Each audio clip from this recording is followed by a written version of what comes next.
English? What about English? What channel are you on? English. You want me to talk? Black sheep, have you any wool? Yes, sir, yes. Okay. English is 7. You're 4.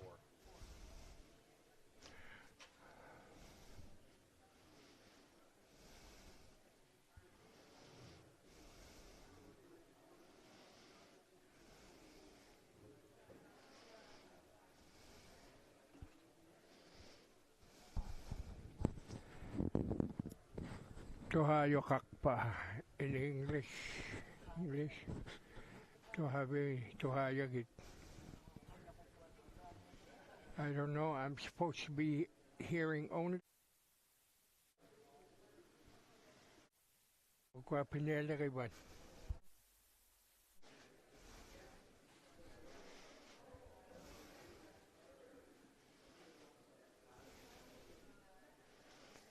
Rosie, Max, can you hear me? Okay. I can hear any interpreting. I'm only supposed to hear from the floor. Okay, so push Inlet and turn her off. No, I'm gonna listen from the floor. Yeah. I'll do the English translation. Right. Okay. So you should have.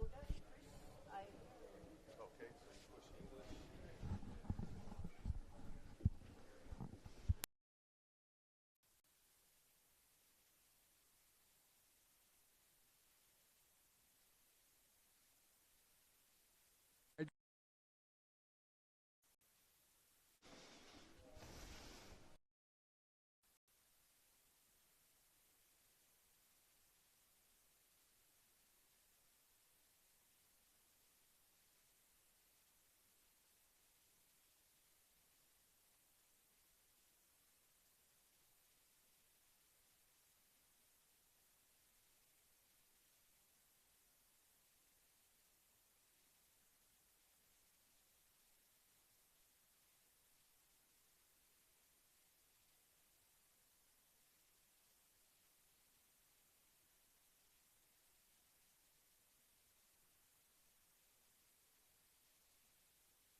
Okay, didn't do anything.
check, check, check, check, check, check,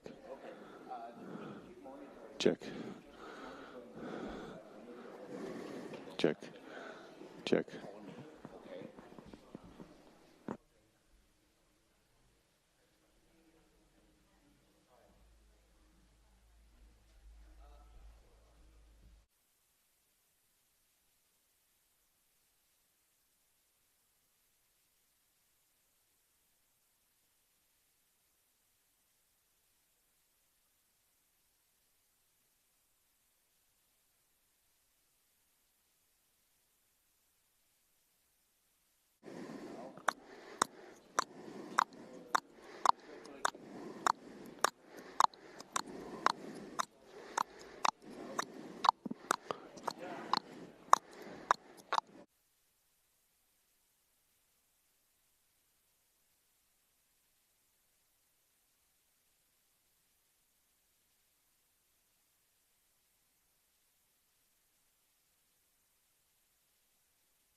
Okay, thanks.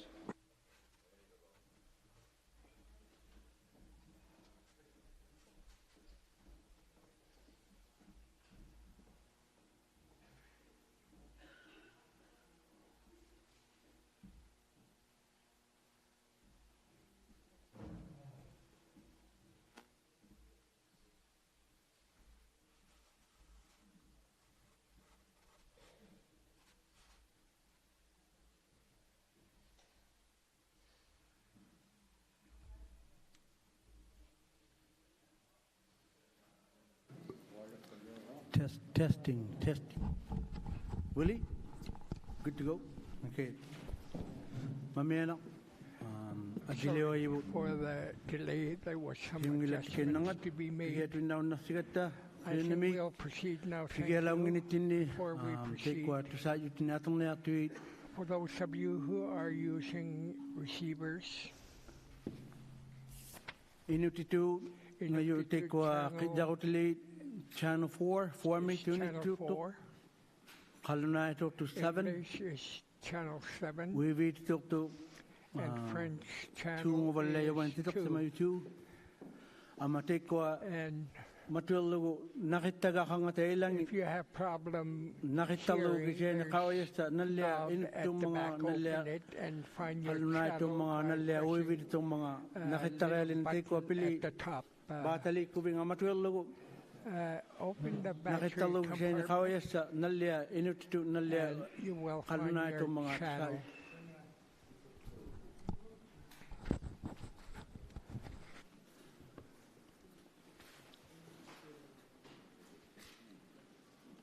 Kaya namilo Thank you. Pigetu now Naksibale We Tawa Andrew will Nakashu proceed. I'm Chen. Andrew Nakashu. Tamanna Atopatavut Atatunami at the Watawagi Takwa Progress. Moses We will follow our procedure. Moshe Kunnak Tushani could Pigatit will open the proceedings with a prayer. Whenever you're ready.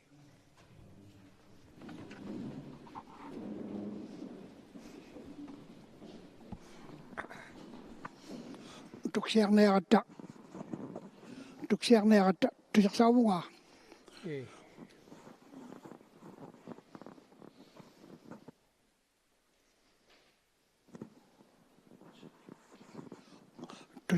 tusaksa kokpunga tuksiarne atta pigiarne saarnettinni guti atatavun tuksiar pigivattigit maanna ullaakkuuqpattigit ataneeq maanna ikayok toyumavugut saangniitilluta taakko parnai tikisimayut ikayuraukkit amma asingitaakkoa nunarigniyu tikisimayut ikayuraukkit piyunnartillugillu saputisimalugillu qanuinniqiyagin tamaini isumagiyunneervigiluta qanuiliurauguttaluunniit uqausittigut piniarnittigullu ataneemaanna saimmartigut tavvani ullumi amma pinasuarosermi tamaani ikayurauqtigu Jeesusium atingani amen.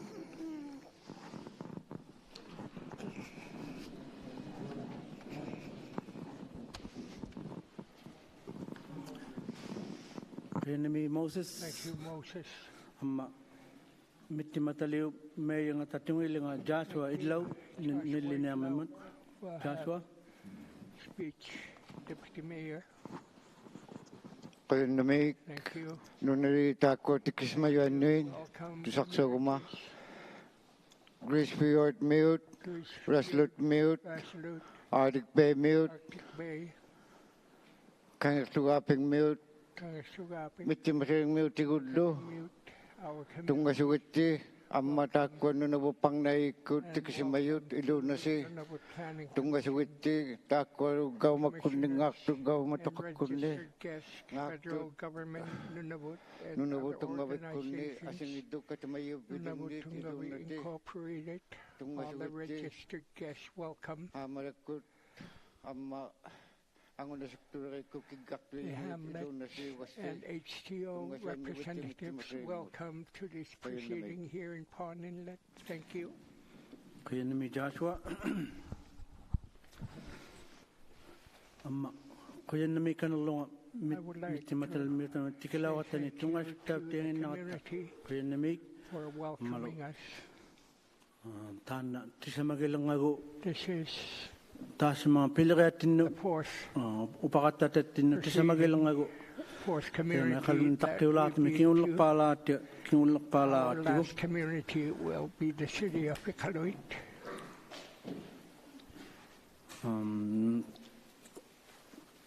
Sharon uqausaqaniangagit uqausaqigialingi And Sharon will How's it? be I can, giving Sharon? you details.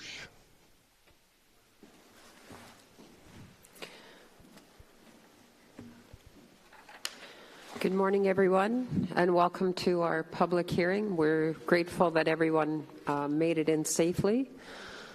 I'm going to go through first some housekeeping items about the meeting. Our meetings will start at 9 a.m. and finish at 4:30 p.m. If we need to do an evening session, it will be from 6 p.m. till 9 p.m. We're going to change our lunch hour a little bit for the meals. We're going to break at 11:45 and come back at 1:15, allowing everyone to get to where they need to go for their meals. And for the community delegates, if you want to have your meals at the hotel, you simply need to tell them we've arranged for you for that, or you can be at your billet.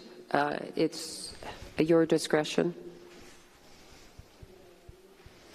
If you can please mute your phone so that it doesn't ring while we're in our proceedings. Our proceedings are being recorded and being broadcast live by Asuma TV, and we're very grateful for Asuma and Ungubak TV to support our public hearing process. It's being broadcast on YouTube as well as Facebook. So when you're speaking, please say your name, where you're from, and who you're representing, and speak slowly as we are translating in Inuktitut, French, and English. We'll be taking 2 15-minute health breaks, one in the morning, one in the afternoon, and it will be between 10:15 and 10:30. and 2:15, 2:30. We'll try to stay as close as we can to those breaks, pending the presentations. Please don't forget to scan as you come in the morning, afternoon, and evening. If we're having evening sessions, it's very important that we know who is attending and that we're keeping an accurate record. For the community members around the table that didn't come last night at 7 o'clock, if you can see Brian on our first break, Brian says each of you know who you are.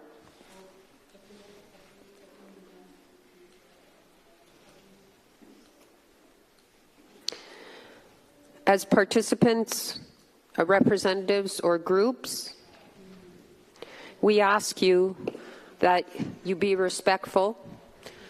The Commission is here to listen without bias to everyone, and we want to hear from everyone what your thoughts and your views are, and we ask you to please be respectful to each other. We know that everyone has varying degrees of views, and the commissioners are here to listen.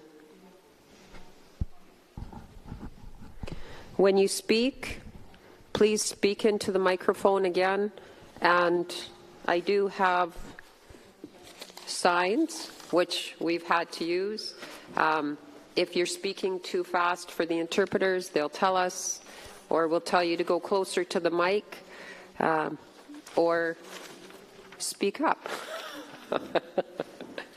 So we will do that. And please be respectful for the interpreters. We wouldn't be able to do our business without them, and it's very important. We will be sticking to the agenda, and each speaker will be recognized through the Chairperson Nakashuk. We have coffee, snacks, water, tea. Please help yourself throughout the week. The fire exits, there's one over here, one at the front, and one there. Washrooms are out through these doors in the hallway. We do have face masks. They're optional. If you're comfortable and you want to wear one, please feel free to do so, but it's not mandatory. If you're not feeling well, we ask you to identify that, and please do not attend the sessions. We don't want anyone else getting sick if you're not feeling good. For the community delegates, if you have any issues or problems, please see one of our staff, and we will assist you to rectify whatever the issue is, or if you're having problems with your billet or whatever, we'll get things figured out for you.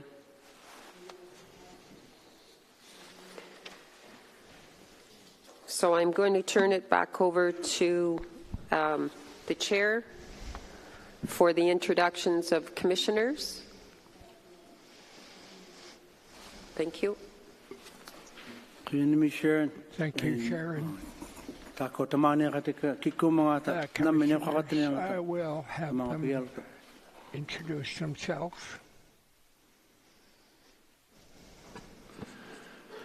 Simian mikingwak kamanik doang miutak no pangnai kunut tikwak tau hemayok matna. Commission, thank you. Ubla Chekut. Good morning. Dorothy Gibbons. Dorothy Gibbons. Nunavod pangnai kuno katimagyo katoyok akvami utak kayak kiheni mana kangak sinang minu nakaktunga mana. Thank you. Sean Lester, Vice Chair, Nunavut Planning Commission.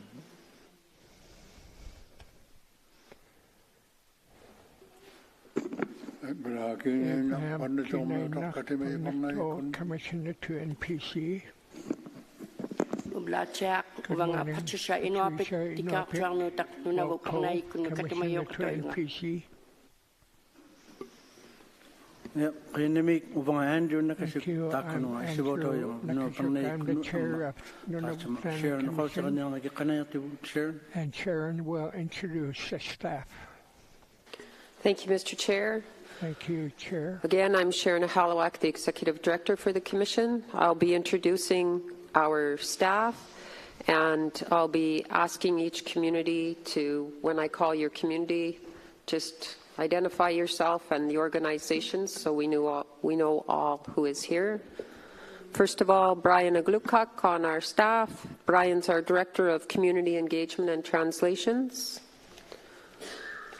John Savoy. John Savoy is our Director of Policy and Planning, and I forgot to say Brian runs our Arviat office, and John Savoy runs our Cambridge Bay office. Goomp Jalong from our Iqaluit office, he is our Manager of Planning and Implementation.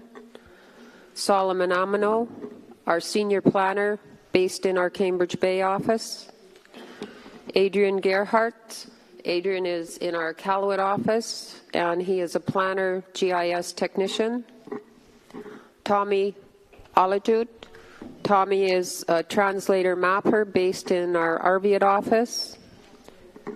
Annie Oli, her hand is waving. Annie is our interpreter, translator, and mapper as well, based in our Arviat office.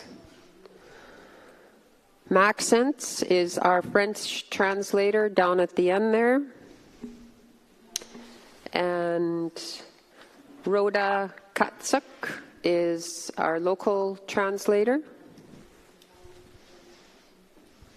Naudluk Kelly. Where's Naud? Naud is our Executive Assistant Office Administrator, and she runs all three of our offices for us. Alan Blair, our Legal Counsel. David Livingstone, our External Advisor. Jazz Akins is our stenographer. And our local team at the back supporting us, Jitita Merkasak. Anayak Kilukisak, Scott Kilukisak, Mark Piatauliak, hope I said it right. Also, and if you need anything, they are here to assist us, and they'll be working with us, and we're very grateful that we have them on board for this week. For the communities, oh, sorry, I forgot our extraordinaire on our audio. Apologies, Chris, Willie, and Beth. For the communities of Arctic Bay, if you can just, so we know where you are. Resolute Bay, Grease Fjord, Pond Inlet, and Clyde River. Thank you. Government of Canada, if you can just stand up so everyone knows who you are. Thank you. Government of Nunavut. Nunavut Tungavik. Kikitani Inuit Association. At the back. The Kikitalik Wildlife Board.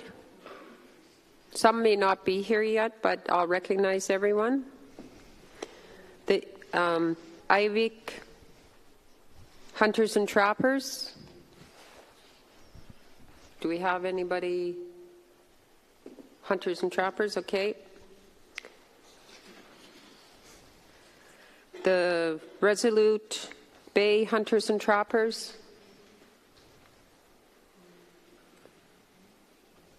Arctic Bay Hunters and Trappers.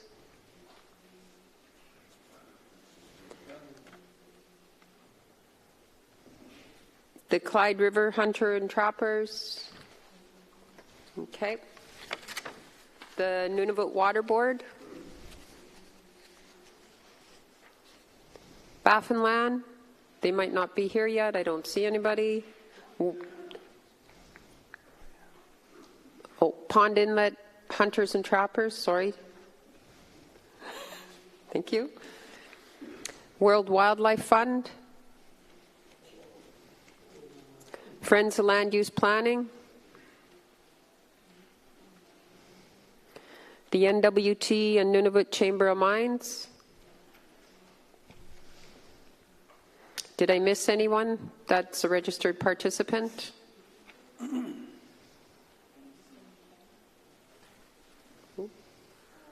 Oh, Nunavut Marine Council. Thank you.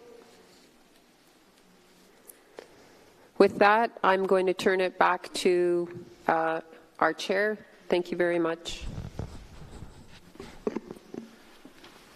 Thank you, Sharon. Before we proceed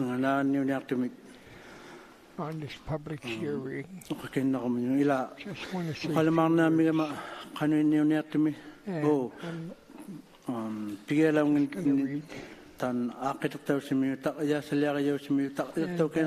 before we proceed, we have a short presentation for you. It's a video that we have produced in the past.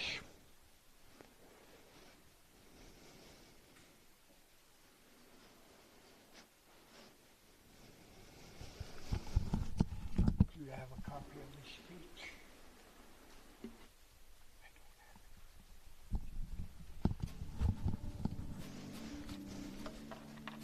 Nunavut, Nunapchak, Takoran Nektok, Canadami, Avik Tokimayuni, Angilanguyo. Nunavut, Ukiok Taktok Miutigut, Adjakangitok, Ukiuni, Amihoni, Inuit, Anagvigi Himalaktan. Anginilik, 2 million, Nuna, Imitiarik Tok, Kakiak Tumik, Imalik, Higyalo, Higyatchang. Nunavut, Avati, Talimaniglo, Nunatalik, Nyangutid, Amigangito, Tuktokatsuni, Nanulik, Ekalulik, Amma, Poyit, Atuinauyut, Nunavut, Ahingit, Nik, Erok Paliangit, Pekarivut, Uyarakanik, Havika, Rayakanik, Nunavum Miut, Ivalianikut, Ikayo, Nekarayaktut, Kamatialuni, Nuna, Pilerik Biunayakpat. Ukio nuna akikongnia Nunavut pangnia yikut akikugoyok ihulip paliapman. Kingulak pangmi nuna atong niriniak tanga nalagaw niya lakmat Nunavut nunangita ilangat ni tagvani September, October, amma November. Uvani 2023 mi nuna akikongnia atulakuyoyok tuniyaw niya lakmat ukununga ang igaw kublugo Gavamatokat kutnut, Nunavut Gavamait nut, amma Nunavut tungavik kutnut. Una, hakinia, nuna, akikongnia, nunak yuangmi angila nguniaktok. Inuit at rumalaw tanga hakinia tekani 1993 mi, Nunavut mi angirutid at iliugaw law tiluit at iliyong nikut Canada maligak yuangani ilaw lekmata. Pigaruti magid ikayong nekang niyak to Canada mi. Nung nakakatut mami paliati luwit Canada mi amma ilaw tiyang niya leksuti Canada mi. Kanuin ni lima nga akikimayo tukihiniyak tut inuit ilakuingit nik hakiyak tit siniyak tut.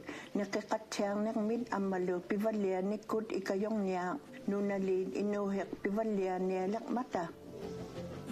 Una akikimayok nuna atong riniaga udyanak tunyak tok hilab ahingok palyani kamatsyang nikut avatimi imang mik amman nunaw akik palyani ngano. Dana nuna akikong niya ikayong nekang niyak tok havigaya kanakinak tinut pivalyanikut Canada mot amma nunang yuap hunatuinang ni amigak palyalak tilugo. Ivaliayut ikayong nili Nunavum miunut Canada miunut amma hilag yuang miunut unatuinid hokok palyalek tilugit avati amma pivalianit na matyakublugit hivukmon. Ikyak kivit ko tukihigyak vinganun. nunavupang ne yikut takunak paid uvani.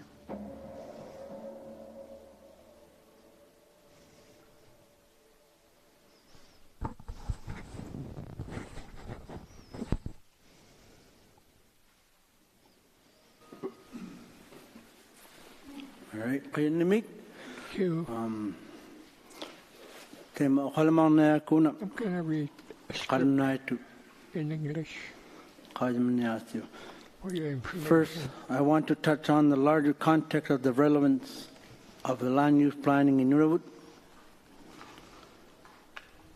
Land use planning is about understanding the integrated environmental, economic, and social cultural context within which a plan is to be developed. The possible alternative for land use and the selection of the best option in the circumstances given the best information we have at the time. Across the North and across Canada, land use planning processes have experienced many challenges.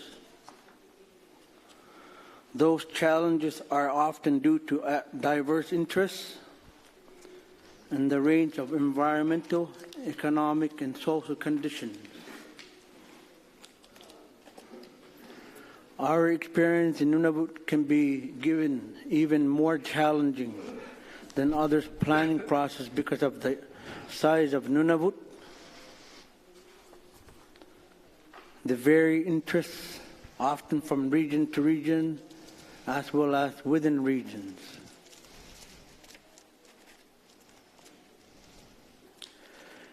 We often have different views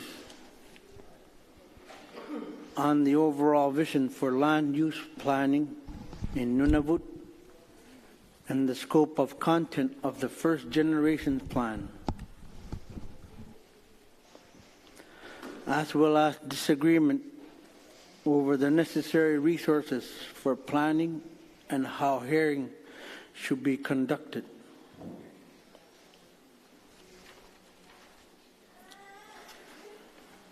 We must also address unprecedented size of our planning area, which further increases the number of complexity of the issues. No other jurisdiction in the world has attempted this at such a scale. Regardless of the challenge identified, land use planning is essential. It matters to Nunavut, to our communities, to the government, various organizations, and industry. It matters to the land and all those that rely on the land, all living things. And it matters to all of us collectively as we seek to protect the environment and develop resources responsibly and sustainably in the short term and for future generations. In Article 11 of Nunavut Agreement set out the principles that guide land use planning in Nunavut. And I'll quote some key sections. The primary purpose of land use planning in Nunavut settlement areas shall be protect and promote the existing and future well-being of those persons ordinarily resident and communities of Nunavut settlement area, taking into account the interests of all Canadians. Special attention shall be devoted to protecting and promoting the existing and future well-being of Inuit and Inuit-owned land. The planning process shall ensure land use plan reflect the priorities and value of residents of the planning region.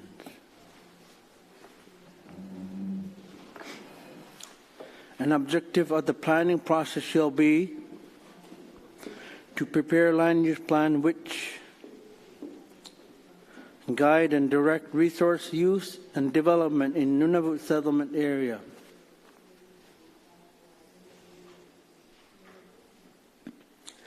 Land use planning is much more than drawing lines on a map. It is about setting and achieving goals,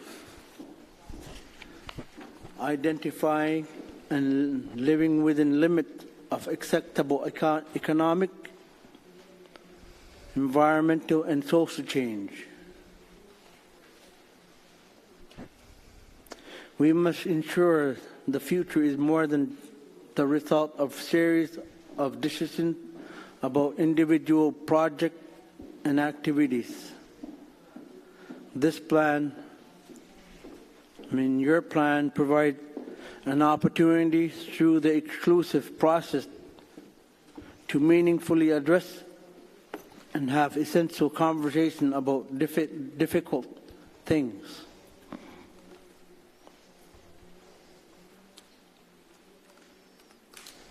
There are several reasons why a supported and approved Nunavut land use plans matter. It will support decisions making with respect to environmental stewardship, sustainable resource and economic opportunities, and benefits. It will serve as a filter and an entry point into Nunavut regulatory system. And by doing so, avoid single project to by project reviews in the absence of the regional context.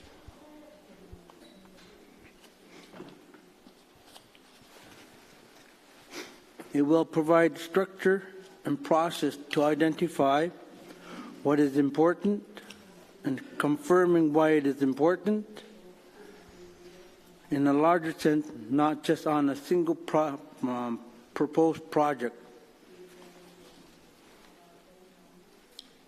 It will set out the framework for public and private investment, resource and environmental management, and progress as Nunavut define it.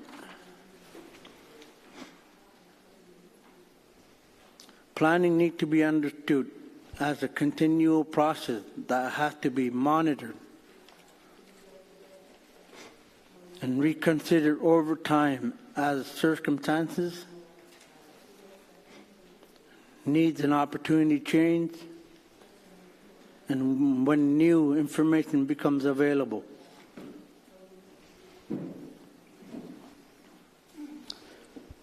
There is no magic formula for creating a land use plan. It is always a question of achieving an acceptable balance among differing views, values, and visions.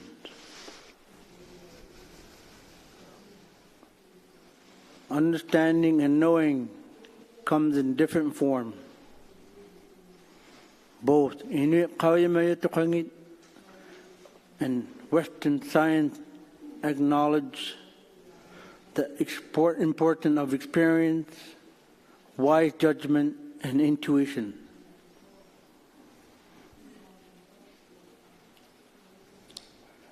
Compromise by all parties is essential. No one party will get everything it wants, but all parties shall achieve enough to be satisfied with the outcome.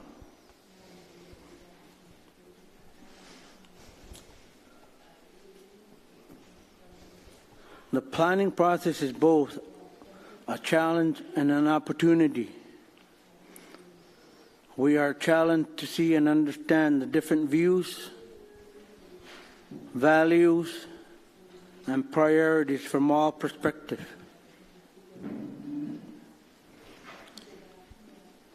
This gives us an opportunity to see things through others' perspective,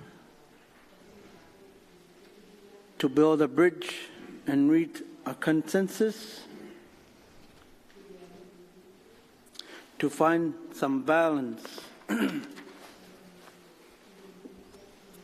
and to adapt and improve the plan over time as circumstances and new information becomes available.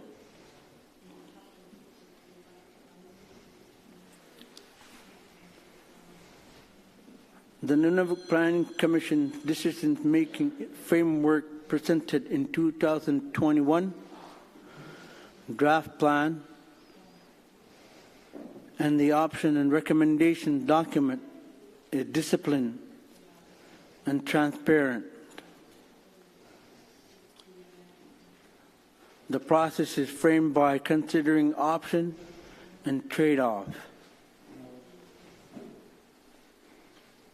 Final decision-making relies on the combination of information, values, experience, and professional judgment.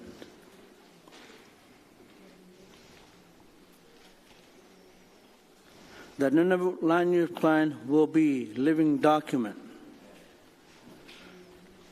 The 2021 draft plan incorporates ongoing monitoring and periodic reviews and amendment of the plan.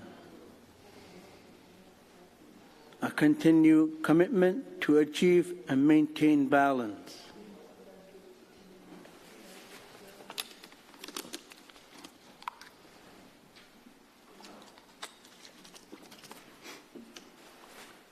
The plan will be adopted to meet changing circumstances and events including community population changes, wildlife population habitat changes, mineral and hydrocarbon demand and supplies, and impact of climate change on the land and its uses.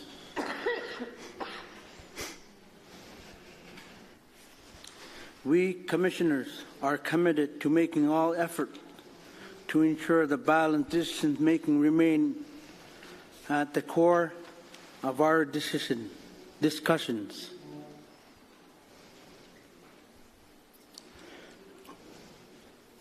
We will continue to rely on the best available information in and Western science for the analysis of fact and consideration of values.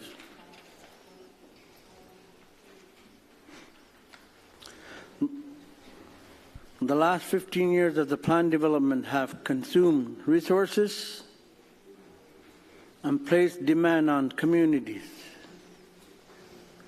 regional organizations, and other planning partners. Now is the time for our collective effort to come together and complete the Nunavut Land Use Plan.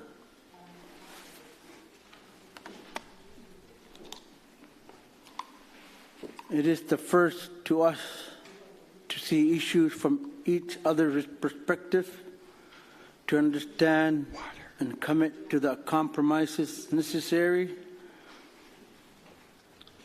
Working together, we will finalize the plan for Nunavut that reflect the priorities, values, and vision of Nunavut and our communities. Thank you for listening to this speech. Sharon will have further details as we progress. Thank you, Mr. Chair. So before we go for a break, I'm just going to review the agenda for the week. So for the remainder of today, we have a presentation of the 2021 Draft Nunavut Land Use Plan and Maps. And combined with the presentation, the Commission staff responses to pre-submitted questions. Jonathan will be answering those throughout the presentation, some of the key questions, and then after that there will be an opportunity for questions to the Commission's presentation. Tomorrow for Tuesday, which is day 2, we will have the, just hang on one second, please. We'll have the opening remarks and by the chair and any housekeeping issues.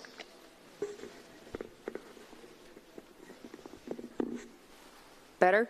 Thank you. And then we will start with the registered participants' presentations. And I just want to note before I go through the agenda presentations that participants, with the exception of Government of Canada, Government of Nunavut, Nunavut Tungavik, all presentations are limited to 30 minutes with 20 minutes allotment for question and responses. The signatory parties will have 60 minutes for their presentations and 30 minutes for the responses. Now, in saying that, the Commission fully respects oral questions and not just written questions. So we have allotted, if necessary, to ensure that everyone's questions and comments are incorporated, the evening sessions to allow time to make sure that we hear from everyone. Our first presenters will be the Hamlet of Grise Fjord and the HTO, each having their 30 minutes, and then 20 minutes each for the questions. Next will be the Hamlet and HTO for Resolute Bay, then the Hamlet and HTO of Arctic Bay, the Hamlet and HTO for Pond Inlet, the Hamlet and HTO for Clyde River, and there will be an opportunity for questions by registered participants, and then if there's any members of the public that want to ask questions. And for the communities and the HTOs, you can present together and combine your time, or you can present individually. That is up to you. So collectively, you each have 30 minutes, so you have an hour, with 30 minutes for the HTO, 30 minutes for the community. Then we'll have the closing of day 2. For Wednesday, day 3, again, the opening remarks by Chairperson Nakashuk and any housekeeping items. And then the presentations from registered participants continue. And first, presenting will be Nunavut Tungavik, the Kikitani Inuit Association following that, the Kikitalik Wildlife Board, the Government of Canada and their various departments will all present all together, the Government of Nunavut, and again, each of the presentations will allow for question and answers by registered participants. So you're allowed to question the presentations, and then if there's any members of the public. And that will close for day 3. For day 4, Thursday, opening remarks again by Chairperson Nakashuk And any housekeeping items? Oral comments, presentations, or feedback from registered participants continue. The first presenter will be the Water Board, followed by the Marine Council, the World Wildlife Fund, then Baffinland, and again, each will follow with question and answer period from registered participants and members of the public if there's any. The final closing statements by all parties are 3 minutes. So each of the communities, the HTOs, and the registered participants, with the exception of NTI, the Government of Canada, and Government of Nunavut, all will have a 3-minute limit of closing. And NTI, Government of Canada, and Government of Nunavut will have a 15-minute period for closing remarks. Then we will be doing a closing prayer and closing the proceedings. So that is the overview for the week of how we plan to proceed. And again, if anyone has any needs or questions, please feel free to see us. Mr. Chair, back to you. Thank you. Sharon. Thank you, Sharon. I think we'll take a short break for now. For those of you who need details from Brian and who have arrived late 15 minutes. last night, 15 minutes. go see him, please. We'll have 15 minutes for a break.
Thank you.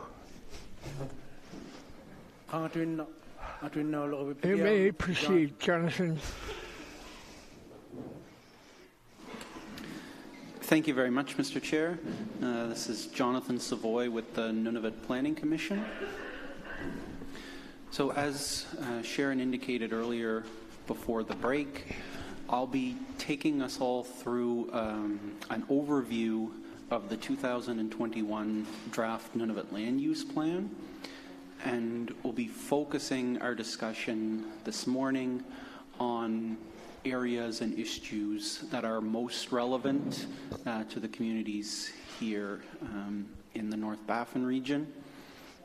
There are some slides in the presentation that aren't particularly relevant here, and I'll try and move through those more quickly, and again spend more time on the stuff that's of greatest interest here.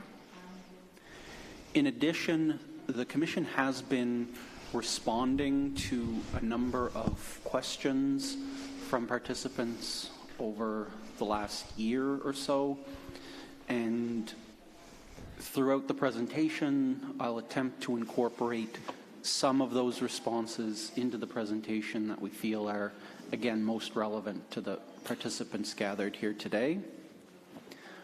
Following the presentation, this overview of the draft plan, we'll have an extended opportunity for additional questions, starting with the community delegates gathered here today. So we do encourage any additional questions on clarifications associated with the content of the land use plan once I've completed this overview. And just as a heads up, it is a large and important document, so I'll be trying to go through things at a fairly high level, but it does take likely a few hours to get through the entire land use plan. So just as a quick note of background, the Nunavut Planning Commission is, of course, an institution of public government established in 1993 under the Nunavut Agreement. And our main responsibilities include the development, implementation, and monitoring of land use plans for the Nunavut settlement area. These land use plans are intended to guide and direct resource use and development throughout the territory, and the Nunavut Planning Commission is the entry point, or the first door into Nunavut's regulatory system for all permitting of uses out on the land. So this Nunavut land use plan that we've been working on for many years is intended to set a foundation or a framework for how your lands and waters will be used going forward. As a quick note, we currently have 2 approved regional land use plans that are currently in effect. One being here in the North Baffin region. We also have one in the Keewatin region, or of course now the Kivalliq region. These 2 land use plans were originally developed largely in the 1980s and approved in 1990, 1991. They then went through a largely administrative amendment or update to make them consistent with the Nunavut Agreement and the creation of the territory of Nunavut in 1999, and were reapproved around the year 2000, 2001. So these land use plans have served the territory for many decades, and now this Nunavut land use planning process will replace those 2 existing land use plans once it's approved, and for the first time have an approved land use plan apply to all the regions of the territory. The next slide is an overview of the timeline for the development of the draft Nunavut land use plan. Gum, could you roll that over to the Inuktitut version as well? Thank you. I'd just like to highlight that this Nunavut land use planning process really began in 2007 with the approval of what's known as the Broad Planning Policies, Objectives, and Goals. This is a requirement under the Nunavut Agreement for the Commission to have these broad policies that apply throughout the territory. And in the mid-2000s, the Commission worked closely with the Government of Nunavut, the Government of Canada, as well as Nunavut Tungavik Incorporated, to jointly develop these broad planning policies, objectives, and goals. And this document forms the foundation or the framework for the Nunavut land use plan. And this is kind of the marching orders of what this plan needs to accomplish as a direct extension of the requirements included in the Nunavut Agreement itself. So that document was approved in November of 2007, almost exactly 15 years ago.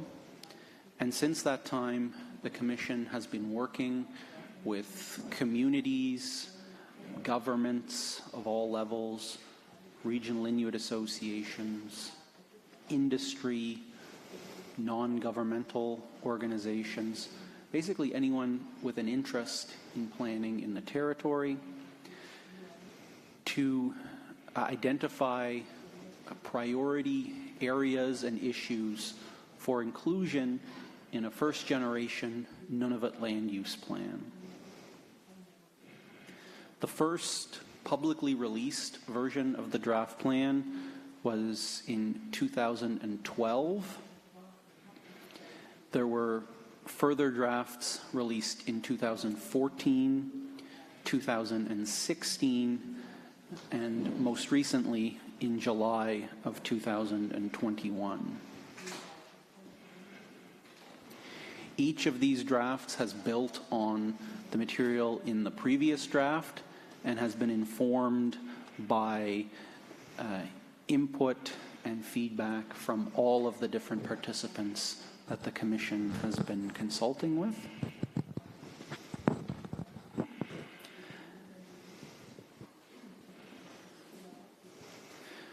I'd just like to emphasize that throughout the planning process, the Commission has been keenly aware of the vital importance of community involvement in this planning process.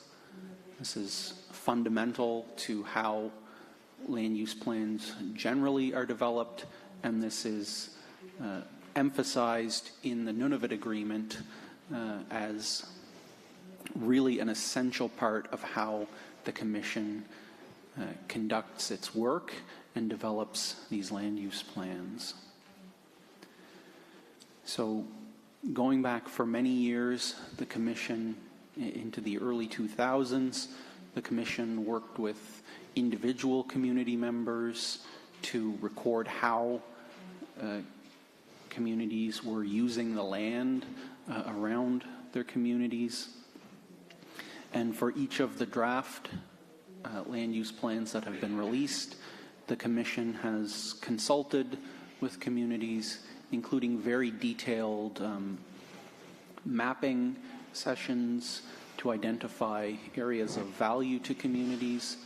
The most extensive of these consultations occurred between 2012 and 2014, where thousands of areas were recorded as identified by communities for different values.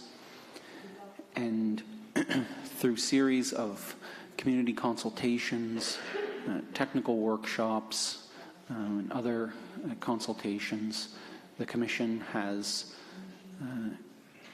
endeavored to engage communities to the fullest extent possible throughout the process and has given great weight to the views of communities that have been provided during our consultations and engagements. I next want to note that the land use plan itself is supported by a very detailed options and recommendations document. So you should all be familiar with the land use plan itself, which is a fairly short or concise document, but that is supported by a much larger options and recommendations document that is not part of the land use plan, and you don't need to review in great detail, but it does include all of the background information that was considered by commissioners when making the decisions that are included in the draft plan, as well as the rationale or the analysis for why the Commission made the choices they did in the draft land use plan. This has been significantly expanded in the most recent draft in response to concerns from participants that previous versions of the options and recommendations document were not sufficiently clear or transparent in explaining how the Commission arrived at its decisions. So for the 2021 draft plan, the Commission invested a significant amount of time and effort into making their decisions as transparent as possible and reflective of all of the submissions that have been provided in writing as well as orally during consultations as well. We won't go through the options and recommendations document in much detail, but we would like to just highlight the part of the consistent methodology that was followed for the consideration of each issue. So within the options and recommendations document, for each individual issue, we first identified or considered the overall importance of the issue. So this goes back to the early work of identifying priorities for inclusion in the Nunavut Land Use Plan. And an example we've been using is that the land use plan considers and addresses polar bear habitat, but not, for example, grizzly bear habitat, which is becoming more common in more southern portions of the territory. Likewise, the land use plan gives much more consideration to caribou than for muskox. And this is not to say that muskox or grizzly bear are not important, but they were identified less frequently in the consultations and as a result have less of a role in the 2021 draft plan. The next criteria we considered was defining geographic boundaries. So the land use plan takes a map-based approach of identifying specific areas where certain requirements would apply. So it's very important where these boundaries are drawn or how they are identified. So that's an important consideration for the Commission when evaluating what the most appropriate plan requirements would be. The next topic was environmental and cultural importance. Again, the Commission has heard from a broad range of participants on different values. And this, again, comes back to how important each individual area may be. For example, the Commission has heard that caribou calving areas are more important than caribou fall areas, or the caribou rutting habitats, for example. So there's a different rating for each of these criteria. And I forgot to mention that these are evaluated on a simple scale of low, moderate, or high. It's just a 3-point scale. And this is, again, all laid out in the options document itself. The next consideration for each topic was the non-renewable resource, transportation, and linear infrastructure potential. So for each of these areas, the Commission relied on the best available information to identify what these other types of values may be in an area.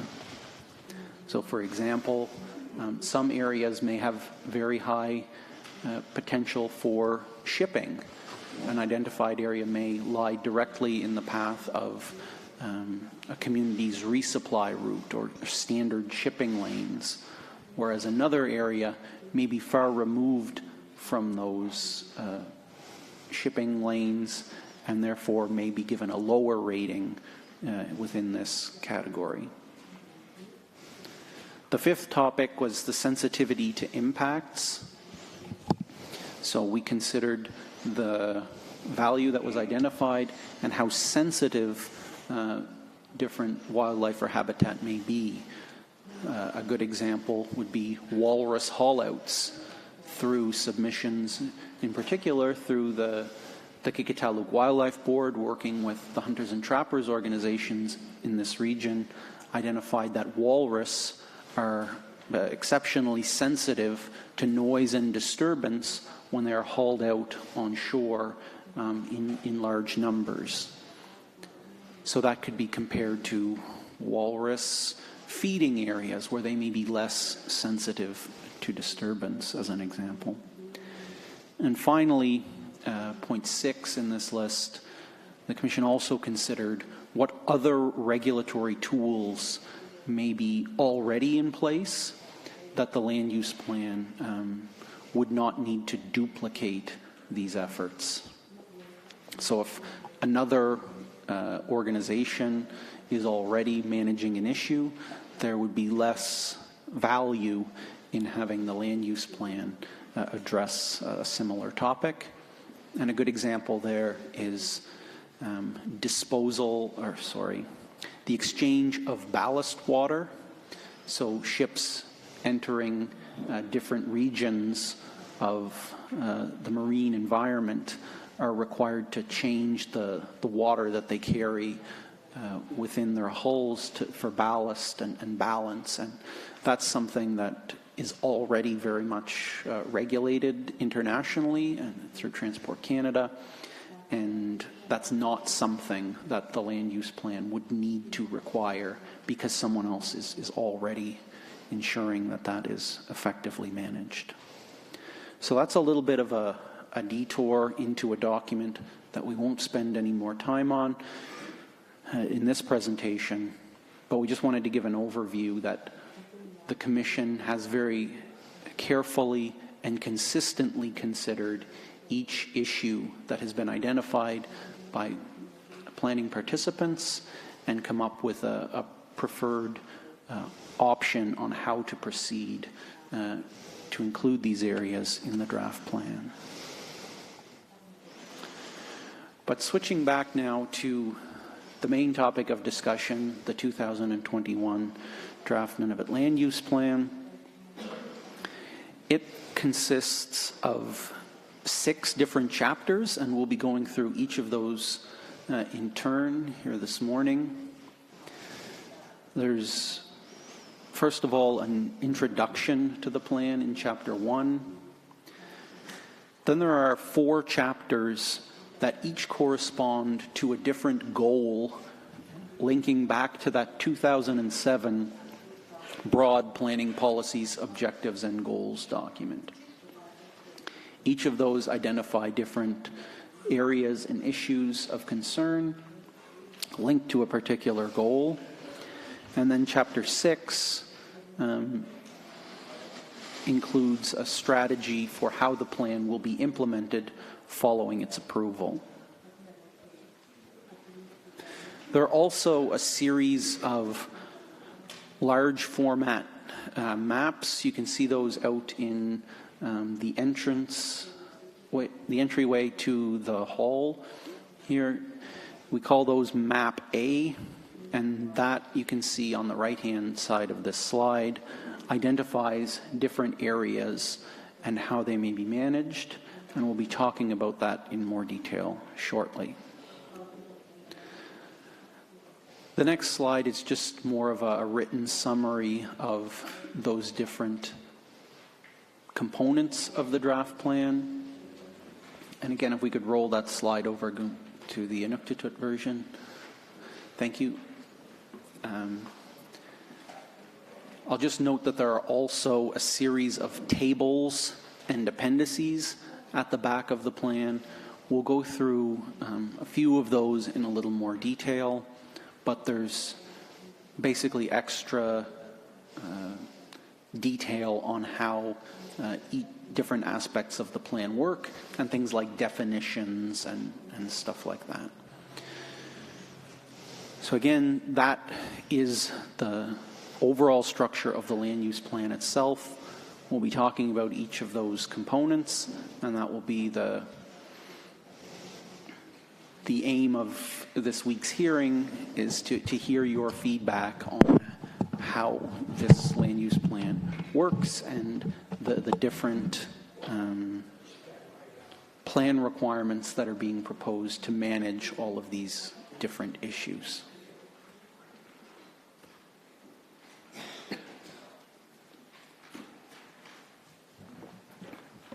Excuse me. So as I mentioned, Chapter 1 really provides an introduction, an overview to land use planning in the Nunavut settlement area. There's some background information in this chapter, as well as some important details on the framework for how this land use plan is proposed to work. And we'll take you through a few slides highlighting some of the key issues in this chapter. The first topic we'd like to touch on is the jurisdiction of the land use plan. And in the text, there's a very important note that we want to highlight, that the plan does not apply to subsistence land use or to the harvesting of wildlife. So any of the plan requirements or the rules that we'll be talking about this week are not meant to in any way apply to community land users. So if there's a requirement in the plan for how the land will be used, that would not impact community members going out, harvesting, camping, enjoying the land as you always have. These requirements are meant to apply to what are called project proponents. So other companies or individuals that are coming into the territory looking to conduct activities in Nunavut's land and waters. So things like mineral exploration or tourism, scientific research, those types of activities would have to follow the requirements of this land use plan once it's approved, but not community members going out and conducting activities. The second part of the jurisdiction that we want to talk about is the geographic or area base to which the land use plan applies. So in general, the Nunavut Planning Commission has jurisdiction over land and waters within the Nunavut settlement area. And that area is shown as the highlighter, the colored area on the map on the screen. It is slightly different than the Nunavut territory. So for example, in Baffin Bay, the Commission's jurisdiction only goes out as far into the marine environment as is shown on this map. That is the extent of the Nunavut settlement area. It doesn't go all the way out to the border with Greenland, for example. And there is a special case of extension for, the outer landfast ice zone, which is the dark blue area along the coast of Baffin Island. That's shown on the map. So that area is an average extent of landfast ice that is directly included in the Nunavut Agreement and provides a little bit of additional jurisdiction to the Commission into the marine environment of Baffin Bay. There are a few exceptions within the Nunavut settlement area where the land use plan does not apply. That includes established parks, so fully established parks. You can see those on this map and on all our maps shown in green. So here in Pond Inlet, you're of course familiar with national parks. There are 3 here in the North Baffin region. Within these areas, there are management plans in place, and the Commission and its land use plans do not apply within these areas. And finally, in terms of land ownership, the land applies to all other lands. So that includes, of course, Crown land, Inuit-owned land, both surface and subsurface, as well as within municipal boundaries.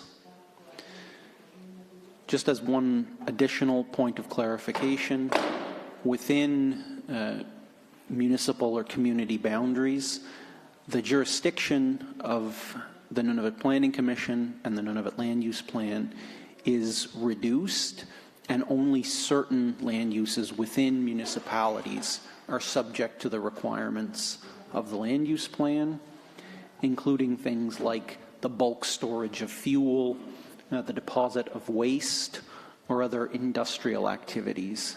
So things like new subdivisions are not subject to the requirements of the land use plan, and the Commission has a reduced jurisdiction within municipal boundaries, but it does still have some level of jurisdiction.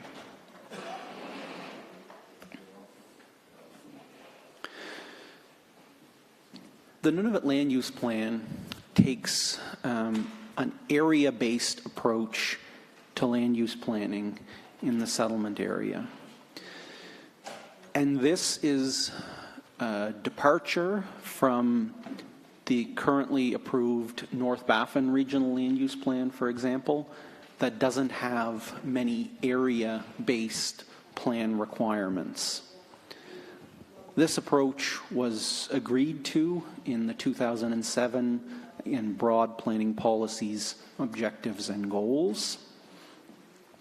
And it functions more like a community or municipal land use plan. So here in your community, you may have things like residential areas where there's housing. There could be smaller commercial areas where buildings like this community hall or the co-op across the street may be located, or also industrial areas where there could be heavy equipment and quarrying and things like that. So on a much different scale, the Nunavut Land Use Plan proposes to divide the entire territory into different types of land use designations that operate similarly to the zoning that you may be more familiar with within a community. So these different land use designations, again, are shown on the large maps in the hallway, or at the back of the room, there's a larger scale version of this region for you to consider. We do appreciate that the scale of the maps on the screen today, as well as those in your handouts, are hard to work with. So we have brought some larger format maps. And we also note, for those that have reliable internet connections and computers, we do have an online mapping system that does allow you to see all of this information at whatever scale you would like. And we do appreciate the limitations of that as well in terms of access.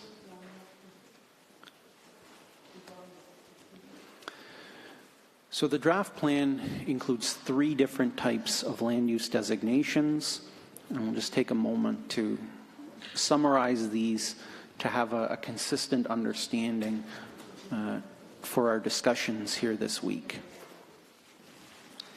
The first type of land use designation we'll talk about is called limited use.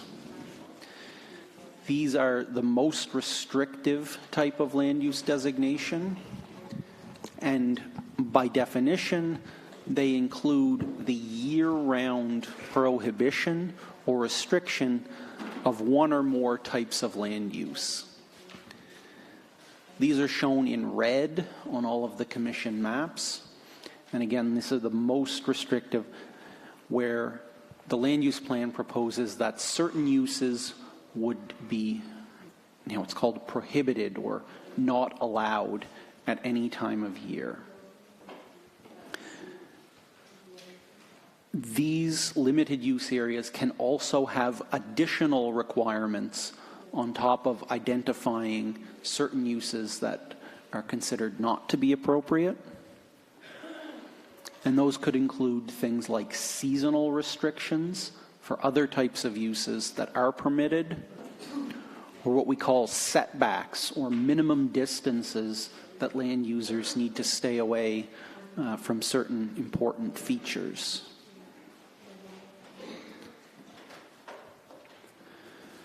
So both of those types of plan requirements can exist in a limited use designation. But the second type of land use designation, known as conditional use areas, while they don't have any year-round prohibitions or restrictions, they do have other plan requirements, such as the seasonal restrictions or setbacks that I mentioned could apply in limited use areas.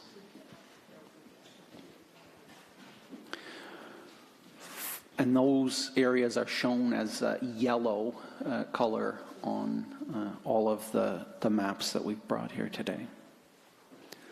The third type of land use designation is known as mixed use.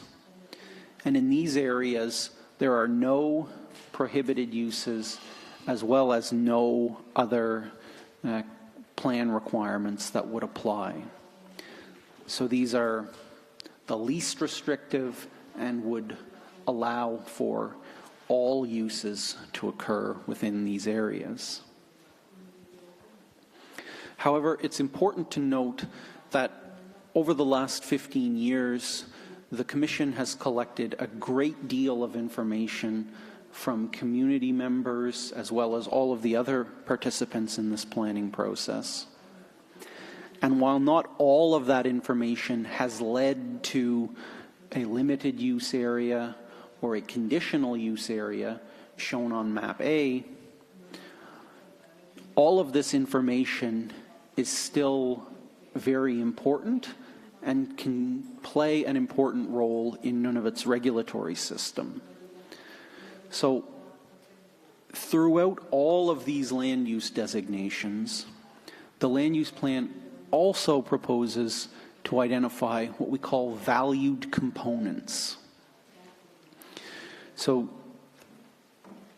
these areas are included in the land use plan as small format maps at the back of the plan on 8.5 by 11 sheets. And they can occur across any of the 3 land use designations.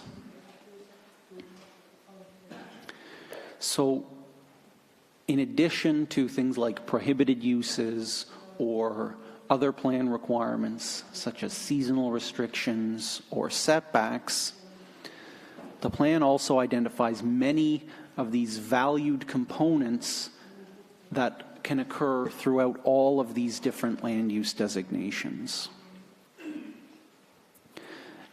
importance of these areas can be identified directly to project proponents as soon as they enter the regulatory system. So when proponents submit a project proposal to the Nunavut Planning Commission, they have to do so through our online application system.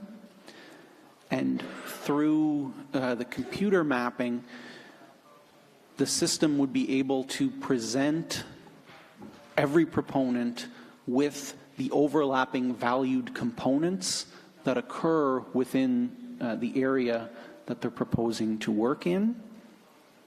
And that can be used by project proponents to assist in the design of their proposed projects. In addition, the Commission, as the entry point into Nunavut's regulatory system, is required to forward project proposals that are supported by the land use plan to other regulatory authorities that have a mandate to review these projects in more detail. So the collection over the last 15 years of all of this information can play an important role in informing other regulatory authorities at the very beginning of their review of project proposals what values are known to be present in those areas. So if the Commission, for example, reviews a project proposal that conforms or is supported by the Nunavut Land Use Plan, we can send the project proposal to, it could be the Nunavut Impact Review Board, the Nunavut Water Board, the landowner, maybe it's the Nunavut Research Council. All of these different organizations could have a mandate to review the project proposal and could benefit from having all of these different values identified before they begin their review of the specific project.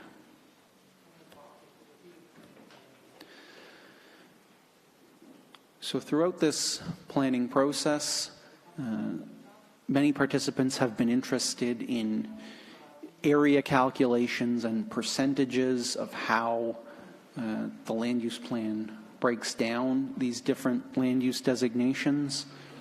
We've included a more detailed slide near the end of the presentation, but here as a general overview, you can see that in the 2021 draft plan, those mixed use areas where all activities would be permitted or supported represent about 65% of Nunavut.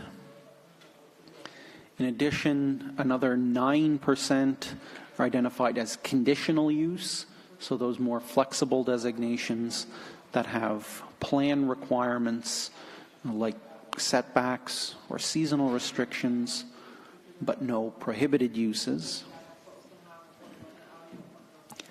And then you can see limited use areas, so those red, more restrictive designations that prohibit some uses represent about 22% of the area.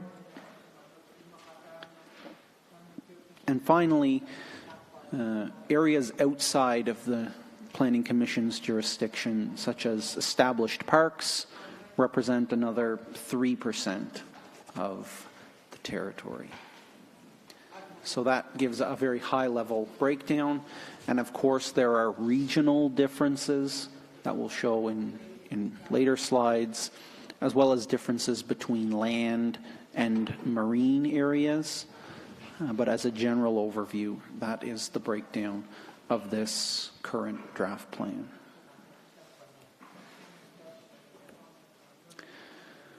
The last note in Chapter 1, we just quickly want to point out that when I refer to seasonal restrictions,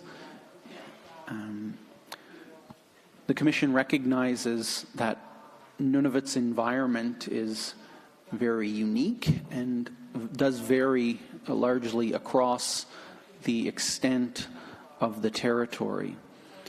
So, recognizing the unique Arctic environment, the Commission has chosen to rely on the 6 traditional Inuit seasons that are more appropriate to Nunavut's environment.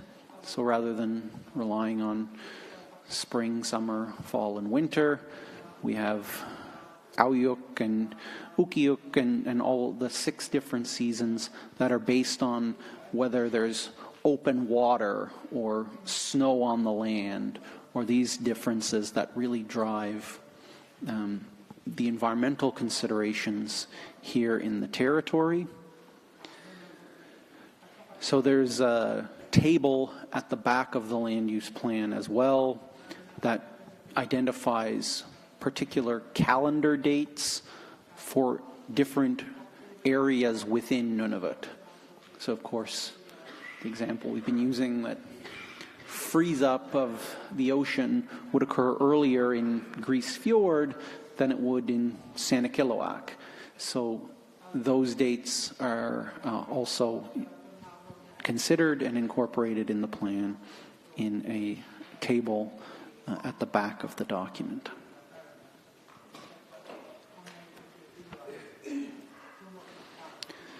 So with that out of the way, that's largely administrative stuff on how the plan functions within Chapter 1.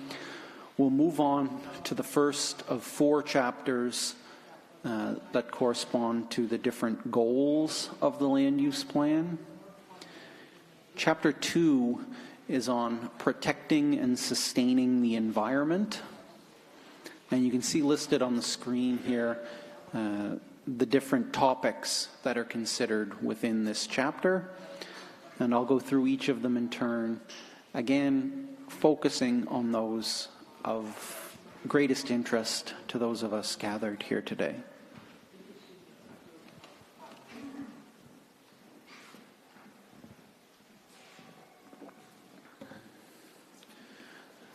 The first subsection of Chapter 2 deals with key migratory bird habitat sites. The Commission has collected a great deal of information on migratory bird habitat throughout the territory. The vast majority of this information has been provided initially by the Canadian Wildlife Service with Environment and Climate Change Canada. They had initially identified a variety of different bird habitats across the territory and provided specific recommendations on the importance of each of these areas. The Commission has chosen to break this information down into 3 different classes of migratory bird habitat sites. Class 1 locations are shown on the left-hand side of this slide in red. You can see there are a number of these locations throughout the region, including in the very high Arctic around Eureka on Axel Heiberg and Ellesmere Island, down in through Lancaster Sound and Creswell Bay as examples. Within these Class 1 migratory bird habitat sites, the draft plan proposes a number of uses to be prohibited or not allowed. That includes industrial uses such as mineral exploration and development, oil and gas exploration and development, as well as things like quarrying of granular resources, as well as hydroelectric power generation and large-scale wind turbines. In addition to these prohibited uses, the draft plan also identifies detailed setback requirements or minimum distances that land users need to stay away from particularly important areas within the larger limited use designation. So, for example, nesting areas on cliffs or bird colonies have proposed setbacks, and those are different for each type of land use. So there are aerial or altitude restrictions for aircraft, whether airplanes or helicopters, as well as different distances for boats or marine vessels that would come close to coastal habitats, and also land-based setbacks for land users who would be approaching from the land side of any of these locations. Again, all of these restrictions would not apply to community land users going out to harvest birds, for example. This would not apply to those users, but, for example, tourism would be permitted in these limited use areas, and any tourist vessels or lodge activities would need to abide or follow these setbacks.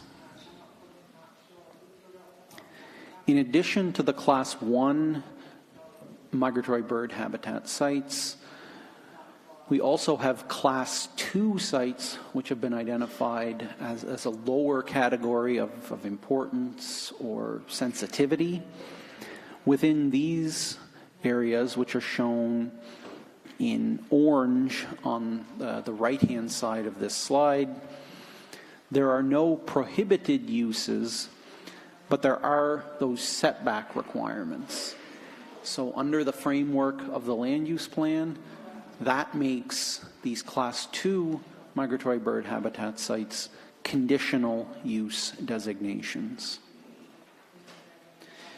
And finally, we also have identified Class 3 migratory bird habitat sites where there are large concentrations of birds, but at this time there are no recommendations for year-round prohibitions or setbacks from particular locations. So these areas have been identified in the draft plan as valued components for consideration by proponents and other regulatory authorities.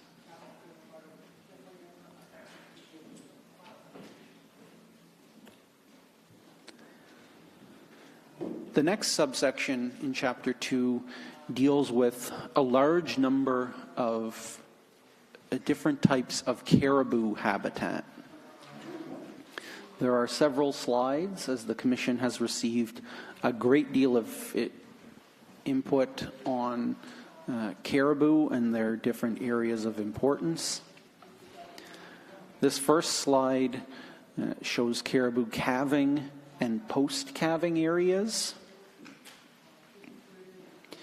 These areas have been identified as limited use designations with year-round prohibitions on several industrial activities, again, including things like mineral exploration and development, oil and gas exploration and development, what we call linear infrastructure, which is things like roads or pipelines or transmission lines. Those would also be prohibited within these limited use designations. I'll note that here in the Qikiqtaaluk region, the information has been provided by the Qikiqtaaluk Wildlife Board, who worked with the Hunters and Trappers organization in the region to identify these habitats through mapping and submitted them to the Commission for consideration. We would like to note that in the Kitikmeot and Kivalliq regions, the government of Nunavut had provided very detailed mapping of all of the different seasonal ranges for caribou on the mainland. So within the Kikitalook region, the government of Nunavut did not have enough satellite collaring information, which they used to identify the habitats on the mainland here in this region. So the methodology for identifying these boundaries was different here in the Kikitalook compared to within other regions in Nunavut. But the Commission has given full consideration to the information that was submitted by the Kikitalook Wildlife Board and has incorporated those areas in the draft plan as limited use designations. I'll also note that, again, on the mainland caribou habitats provided by the government of Nunavut, because they had year-round satellite collaring information, they also provided detailed seasonal breakdowns for the dates on which caribou were using these different habitats based on the satellite collaring data. And for those data sets, the Commission chose to identify seasonal restrictions in addition to the year-round prohibitions. So if an activity was permitted within a caribou calving area, like a military exercise, for example, it would not be able to operate during calving season.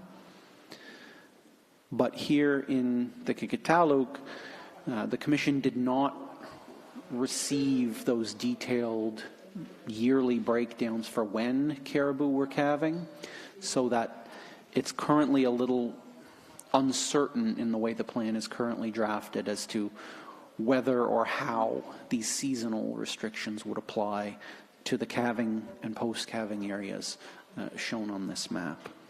So that's an example of something that feedback from community members could be used to inform future revisions to this draft plan.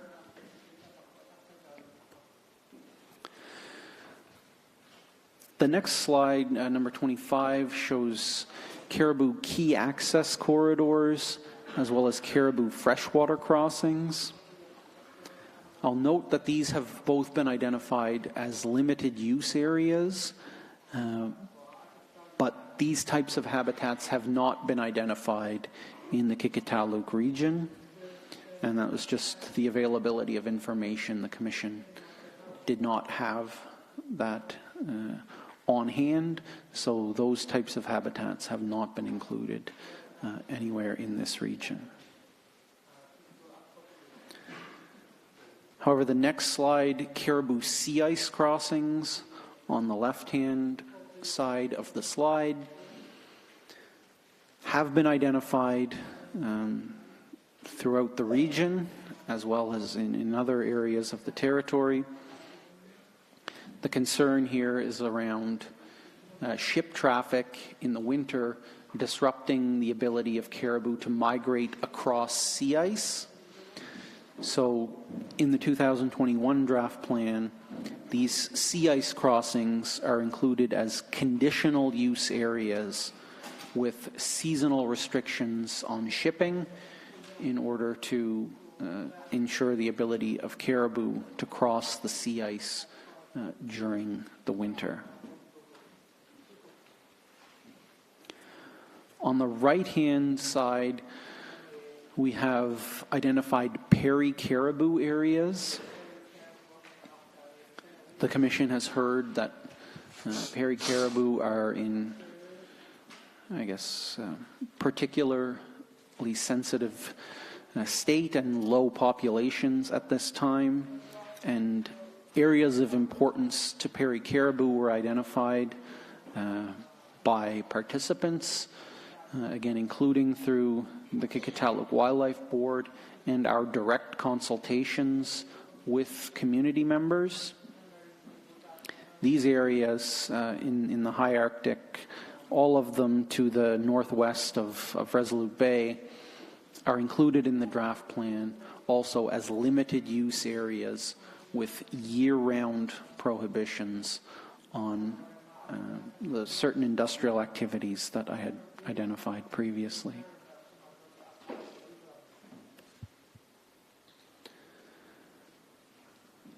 The next slide on the left-hand side shows caribou winter ranges.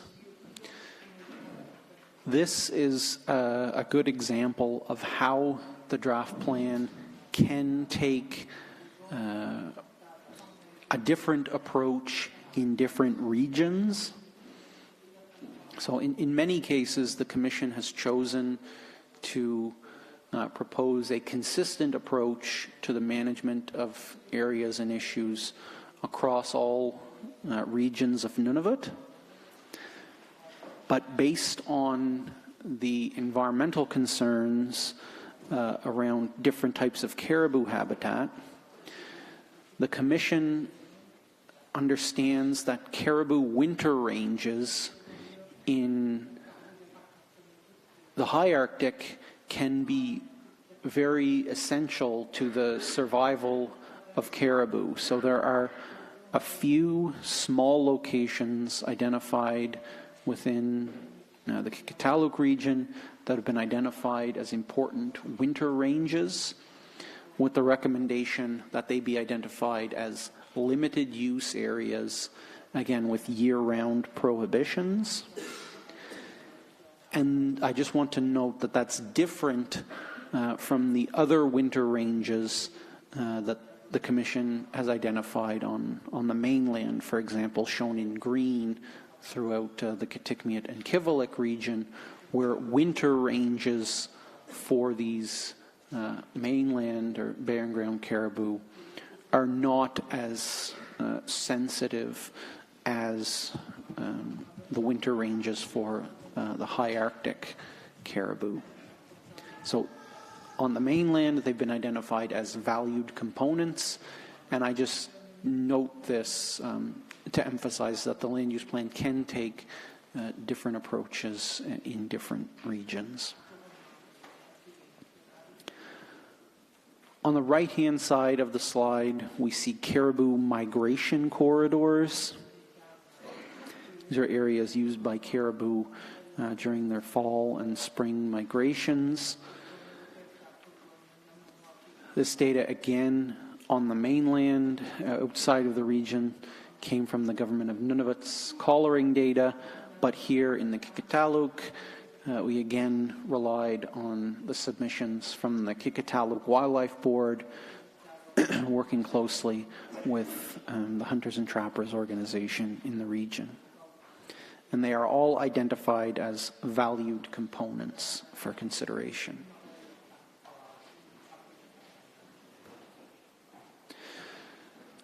So the last caribou slide identifies caribou summer and late summer areas, as well as caribou rutting areas. And all of these habitats are further examples of habitat identified by the Government of Nunavut through their satellite collaring program.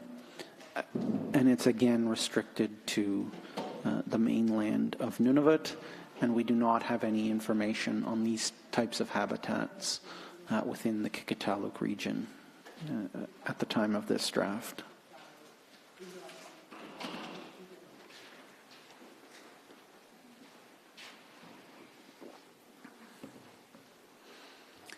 The next subsection of Chapter 2 deals with polar bear denning areas. These areas have been identified throughout the territory from a variety of sources, including the Government of Nunavut, again the Kikataluk Wildlife Board, as well as the Commission's community consultations with groups of community participants. For these polar bear denning areas, the Commission is proposing a conditional use land use designation, and this is a fairly unique example of a plan requirement. So the Commission understands that polar bear denning occurs seasonally, of course, and is largely in snow. And the approach here is not to prohibit uses all year round, or even to have hard or specific seasonal restrictions, but within the polar bear denning season, land users that are proposing to conduct activities that would disturb the ground or the earth, so things like drilling or blasting or using heavy equipment to move earth or snow. Before they conduct those activities, they would first need to have a polar bear monitor conduct a survey of that specific area to identify any polar bear dens or suspected polar bear dens, and then the company or the proponent would not be able to use that area with a setback of 1 kilometer until the polar bear monitor later confirms that the bears have left the den and the area. So again, that approach of requiring a polar bear monitor to be engaged is a relatively unique example in this land use plan.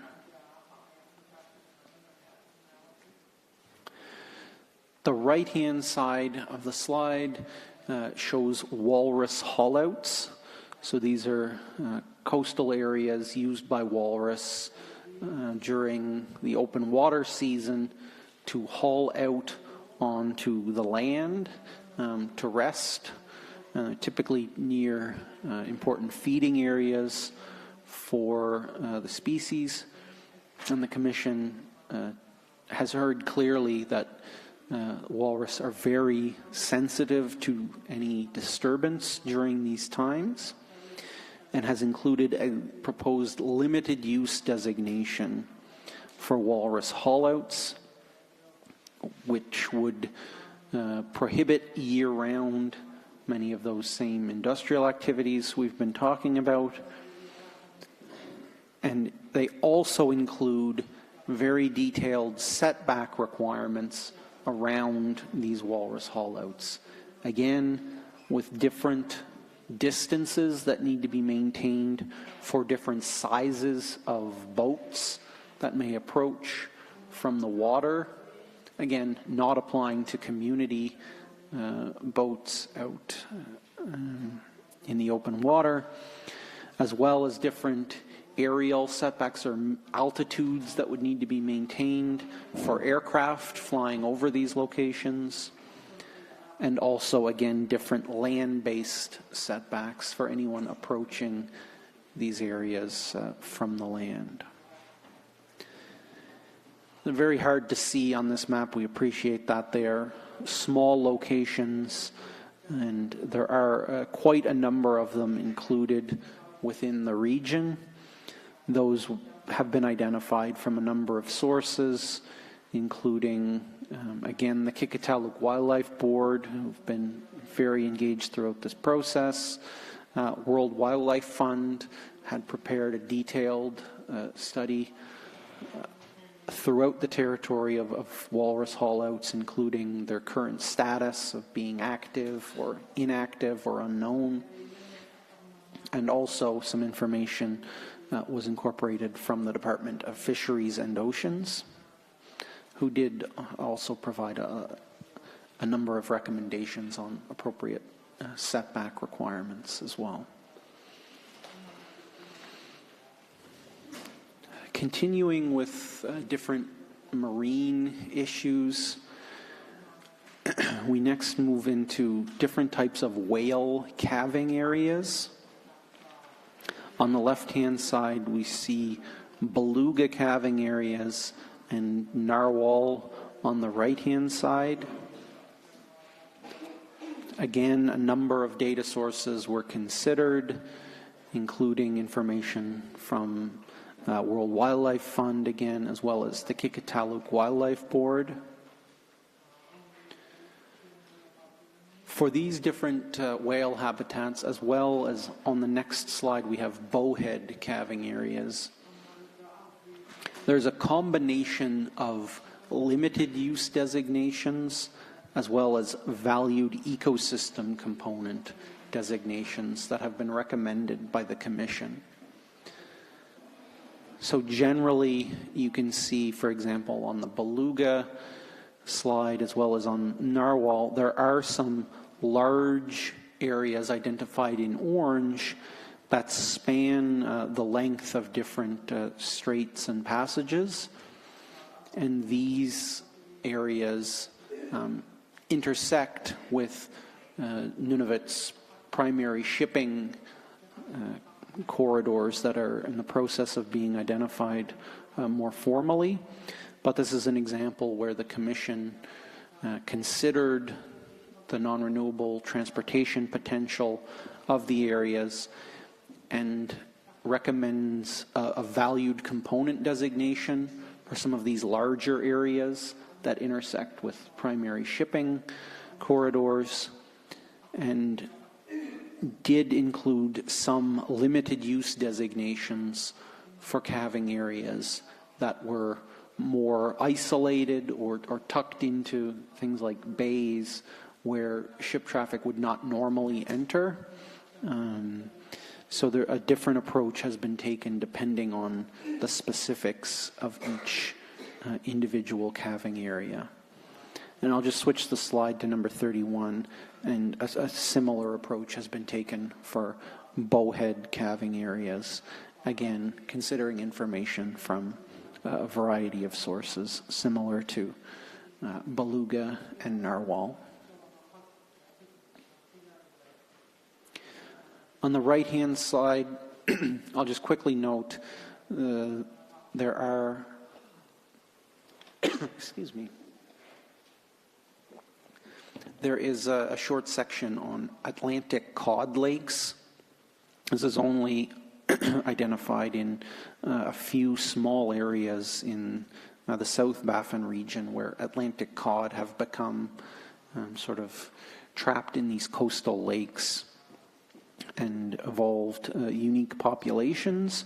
They're included as valued ecosystem components, but we have not identified any of those locations here in the North Baffin.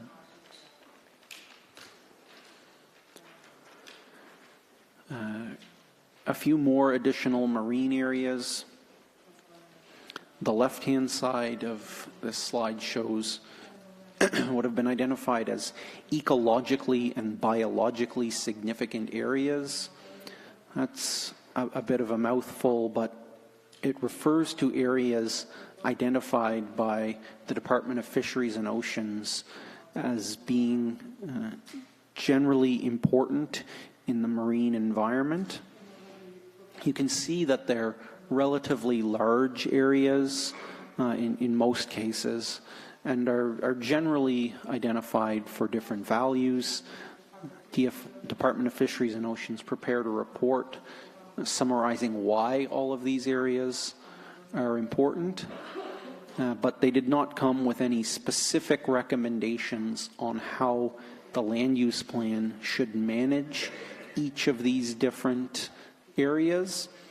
So the Commission has recommended including them as valued components for consideration by proponents and other regulatory authorities. On the right-hand side, we see a number of polynyas, or areas of open water during the winter season.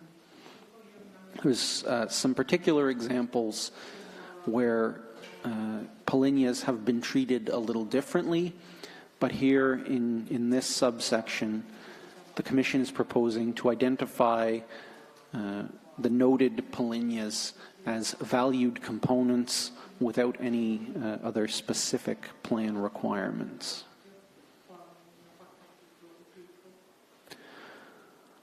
On the next slide, we do see, though, some transboundary or cross-border considerations.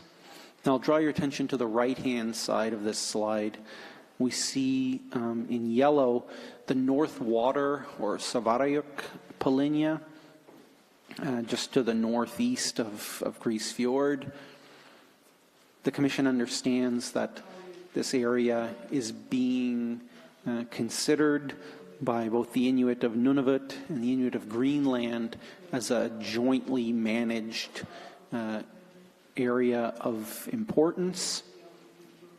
Only a small portion of this larger polynya is included within the Nunavut settlement area. Again, I noted in Chapter 1, there's a difference between the settlement area and the territory of Nunavut, and that comes to play here. But within the portions of the North Water or Savarayuk polynya that fall within the Nunavut settlement area, the Commission is proposing to identify this area as a conditional use area with seasonal restrictions on shipping to prevent the disruption of this important ecological feature.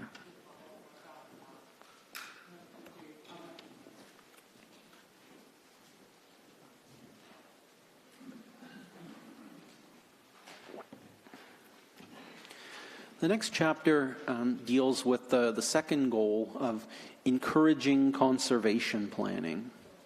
So in Chapter 1, we talked about a number of different environmental values that have been identified through the planning process. And Chapter 3 deals specifically with conservation planning. And I want to note that in general, the Commission does have jurisdiction within established conservation areas.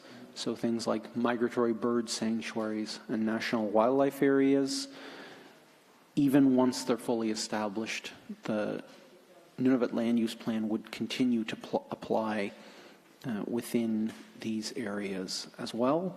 And it's a goal of this planning process to encourage conservation planning. So we'll go through the different topics that have been identified in this chapter that support this goal. However, before I continue with that discussion, I just wanted to note one final comment from Chapter 2, just to jump back. We didn't have a slide included in here, and there are no mapped areas to support it, but the final subsection of Chapter 2 deals with the subject of climate change, which is a known concern in the territory, I guess in the world. But while the land use plan takes this area-based approach to management, there are no specific areas associated with climate change. But within the 2021 draft plan, it's noted that the issue of climate change has been considered throughout the development of the land use plan. And there are a few examples of how the Commission has given that consideration in relation to other topics addressed in the draft plan. So one example was the consideration of additional impacts on caribou, for example, due to a changing climate. So the Commission is aware of increased icing events, reducing the ability of caribou to dig through snow for forage.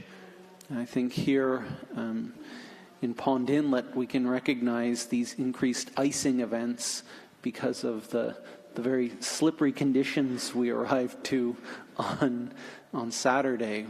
We joke, but it was very treacherous to walk around. We were slipping and falling and felt a little bit unsure of ourselves on our feet, but that transition between summer and winter, creating that additional layer of ice, is known to create an extra burden on caribou trying to dig through snow to get to their food during winter. Another example might be increased insect harassment, causing caribou to have reduced time to feed.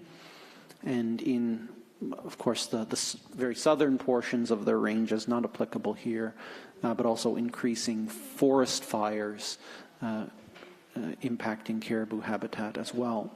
So all of these factors have been identified to the Commission through this planning process and played a part in the Commission's recommendations in the draft plan to include some very strict requirements on land use activities occurring on important caribou habitat. Another quick example might be impacts on polar bear that rely on sea ice for feeding. So with a warming climate, having reduced time to feed. So I just wanted to make that additional note before going on to Chapter 3. Coming back to the topic at hand, the first subsection of encouraging conservation planning is future national and territorial parks.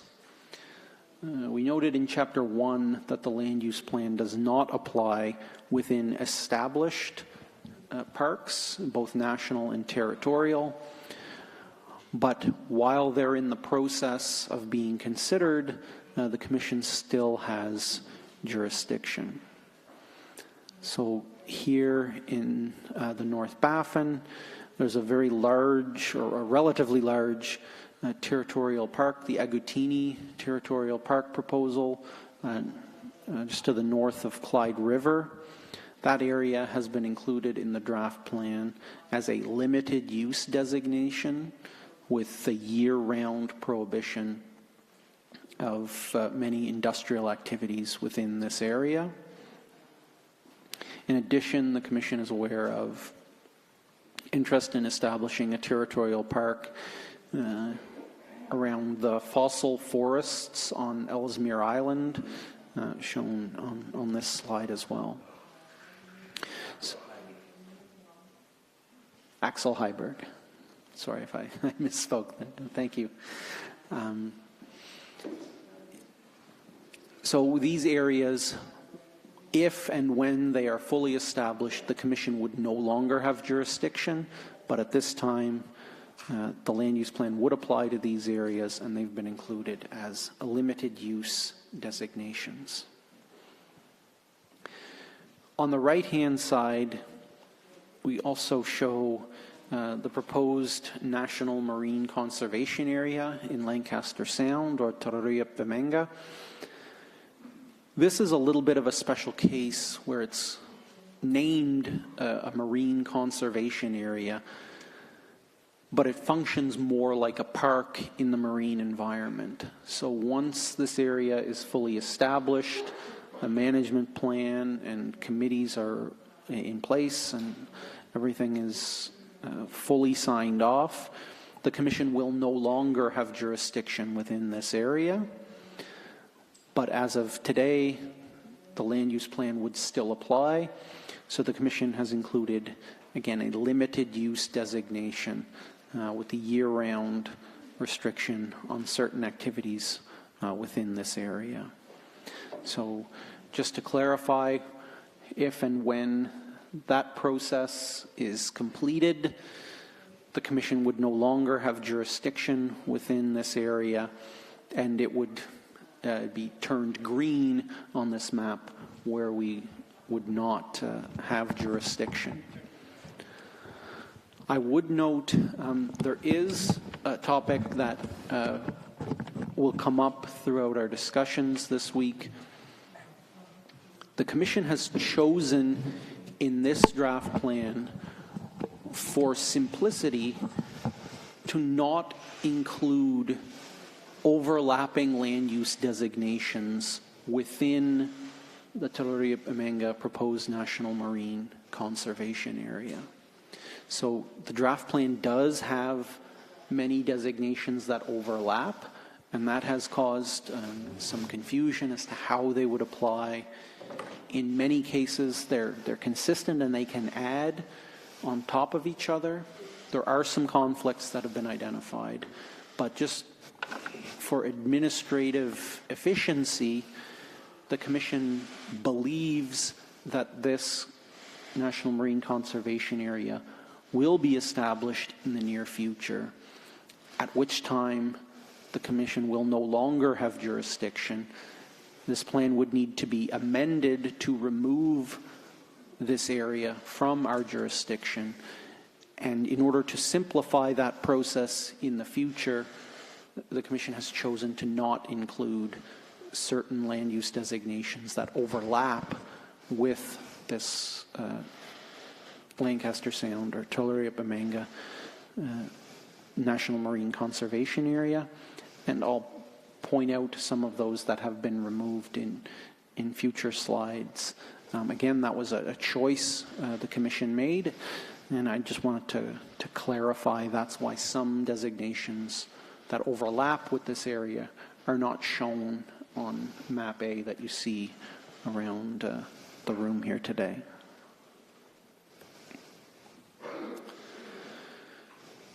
The next slide shows national wildlife areas as well as migratory bird sanctuaries. There are several of these areas here in the North Baffin, both national wildlife and migratory bird sanctuaries. The Commission, as I've noted, does still have jurisdiction within these areas and has proposed a limited use designation with year-round prohibitions on certain industrial activities, again, including mineral exploration, oil and gas exploration and development, all-weather roads and linear infrastructure, as well as setbacks from some key features such as migratory bird colonies within these areas. I would like to note that there have been significant differences of opinion on how the land use plan should treat these areas. Some participants support having these established conservation areas included as limited use designations in the Nunavut Land Use Plan. However, some participants have noted significant concern with including these areas in the draft plan with year-round prohibitions or restrictions on activities in particular, as that is considered by some participants to be an overreach or going beyond what was agreed to with the establishment of these conservation areas and interfering with the implementation of Inuit impact and benefit agreements that have been signed and agreed to for the management of these areas. So this is something I draw everyone's attention to as an area of disagreement amongst participants, and this will be something that commissioners will be giving full consideration to, again, following the close of the hearings and the revisions to this draft plan.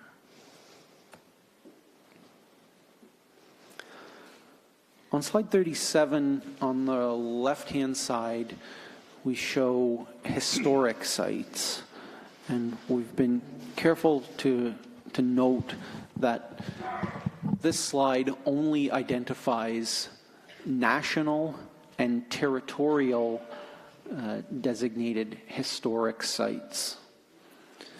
The Commission fully understands that throughout the territory there are thousands and thousands of archaeological, historic, and cultural sites. There are large inventories of these locations held by the government of Nunavut, the Department of Culture and Heritage, and Nunavut Heritage Trust. Those have not been directly incorporated into the land use plan, but these officially identified sites have been included as limited use designations with year-round prohibitions on certain industrial activities. And I will note that national historic sites, if they are administered by Parks Canada, are not within the Commission's jurisdiction, but all of the national historic sites within the Kikataluk region are not currently administered by Parks Canada, so the land use plan continues to apply in these areas. The right-hand slide shows Canadian heritage rivers. These are areas identified through the Canadian Heritage River System, and there are no Canadian heritage rivers identified within this region, so I'll move past this slide without further comment. On the right-hand side of this slide, this is the last one of this chapter, we have Oceans Act proposed marine protected areas. So under the Oceans Act, the Department of Fisheries and Oceans has the ability and mandate to establish what are called marine protected areas. There are currently none of these fully established within the territory. However, there are two locations that are in the early stages of consideration. One of those in the Kivalliq region, and also one here off the northern coast of Ellesmere and Axel Heiberg Islands. This initiative is currently being considered, and the Commission is not, deeply involved in that process. But this study area for a potential marine protected area has been submitted to the Commission as part of this planning process. And in the 2021 draft, the Commission chose to identify these areas as valued components at this time, with no specific plan requirements. And the exact boundary and detailed requirements for these areas would be developed and agreed to as part of the process that would be led by the Department of Fisheries and Oceans. That concludes Chapter 3 of the Land Use Plan, and I think we're about good for a break, so I'll turn it back over to the Chair. Thank you. Thank you, Johnson. It's almost lunchtime. We're going to take a lunch break. I want you all back at 1:15, please. Thank you.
We'll proceed the afternoon proceedings. John, you may proceed.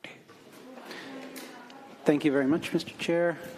And Jonathan Savoy, again with the Nunavut Planning Commission. I hope everyone had a good lunch and got an opportunity to have a little break. Just before lunch, we finished Chapter 3, which was on encouraging conservation planning.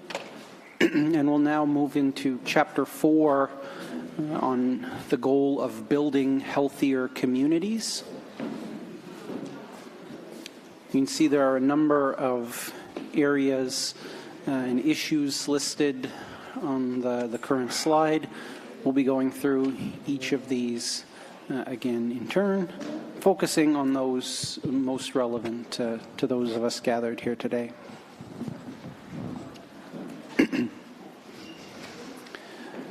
This chapter on building healthier communities focuses on areas identified by communities for community use, as well as areas important to the health and well-being of Nunavut's communities.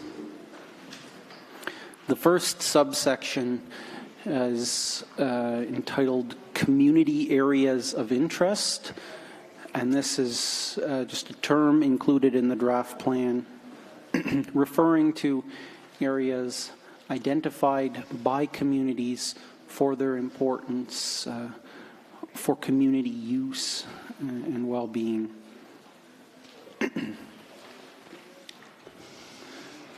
The first component of community areas of interest applies Nunavut-wide, and this is for community on-ice travel routes. So as a mostly coastal people, all communities rely on the sea ice for travel during the winter, both to harvesting and camping areas as well as between communities. And there's clear concern about potential shipping during the ice-covered months, disrupting the ability of communities to travel and potentially creating safety concerns for community members who are already out and encountering ship tracks through sea ice. The 2021 draft plan proposes a new approach to managing these areas through a conditional use land use designation that would require project proponents that are interested in conducting shipping through ice to first contact all municipalities through both the municipal council as well as the hunters and trappers organizations within 300 kilometers of any point of intersection between the mapped community travel routes and the proposed ship track. So in this case, it's another fairly unique example of a plan requirement, sort of like the polar bear denning conditions I mentioned were a little bit different in that it's not an outright seasonal restriction or something like a setback that's most commonly used in the draft plan in conditional use areas. But in this case, the project proposals would conform to the plan as drafted, but these project proponents looking to conduct the activities would need to then get in contact with the municipal council and hunters and trappers organization and discuss potential solutions to address the concern about ship traffic and on-ice travel. And I think there's a few reasons for this general approach from the Commission's perspective. in part because there are so many different community on-ice travel routes, as shown on the map, and so many different scales of project proposal, from a single one-time transit up to a project that could include multiple transits every day or week or month. The Commission did not recommend specific requirements that would need to be followed by project proponents, but this more general requirement for communication and consultation has been proposed in the 2021 draft plan. We have heard from a number of participants some concern with this approach, that it does not go far enough towards restricting shipping activities during the winter months, and that other alternatives should be considered in the development of the draft plan. I should also note that the collection of these on-ice travel routes yet again has relied on a number of different information sources. Again, a major contributor to this information here in the Qikiqtaaluk region was the Qikiqtaaluk Wildlife Board, again providing very detailed submissions after working with the hunters and trappers organizations in the region. And in addition, some on-ice travel routes were identified through existing documentation prepared through the Department of Fisheries and Oceans for the Northwest Passage in particular. But as of the 2021 draft, there is a fairly detailed record of these routes throughout the region.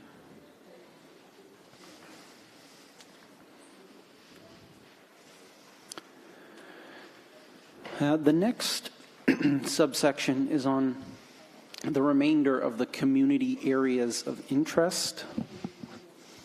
And there are different maps for each region of Nunavut. Here in the North Baffin, there is a special circumstance I do want to draw your attention to. So the first area included here, south of Arctic Bay, is the area of Moffat Inlet, which was identified as an area of great importance to the community, starting way back in 2012 during our community consultations in the community of Arctic Bay. And that area had been included in previous drafts of the plan as the equivalent of a limited use area with restrictions on activities. However, as I mentioned in the previous chapter, this is now within the proposed National Marine Conservation Area. So between the 2016 and 2021 drafts, the area of the Tularia-Bamenga National Marine Conservation Area was expanded to include the area down into Admiralty Inlet, including Moffat Inlet. And the decision was made to not include this overlapping designation within that area, on the understanding that the Marine Conservation Area will soon be fully established and the Commission would no longer have jurisdiction within this area. So you won't see in the 2021 draft plan the area of Moffat Inlet south of Arctic Bay as a limited use designation. So the Commission certainly recognizes and appreciates the importance of this area, but made an administrative choice to leave that area, as well as some other overlapping designations, out of this plan to make its future amendment more straightforward. So that is a choice that was made, and the Commission would, of course, welcome feedback on that, as well as all the decisions in the 2021 draft plan. So there are a handful of other community areas of interest, the nearest being in the northern Fox Basin, more associated with the communities of Igloolik and Hall Beach.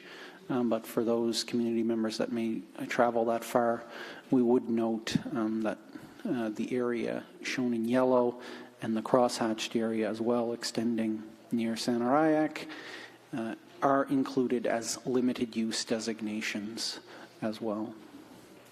And I'll skip through the next few slides here for other regions.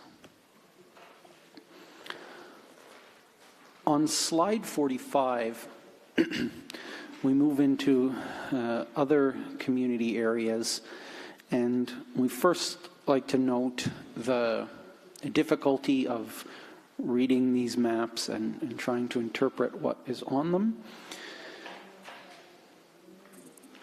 In general, the map on the left-hand side of the screen represents what have been called other community identified priority areas. And this is really a collection of thousands of areas identified by communities for different values. Now, all of these different mapped areas have been considered by the Commission, and some of them have led to the inclusion of some of the community areas of interest we just discussed, including things like Moffat Inlet and Netling Lake further south in the region. However, the Commission has also chosen to include that entire data set collectively as valued components, again for project proponents to consider when they're designing their projects, as well as for other regulatory authorities to consider in their review of any specific project proposals. And on the right-hand side of this map, we have information that largely consists of points, but also a few lines and some areas as well that were collected through the Commission's use and occupancy mapping. So this is the one-on-one interviews that Commission staff, including Annie and Tommy here with us today, have conducted over many years with communities to identify how they're using the land. So these are individual harvest sites, so where caribou or geese or berries were harvested, where campsites are located. Again, all of this information was considered in the development of the plan throughout, so when considering other land use designations, this information was taken into consideration. But collectively, all of this information is also included in the draft plan as valued components. And again, emphasizing that looking at these maps at this scale, they're very hard to interpret or gain a lot of information from them. But through our online application system for proponents, the computer would be able to summarize this information more effectively for project proponents and regulatory authorities to consider.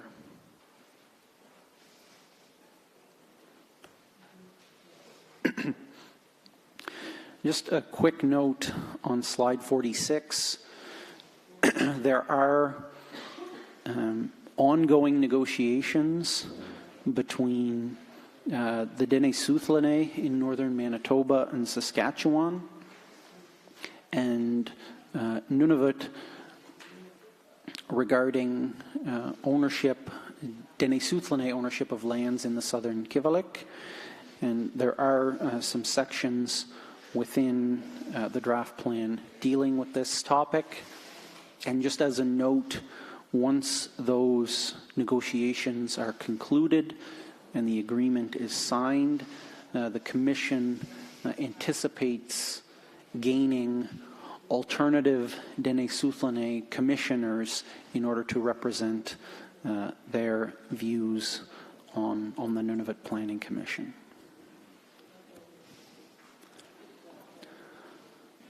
On the next slide, in a similar way but further advanced, are the areas of equal use and occupancy between the Inuit of Nunavut and the Inuit of Nunavik, shown in orange near Senekilowak and Kingate. Those areas are included in the draft plan as valued components as well, and the Commission does have alternate commissioners from Nunavik that will be in attendance at the Iqaluit hearing next month. On the right-hand side, another topic that's not particularly relevant to the North Baffin region, we have two what are called unincorporated communities. These are the communities of Bathurst Inlet and Dumingmaktok in the Kitikmeot region. They are not outpost camps or communities. They are somewhere in between, and they've been called unincorporated because they do not have a municipal council and government funding. So they've been included in the draft plan as limited use areas to manage land use around those residential bases in the absence of community planning. We get back to some topics more relevant to us here today. On this slide, we have community drinking water supplies. So each community in Nunavut, of course, draws its drinking water from surface water supplies, whether lakes or rivers. All Nunavut community plans have management in place for your community drinking water supply within municipal boundaries. Within the 2021 draft plan, the Commission has just identified those areas within municipal boundaries as valued components, which will allow the municipal land use plan to continue to manage those areas according to the approved community plans. However, some communities draw their drinking water from rivers that extend beyond municipal boundaries, where the communities do not have jurisdiction. And for the communities gathered here today, that's the communities of Pond Inlet, Arctic Bay, as well as Grise Fjord. Those three communities, your drinking water comes from areas that include areas beyond your municipal boundaries.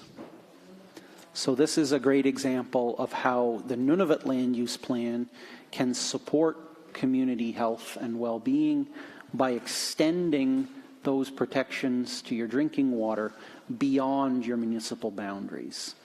So the 2021 draft plan has included the portions of your drinking water supply that go beyond municipal boundaries as limited use areas with year-round prohibitions on many industrial activities.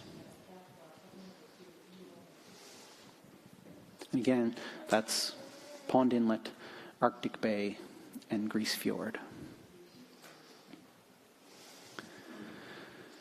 The right-hand side of the slide identifies what are called priority contaminated sites. So much like archaeological and historic sites, the Commission recognizes that there are many waste sites, contaminated sites across the territory that could range from something like a few abandoned fuel drums out on the land up to abandoned mining sites or military facilities. The Government of Canada, in particular, maintains detailed inventories of these waste sites, and the Commission has relied on their identification of these sites that are of priority as concern to human health. So in the 2021 draft plan, it identifies these priority contaminated sites that may be particularly dangerous to human health, and has proposed, again, a limited use designation to restrict activities in these areas to ensure that they're not dug up, for example. You know, you wouldn't want to establish any sort of camps or digging up of the earth within these locations.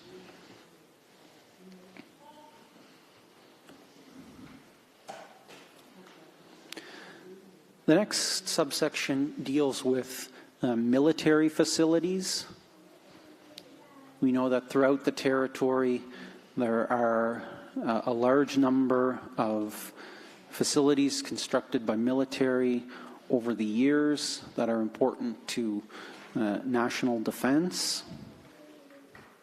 There's the North Warning System site, or the old DEW-line or Distant Early Warning System site you can see on this map, tracing through the center of Nunavut.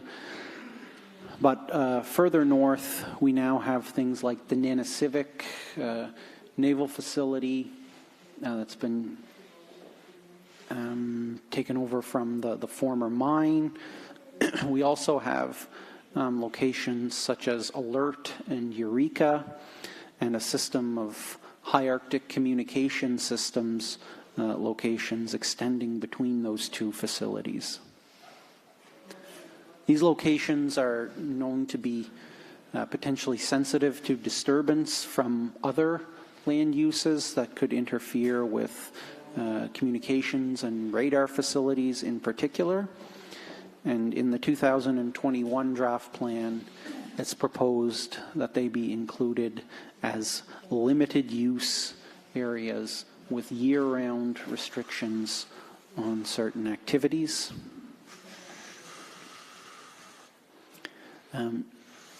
Not particularly relevant here in the North Baffin, but in many cases further south, those military facilities are often associated with Nunavut communities, and where they're within municipal boundaries, the Commission has chosen to just identify those areas as valued components rather than limited use areas that could interfere with ongoing community development and planning.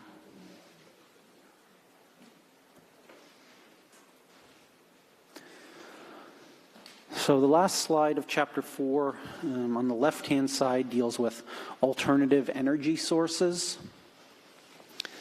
In the Kivalliq region of Nunavut, as well as in Iqaluit, the Kulik Energy Corporation has done some preliminary studies on identifying locations of potential for hydroelectric power generation, and the draft plan identifies those areas as valued components.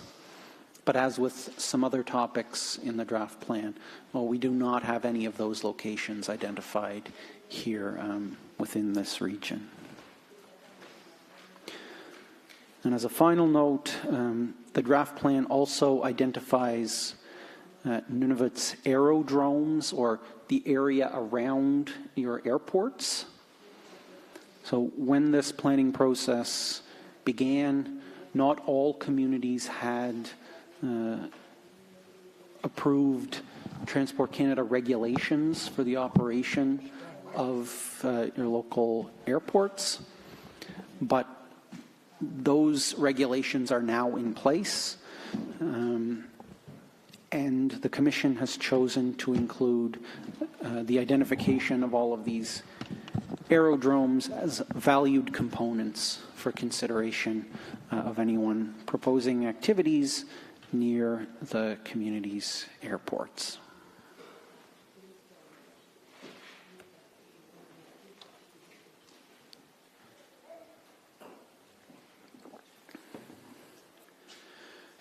Moving on to Chapter 5, this deals with the goal of encouraging sustainable economic development. This is the fourth and final goal included in the land use plan. You'll recall we've discussed protecting and sustaining the environment, encouraging conservation planning, building healthier communities, and now we'll turn to the important issue of encouraging sustainable economic development. So there are four subtopics within this chapter that we'll now review. The first subsection is on mineral exploration and production. This map identifies in a lighter orange color what is known as areas with evidence for mineral potential. This information was provided by the Government of Canada and does not have different rating systems within the information. So areas not colored are areas without evidence for mineral potential, and the orange shaded areas have such potential. The darker orange shaded areas shown on this map represent existing mineral rights.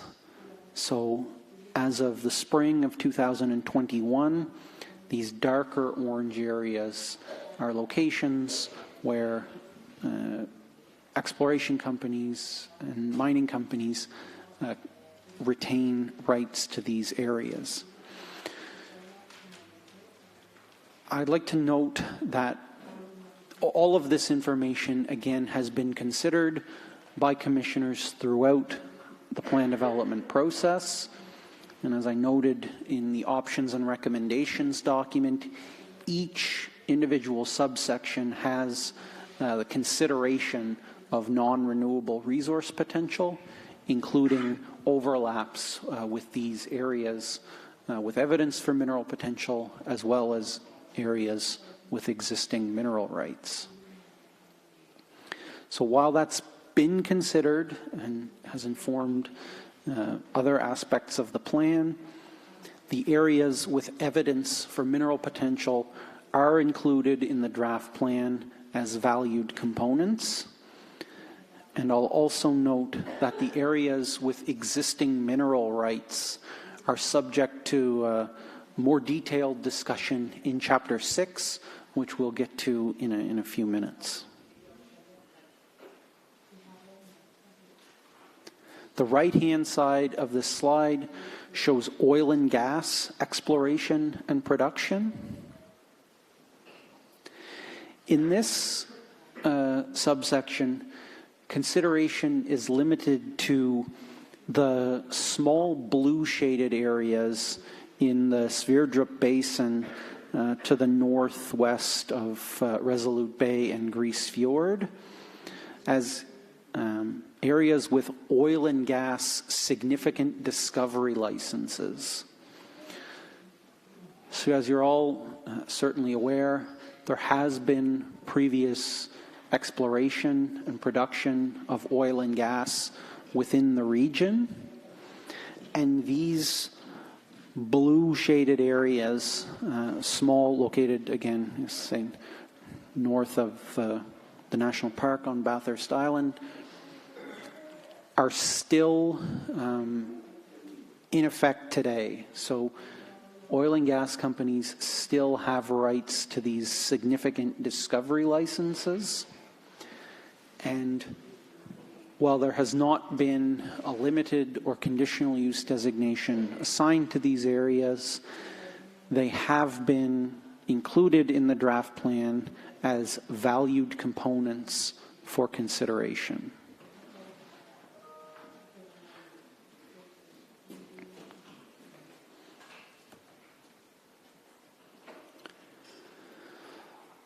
The next slide deals with terrestrial or land-based transportation and communication. There are a number of different approaches to this topic throughout the different regions of Nunavut. I'll note that here in this region, the primary interest is in the linear infrastructure, meaning roads, railways, transmission lines, associated with the Mary River project. In this case, the Commission has chosen to rely on previous amendments that have been made to the currently approved North Baffin Regional Land Use Plan, and has carried over some of the previous amendments for transportation corridors associated with the Mary River project. So the orientation and alignment of those terrestrial corridors that are in the amended North Baffin Regional Land Use Plan have been carried into the 2021 draft Nunavut Land Use Plan, which would allow for the use and continued development of these areas as transportation and communications corridors associated with the Mary River project.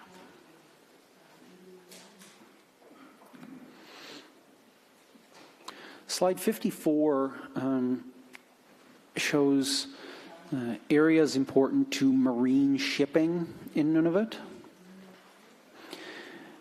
And I'll note that in this case, the areas shown on the map are from the work done as part of the Northern Marine Transportation Corridor Initiative. That's being done with Transport Canada, the Canadian Coast Guard, and other partners to establish shipping routes within the Canadian Arctic.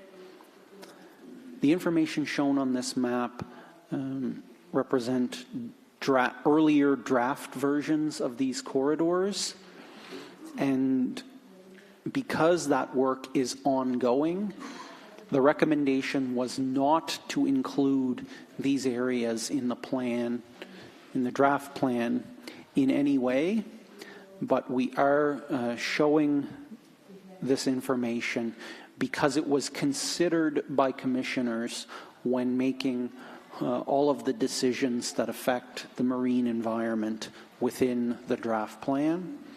I'd mentioned, for example, different approaches for whale calving habitat depending on the significance of the overlap with this data set as an example of how this information has been used by the Commission, but you'll see it's not included as any sort of land use designation or even a valued component. The final subsection of Chapter 5 deals with commercial fishing. On the left-hand side, you see Arctic char areas of abundance in gray shaded areas. So within these highlighted areas, there's known to be an additional or high abundance of Arctic char that could, in principle, I guess, be commercially fished. It does not mean that there are active fisheries in the area, only that it's an indication of significant populations of Arctic char. In addition, there are a number of small points shown on this map. This information was taken from the territorial fishery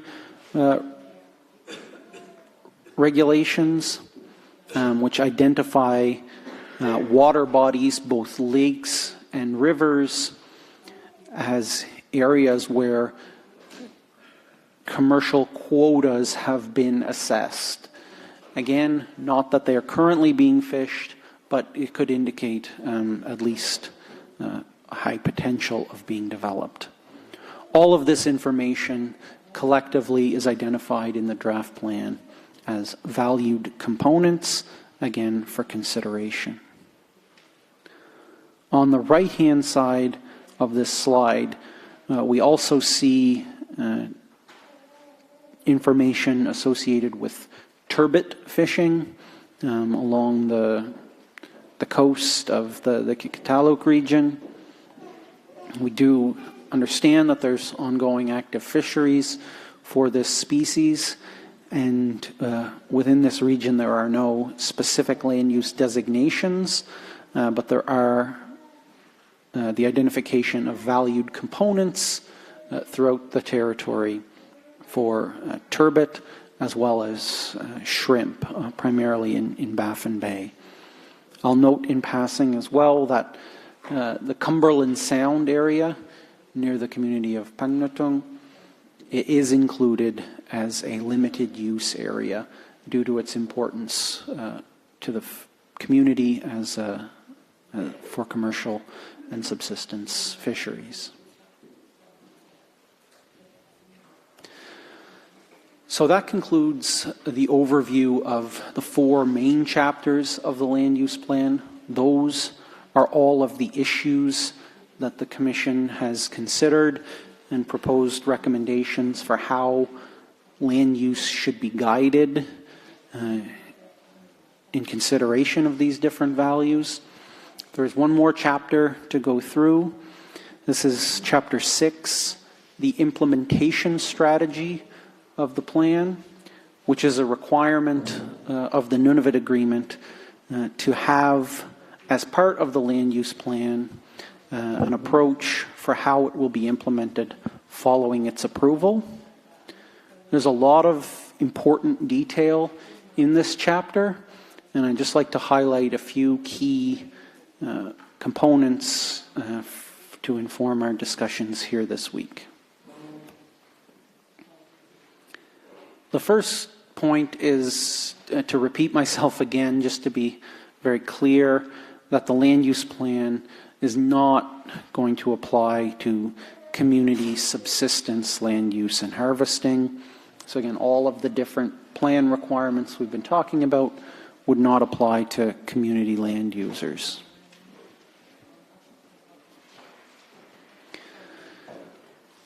In addition, the land use plan proposes specific uses that would be prohibited or not allowed. So that I've been giving examples of mineral exploration, oil and gas, quarries, maybe things like all-weather roads. If a use is not included in that list, that would mean that it's permitted.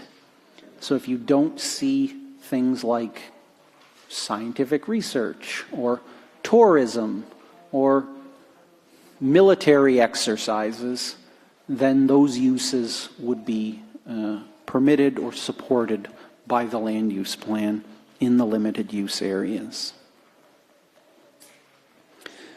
One additional note of clarification is that many land use designations, especially on the land, prohibit what we call a linear infrastructure. Again, that's a term referring to things like all-weather roads, pipelines, transmission lines. But it's important to note that that does not include temporary winter or seasonal roads.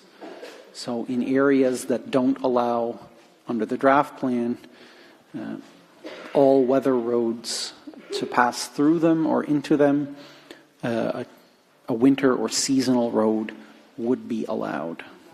And that is contained in a definition in, I believe, Appendix B of the land use plan.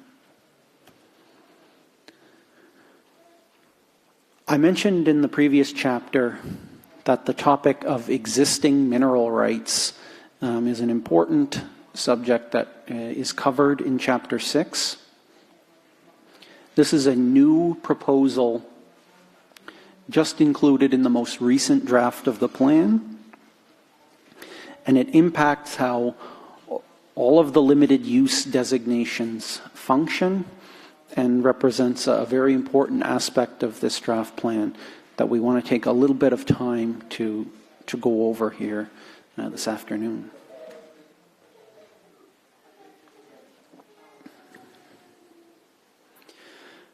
First of all, the Commission recognizes the importance of the mining industry to the territory in general, and also the fact that it very much develops in multiple stages. So as you're no doubt very aware, mineral exploration projects don't get proposed in their full scope right at the beginning of the process. Companies need an opportunity to go out, conduct exploration, identify the scope and scale of any deposits, and develop plans and strategies for how to extract those resources in an appropriate manner. The issue arises is that when changes are made to those projects, a new review by the Nunavut Planning Commission is required. So if a company has gone out and started exploration, they have good results and want to conduct more or larger scale work, they have to submit a revised proposal to the Nunavut Planning Commission. And the challenge that arises is that if a Nunavut land use plan is approved while these stages are ongoing, and the land use plan proposes to prohibit mineral exploration and development in these areas, that would create an obstacle or challenge for those companies to continue the work that they have already begun. So because significant investments have been made throughout the territory, including in areas that are being proposed in the draft plan to be limited use areas with prohibitions on mineral exploration and development, the Commission has given special consideration to these areas with existing mineral rights. So to support continued economic development in the territory, the 2021 draft plan proposes that projects with existing mineral rights within the proposed limited use areas would be exempt from any prohibitions on mineral exploration and development when they undergo any significant changes that would require a new review by the Nunavut Planning Commission.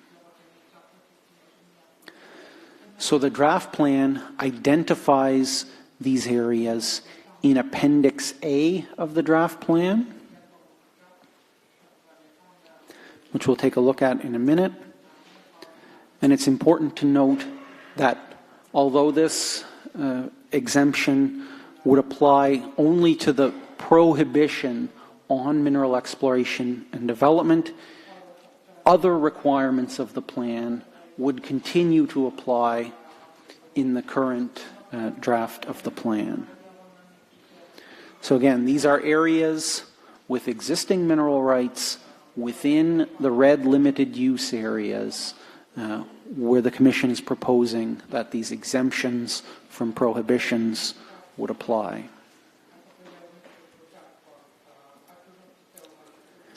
Now, there have been a lot of discussion and concern and questions from all participants regarding this approach. One very common area of discussion is just exactly how these existing mineral rights shown in Appendix A were selected. So I'm just quickly going to pull from one of our question and answer documents to outline how that was done. The first step was to download all of the existing mineral rights data from both the Government of Canada and Nunavut Tungavik Incorporated for their subsurface parcels where they issue mineral exploration agreements. This information was taken from the spring of 2021 before the latest draft was released. The Commission then only selected active projects for inclusion. I will note that this selection process removed existing mineral rights that were listed as suspended, and in discussions with the federal government, the Commission understands that this may not have been appropriate given how the status of suspended mineral rights applies. So we'll be giving full consideration to updating these lists as appropriate following the close of the record. We then selected only those rights that overlap with the proposed limited use designations in the draft plan that would prohibit mineral exploration and development. So Appendix A is not meant to show all existing mineral rights in the territory, but only those within the proposed limited use areas. The Commission also chose to remove from the list any projects that were not previously reviewed and approved by the Nunavut regulatory system. So if projects had not yet begun physical work on the land and been reviewed and considered by Nunavut's regulatory system, they were not included, or if they had been reviewed by the regulatory system and not recommended to proceed.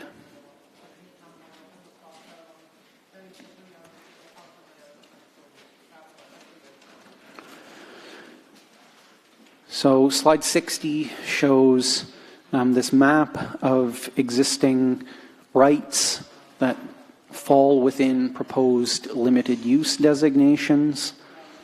And just at a glance here at this map, it certainly appears that the majority of these projects with existing rights are associated with the Mary River project on northern Baffin Island here in this region.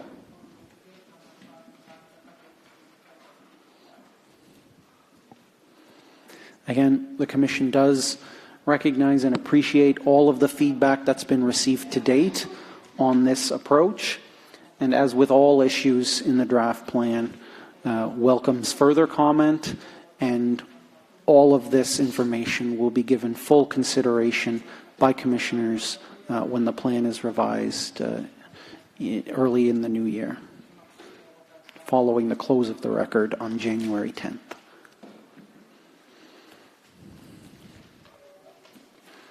So I mentioned how the land use plan will be revised. This draft plan will be revised before it is submitted to the Government of Canada, the Government of Nunavut, and Nunavut Tungavik Incorporated for consideration. But the land use plan itself, after it is approved, is also meant to be flexible and to continue to change.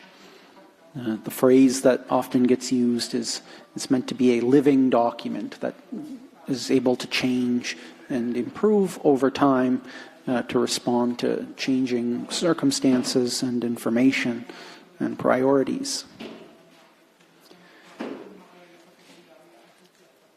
The draft plan identifies 3 ways in which the plan can be changed or adjusted following its approval. The first and smallest of these changes is called a minor variance, which is a small change to a plan requirement.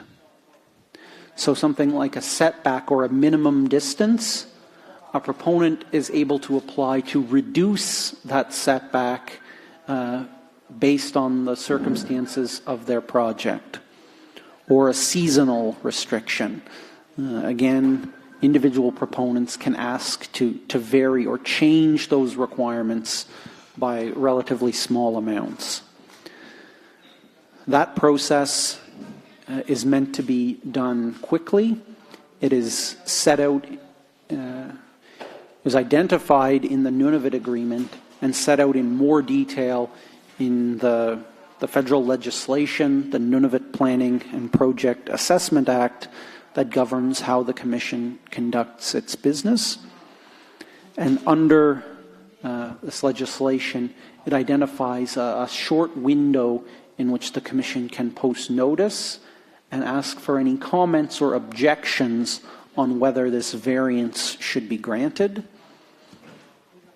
And because it's meant to be a small change, it can be done relatively quickly and without further approval by what we call the signatory parties, or the Government of Canada, the Government of Nunavut, and Nunavut-Tungavik Incorporated. So that's a small, fairly quick change to a specific requirement of the plan. The plan can also be amended at any time. So that's a more of a large-scale change to a land use plan. I mentioned earlier the amendments made to the North Baffin Regional Land Use Plan associated with the Mary River project. And you may recall the Commission holding public hearings in your communities and considering that at much greater length. So those plan amendment processes are meant for larger scale changes to the land use plan.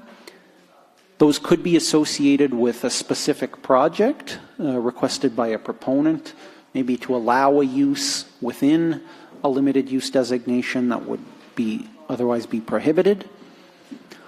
Or it could be used to incorporate new information.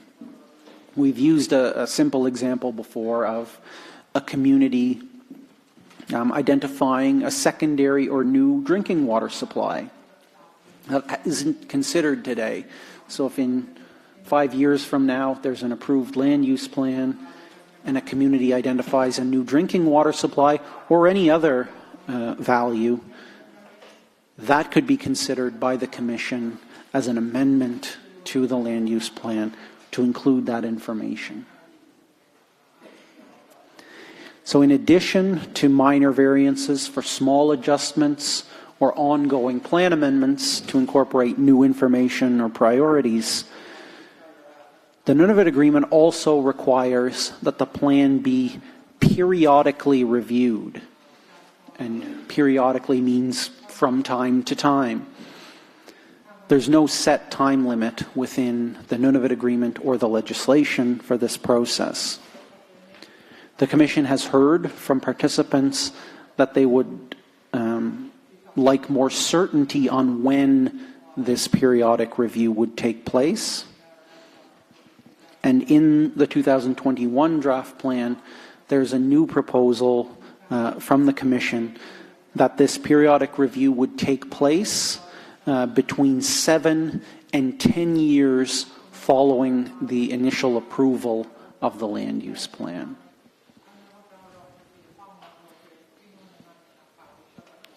So given that it has taken 15 years to get this far, the time period of between 7 and 10 years was viewed as a sort of compromise between some participants had recommended every 5 years that the plan be reviewed.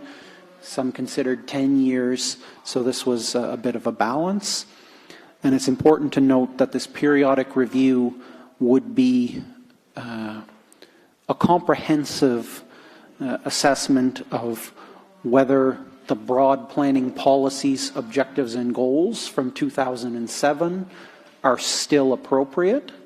These are still supported by communities and different government agencies, regional and youth associations, and all planning participants.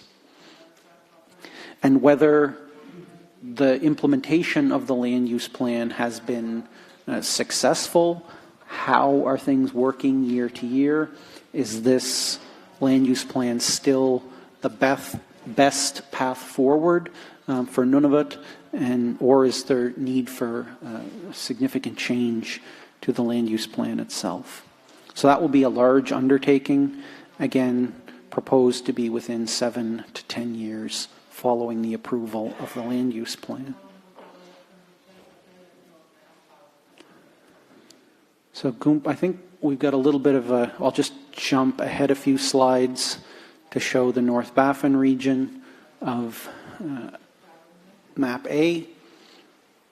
So we're very much near the end of this presentation. Thank you for bearing with me. But we just wanted to highlight what all of this looks like for this region.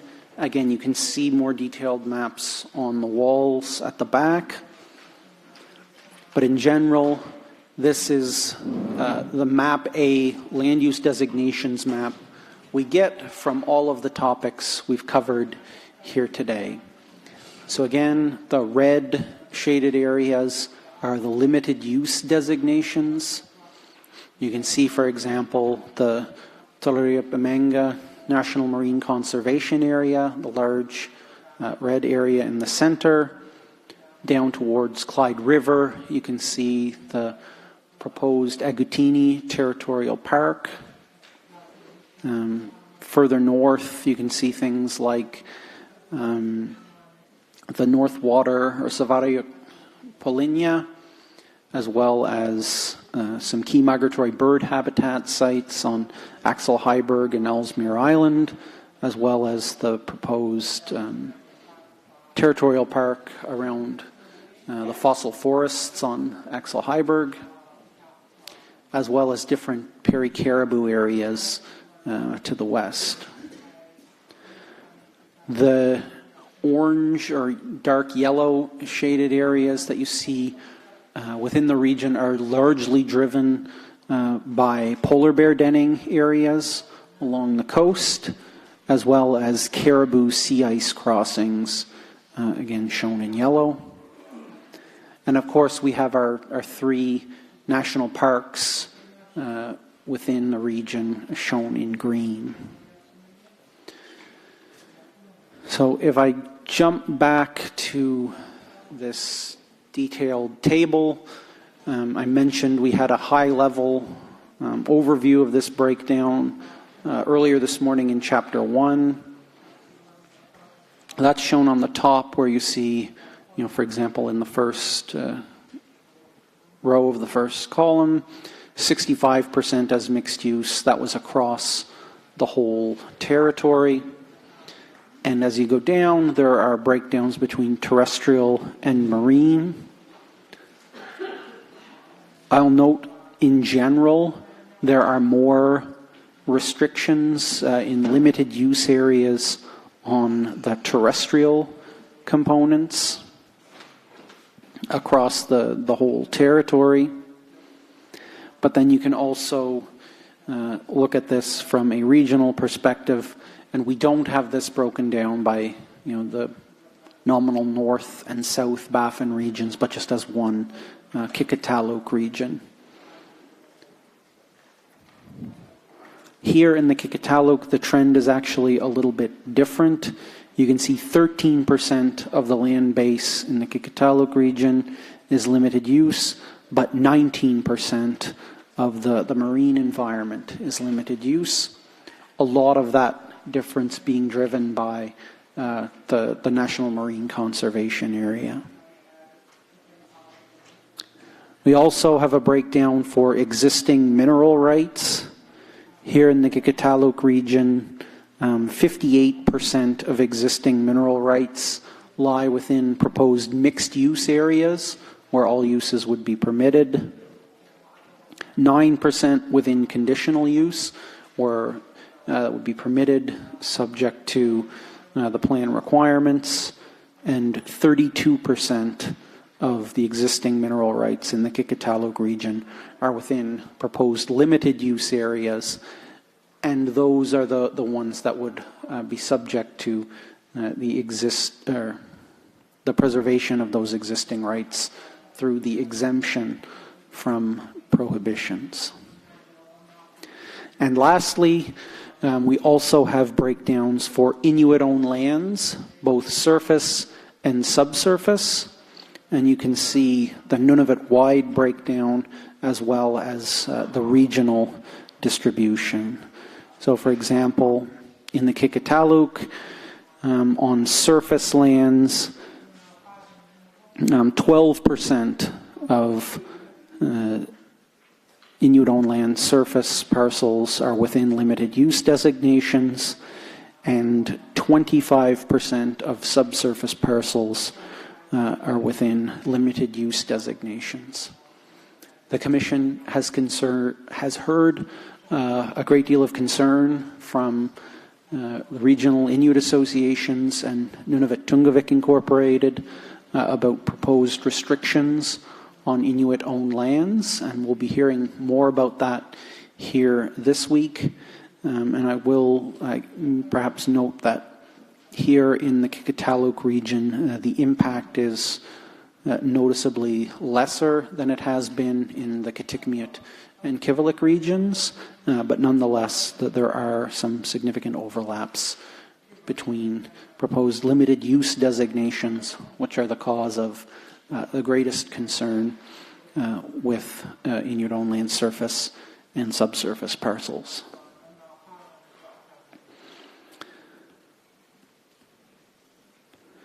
So, as I've said, that was a fairly lengthy but nonetheless high-level overview of the draft plan, attempting to highlight topics that are of most interest to those of us gathered today.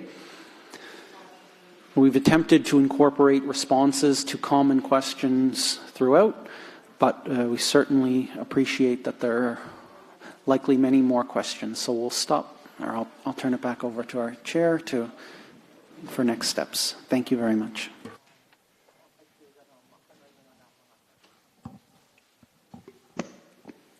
Thank you, Jonathan. We'll take a 15-minute break, and if we have any questions, we'll head into the questions. Next, we'll take a quick 15-minute break before they ask questions. Thank you.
Jonathan.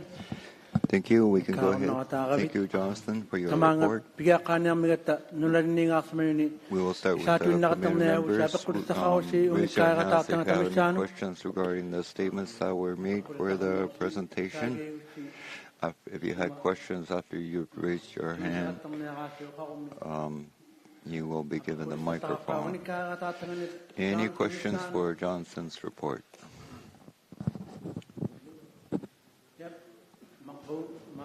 We have two hands up.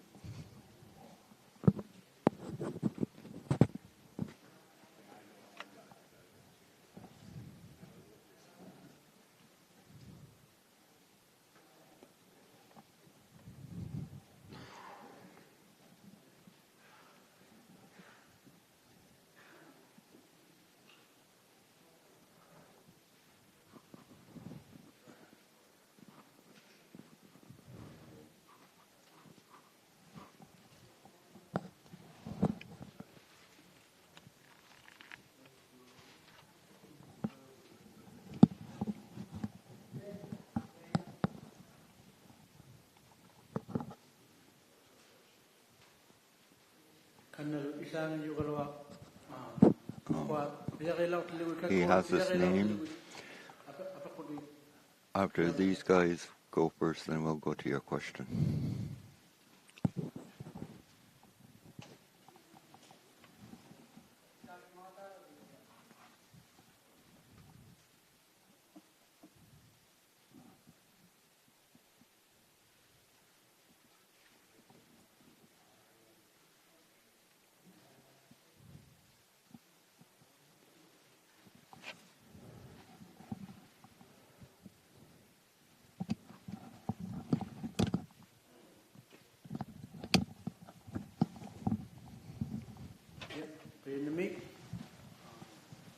Thank you. We wrote the names down. We will follow a list of names as written. Charlie.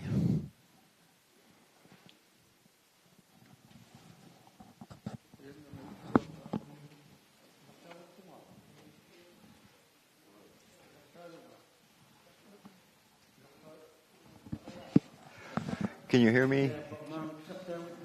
We can't hear you from this side. You can hear me. Can you hear me? We can hear you on the headphones. Okay, you can hear me, they said. Thank you, Mr. Chair, for the presentation presented. And it was a long presentation and a lengthy presentation. I wrote down some questions I wrote down some statements I want to ask. I won't ask all of them. I will ask a short question, Mr. Chair. At the start of his presentation, he said that we will have more opportunities up to January 22. Do I understand that correctly? Our statements or statements from organizations, will we still have an opportunity to make statements up to the 22nd? Is that correct? Thank you very much, Mr. Chair. This is Jonathan Savoy with the Nunavut Planning Commission. Thank you, Charlie, for the question. Just to clarify, yes, so I'd mentioned any of the comments received here can count as your submission. If you'd like to provide any additional comments, in particular through writing or the submission of any maps or things like that, the Commission will be accepting them until January 10th of 2023. So there's still a few more months following the hearing to provide any further comments. Thank you.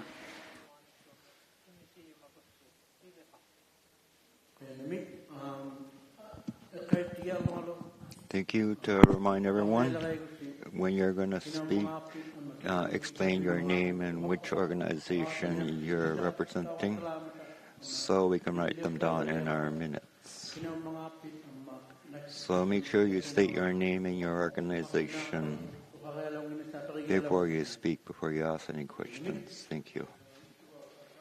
Thank you, Mr. Chair. My name is Charlie Inoa, community member. and I represent the HTO. And I'm asking questions on behalf of the HTO. I do have another question. All these statements that were written down. Well, can you hear me?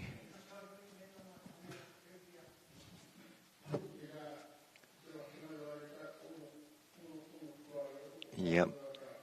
There were a lot of statements in his presentation, and some are to-do action statements. And I'll ask another question. The statements he made regarding Tedroto Imanga becoming a conservation area, and this will be made into a conservation area after attending multiple meetings and after it's enacted in Parliament. I want further clarification for his statement. Which month do you plan to hold these matters, or when will the federal government deal with these matters? Thank you. Thank you very much, Mr. Chair. This is Jonathan Savoy with the Nunavut Planning Commission. The Nunavut Planning Commission hasn't been directly involved in the establishment of this National Marine Conservation Area, and if I could maybe defer to an update from the federal representatives here with us today, or the Kikitani Inuit Association, for example, they may be in a better position to respond to when that may be completed. Again, that's not something that the Commission itself is responsible for, but perhaps some of the other participants may be able to provide more information. Thank you.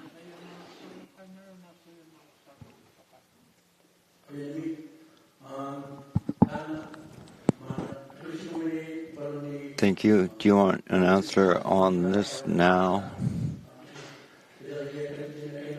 Or can we go ahead with other statements, questions? And you could talk to the federal government representatives themselves and the NTI representatives. They probably know more about this information, as this is not directly NPC's responsibility. We will deal with NPC responsibilities now.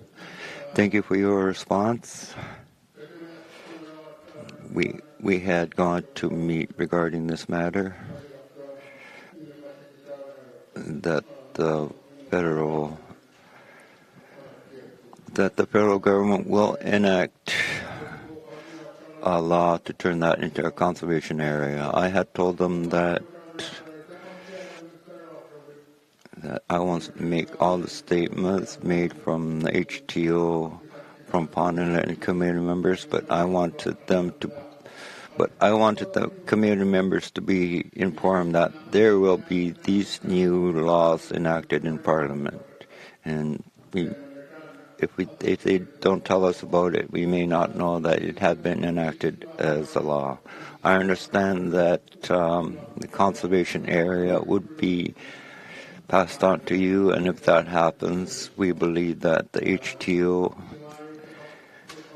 or Hamlet would be given responsibility for the conservation area.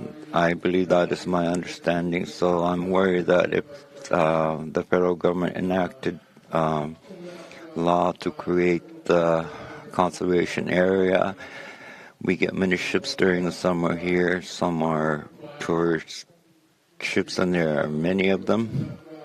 And when all these ships arrive to the community, we do have tourists disembark to the community, which is okay. But the community members do travel. But the cruise ships do disembark passengers back and forth and driving back and forth real fast. And I believe this impacts wildlife in the area. And so I want to make that first statement. And I'll ask another question. And I'll hand it over to you. Mr. Chair, it says here in the statement that NTI, well, the Inuit organizations are first, as it says in the statement, and the Nunavut land claim agreements had been agreed to and signed to in the past. Looking at the contents, there are a lot of them regarding matter with respect to wildlife, and there are lots of matters with respect to Inuit traditional knowledge. But there's something missing from your statement. We'll say it here. I know what it is, but if we were to go past the law, if we had so many people working like oil exploration companies or mining companies that go over and above the law, what can NTI or anybody else do to stop them? This process takes a very long time. Can we not add provisions within our meeting that NTI have the authority?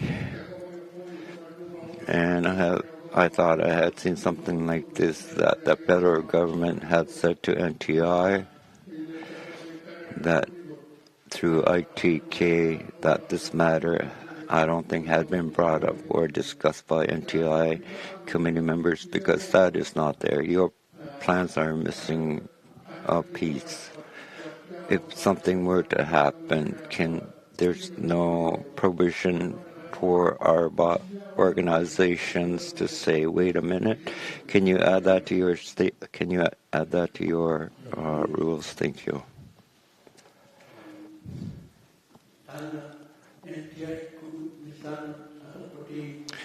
Your question is geared more towards NTI, correct?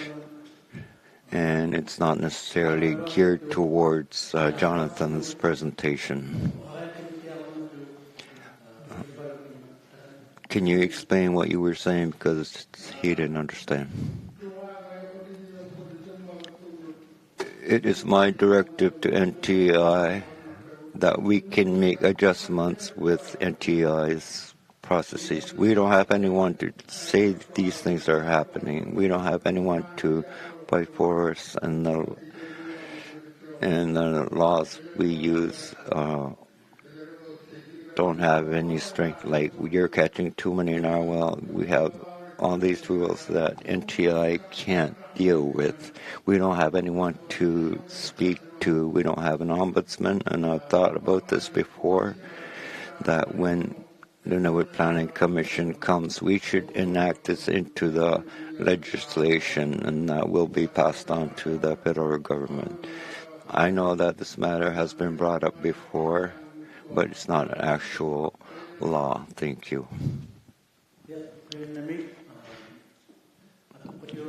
Thank you. That was not necessarily a question, but I want to say that NTI will have an opportunity to speak here while we're here.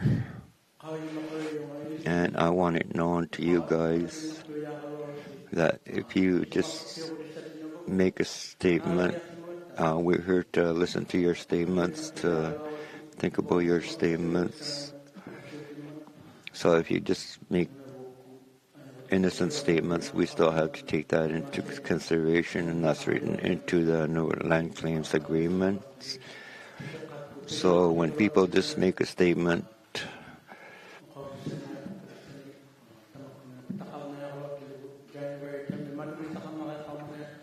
so I said we still have that January 10 for your deadline for your other statements. So I want everyone to know that we are the Nunavut Planning Commission. We're here to listen to your statements and decisions.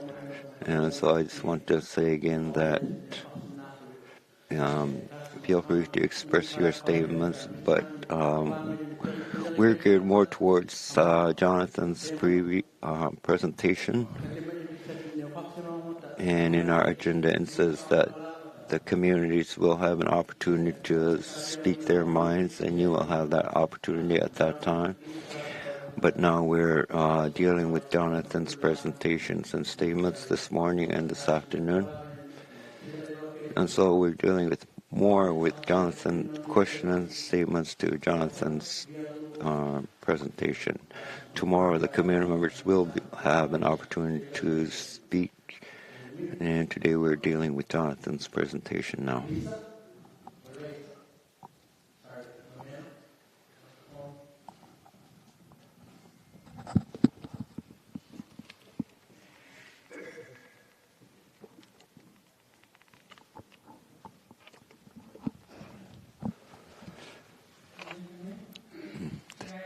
Thank you. My name is Lysa Nigel. I'm from the ALHTO from Greece Fjord. Thank you, Mr. Chair. The statement seemed made. I wish to ask a question regarding muskox. I believe you had said something about muskox that they haven't been really researched in the past. Why have they not been researched so much in the past? Is it because there's not a lot of wildlife on Baffin Island?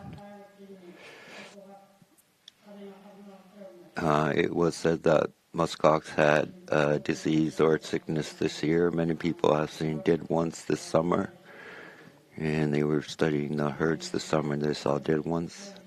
Why is it that muskox have not been studied so much in the past? When I hear statements like that of muskox dying, I said, I see. I didn't believe that the muskox were dying, and you had said the land had to remain pristine and in clean condition. I've traveled outside our community up there. I've seen many 40-gallon barrels with liquid in them. There are many barrels up there. I've always talked about those barrels. Perhaps it's too expensive to go up there to do cleanups, and for that reason, it seems like nothing is being done in the territory, or it's just because they haven't gone up to the high area. And I have seen places where there are paired caribou, and there was an area, there are battery fluid in 5-gallon barrels that were to be used for airport lighting, and that was 5 years ago, and nobody has ever gone to clean them out. And these barrels are in places where the muskox frequent. Can we deal with this sometime in the future? These toxins can go to humans through the food sources. I'm really concerned about the muskox when it said they have disease or sicknesses, and I have seen many narwhal muskox dead up there. This has been happening since Pan-Arctic came up here in the past. We see many wildlife die off, and I think it was from the gases or fuels from Pan-Arctic. Thank you very much, Mr. Chair. This is Jonathan Savoy with the Nunavut Planning Commission. Thank you, Lisa, for your questions. The first question was in regards to the muskox and how they weren't included in the land use plan. So I had mentioned that since 2007, the Commission has been working on the development of this land use plan, and there has been a choice made to focus on what we call priority issues, or issues that were raised by a large number of participants. So that led to things like caribou and walrus and polar bear, but not species like muskox or wolverine or other species, grizzly bear I mentioned as well. So we have heard some information and recommendations about muskox and different species, wolves, for example, as well. But only some of those species have been discussed at great length through this planning process, and muskox was not one of those ones that was included in earlier drafts and up till now. So as the land use plan is being developed, we have added new topics into the land use plan as they come up. For example, the beluga and bowhead calving areas are just new to this draft. So someone raised those up, and the commission listened and put those in the land use plan. Muskox is just an example of something that is important, more important in some communities than others, but it just hasn't risen up the priority list to get in this land use plan. And that's another example of how when this land use plan is approved, it won't be complete. It won't address every topic of concern, but that is something that can be looked at in the future through plan amendments and periodic reviews and ongoing land use planning. The other topic you mentioned was barrels in particular with, toxins and different materials in them. And yes, the Commission has heard repeatedly about these types of locations in the past. We have recorded some of that information through our community mapping sessions. And there's a large shared mandate in dealing with waste sites and contaminated sites. I mentioned the Government of Canada maintains an extensive inventory of contaminated sites in the territory. The Government of Nunavut as well is doing work on contaminated sites in the territory. The Nunavut Planning Commission, also as part of its mandate that we're not actively pursuing right now, includes the identification of waste sites. So we certainly do appreciate the concerns, and as I mentioned, we have included those priority sites within the land use plan. So different organizations gathered here today are working towards identifying and cleaning up those different locations. And right now work, again, is focused on the priority areas, but that long-standing legacy of these different smaller sites is something that we as a territory need to continue to work on collectively. Thank you. Thank you.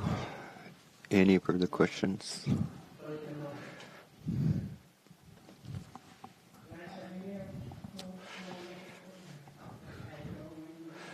Listening HTO.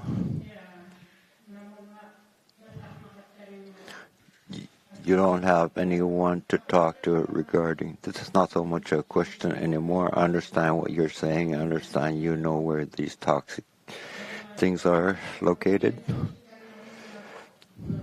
So if you could, I don't know how you could delegate someone, but if you could delegate someone, this is a high priority for us that may endanger our wildlife, and I understand your statements. Thank you.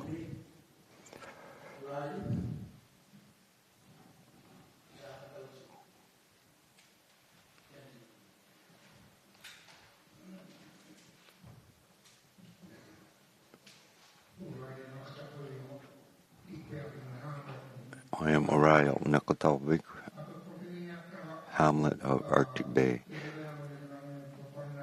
The question I'm going to ask, if NPC could not deal with it, I'll stop asking about it. I'll ask something else.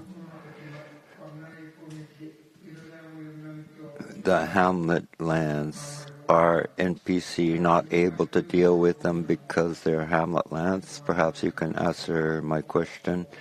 I will express my concerns after that. Thank you. Thank you very much, Mr. Chair. Jonathan Savoy with the Nunavut Planning Commission. Thank you again for the question. As I mentioned earlier this morning, the Nunavut Planning Commission does have jurisdiction within municipal boundaries, but only for certain types of land use. So larger scale industrial activities like the bulk storage of fuel, the deposit of waste, or things like quarries do need to conform to or be supported by the Commission's land use plans. But other activities like new housing developments do not. So there is a role within municipal boundaries. And I'll also just quickly note that the Commission has tried in most cases to leave municipal lands for municipal management through your own community plans. So where national defense sites or different values overlap with municipal lands, we've often chosen to identify those as valued components. But maybe I'll stop there and see what the specifics are.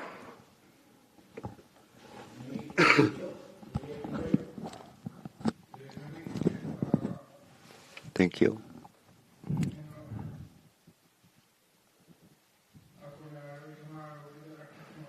This has been a concern of mine for a long time. I've been a councillor for the hamlet for a long time. We have lots of dust on our community roads. We have muddy roads, and we get very dusty. When I'm driving on my ATV and I pass a vehicle, I can't see what's ahead of me, and I have to stop and wait for the dust to settle. And I have trouble breathing, and we've been in the situation for a long time. So whoever had made agreements, they left something out. And so I'm asking, will our roads be dusty forever and ever? That's been a concern of mine for a long time. What's your opinion on that? Thank you very much, Mr. Chair. This is Jonathan Savoy with the Nunavut Planning Commission. Yeah, living in Cambridge Bay, we certainly appreciate the concerns regarding dust. It's very bad in our community as well.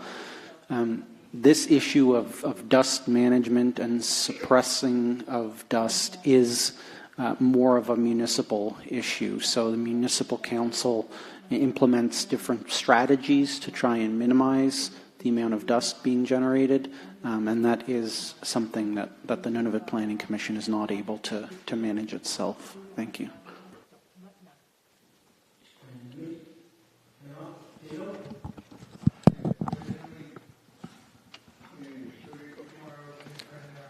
Yep, this will be a concern in our community for sure. Which organization can help us, I want to find out. And I understand that it's basically a hamlet responsibility. But they don't have the funds necessary to deal with the matter. So the first agreements in place had probably left these out.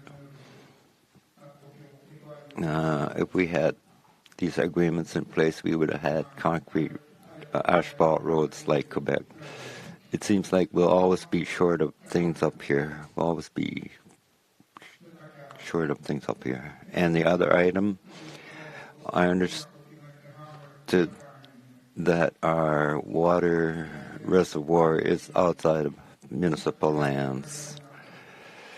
And so if our community can deal with the matter, I had not thought that our water reservoir was outside of the hamlet lands. Can you inform us about how much out of hamlet jurisdiction our reservoir is? Thank you. Yep, I want to explain to you, to explain who you are and who your organization is, and so make sure you always state that. Thank you. Thank you very much, Mr. Chair. In regards to the follow-up on the dust suppressant, I encourage perhaps you to discuss that with maybe the Government of Nunavut representatives here today through Community and Government Services. They may be able to provide more details on funding for that type of municipal infrastructure. Regarding the drinking water supply, the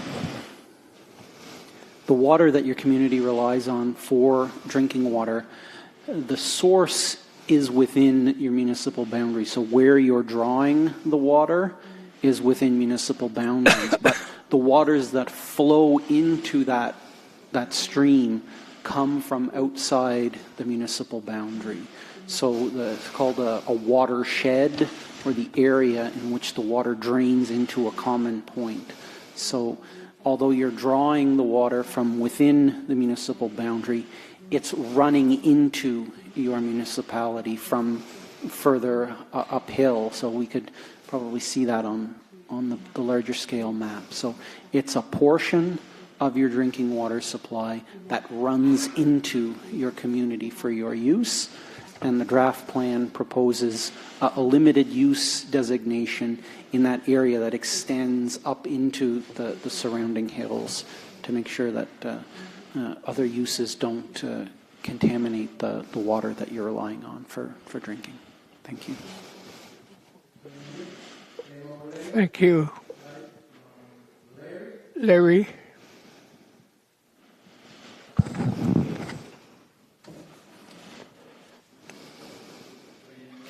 Thank you, Chair Larry Aulalik, HTO. Already mentioned it, but you were talking about Mr. Takatabi was talking about the dust. But you can mention it under the term of well-being. He's talking about well-being of the community, which is part of the land use process. So I just want to tell you that. And I'm glad you mentioned that government are listening. And that is a shortcoming of land use plan from territories. Nunavik, their land claim is under provincial government. So we should strive towards becoming a province. I just want to also mention the fact you're talking about Prairie Caribou. I know it's already written down. Prairie Caribou is never meant to become very huge herds and very large. And they are island caribou, and they have never been very numerous. And the fact that government is now telling the communities like Richfield and Resolute, the Prairie Caribou had become very close to being endangered species. Therefore, they've been telling us how to go back to making them numerous and different steps to be done. They've been sending governments to come to work with us. And many of us do not recognize being blamed for decimating caribou numbers. We have never been to be blamed. It's the exploration companies, Parnardic and Atlantic Richfield and different companies. We don't have helicopters and airplanes to go up there whenever we wanted to, like they do. We only been able to go by Skidoo more often only because the Skidoo is now 4-stroke, as an example. So I just want to tell you that as well. So when you talk about Prairie Caribou, the onus is not so much on the Inuit people, but by the industry and the scientific community. They have the technology and means to be north of Richfield and Resolute more easily anytime. So they're apt to do more disturbing. One last item in your presentation on the, just a note, on the hydro issue. I hope that someday you will be able to address the fact that, and when it comes to hydro initiative, as per the land use plan, not to use propellers. You know those big turbines. I know it's more. They are very dangerous for birds to fly into. They are dangerous for birds to fly into around the world. So I hope they never come up north. And the last item. I just want to say further that And when you talk about heritage centers and designating areas of important historical area, you could well to think about the commission and you guys, the Northwest Passage become the World Heritage Site because of the Northwest Passage history. The world knows about it, and it becomes no ship zone, and it becomes a place people can go see, but not by ship, because it's too important. And Charlie Inoa said, in summertime there are more and more ships wanting to go there. I know it's to go see it, but there must be some way to protect it further from too much traffic. Nakome, thank you.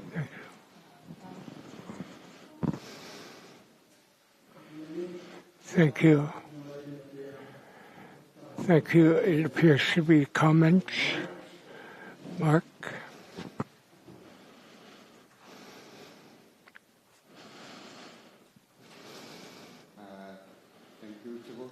Thank you, Chair Mark Amawalak.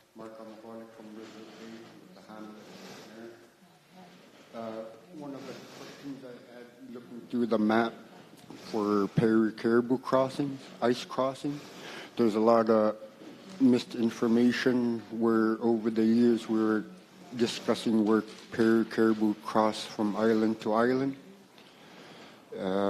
One of the few other things, calving, wintering grounds, and summer grounds, some of those were mentioned, but don't see them on any of the discussions on the map, along with Beluga, Norwal, and bowhead whale calving areas where they come to raise and feed. That wasn't written down. It's all missing. I had a few other things, but with coming to speak right away, I forgot what I was going to say. Thank you.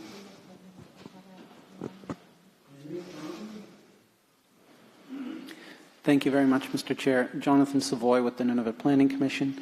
Thank you, Mark, for identifying those areas where the plan may be missing information.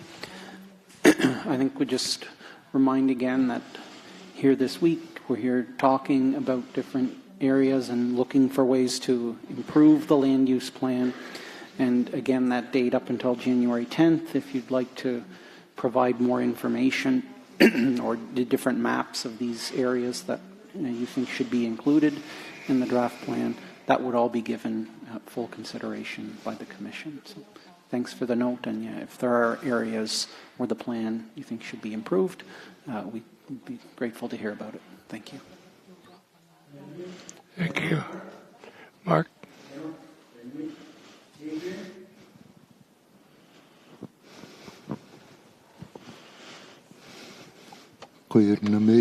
Thank you. Adrian Angnoy Adrian Angnoy HTO.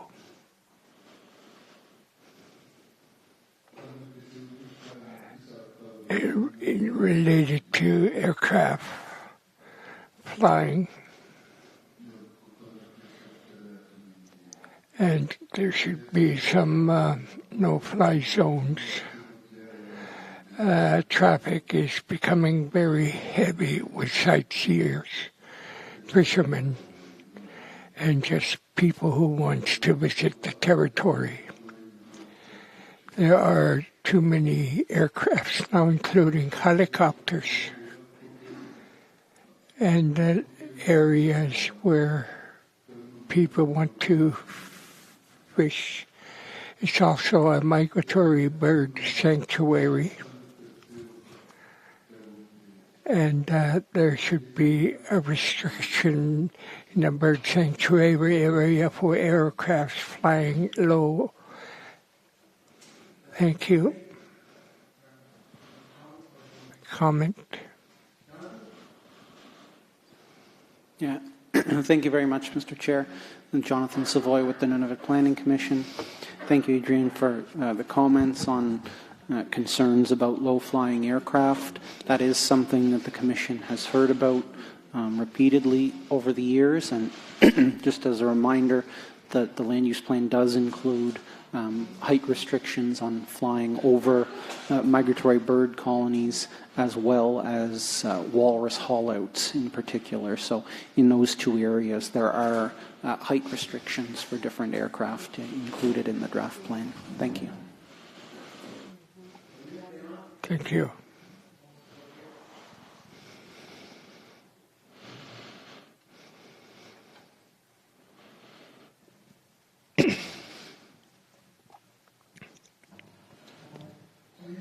Thank you, Chair. You spoke of Moses Kunak Machimatalit. You spoke of or exploration drilling team, and I have seen on shores nearby. I can't tell you how large it is, but it has been worked on before. Some of it is on the shore.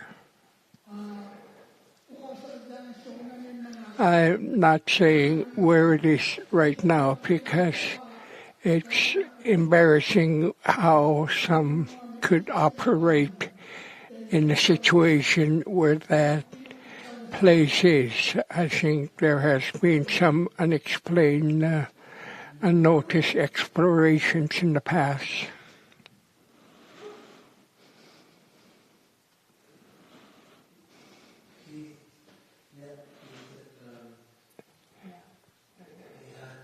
Found he has what do you call it, oil or something drill coming out of the ground near the shoreline, and he doesn't want to say it here, but he's wondering if he can mark it confidentially. That's his question. I don't know. That's how he said it.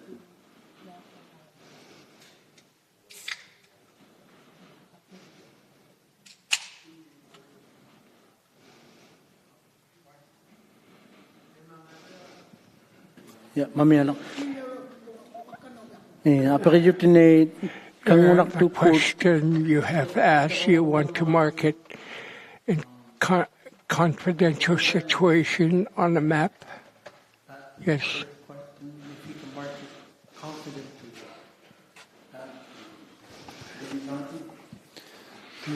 Thank you very much, Mr. Chair. And I ask our legal counsel to follow up, but in my view, the Commission is running a public land use planning process, and the information we collect is shared publicly and put on our public registry. There are a few exceptions where we retain perhaps, like the name of the person who provided us information, but the locations, we do need to make all that information public, so I don't think we could record any confidential information.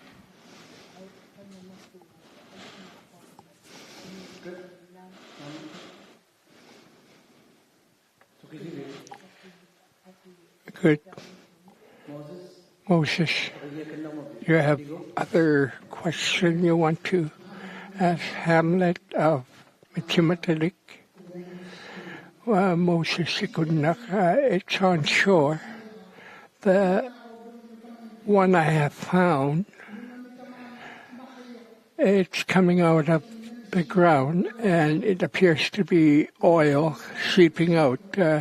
Thank you for clarifying what I can face. I can make further clarifications of its whereabouts.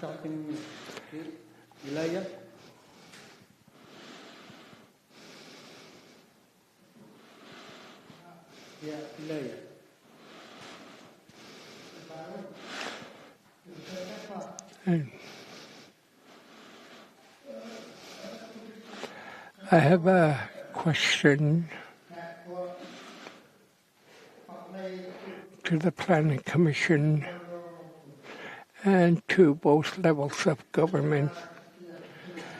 While at this hearing on draft land use plan and wildlife,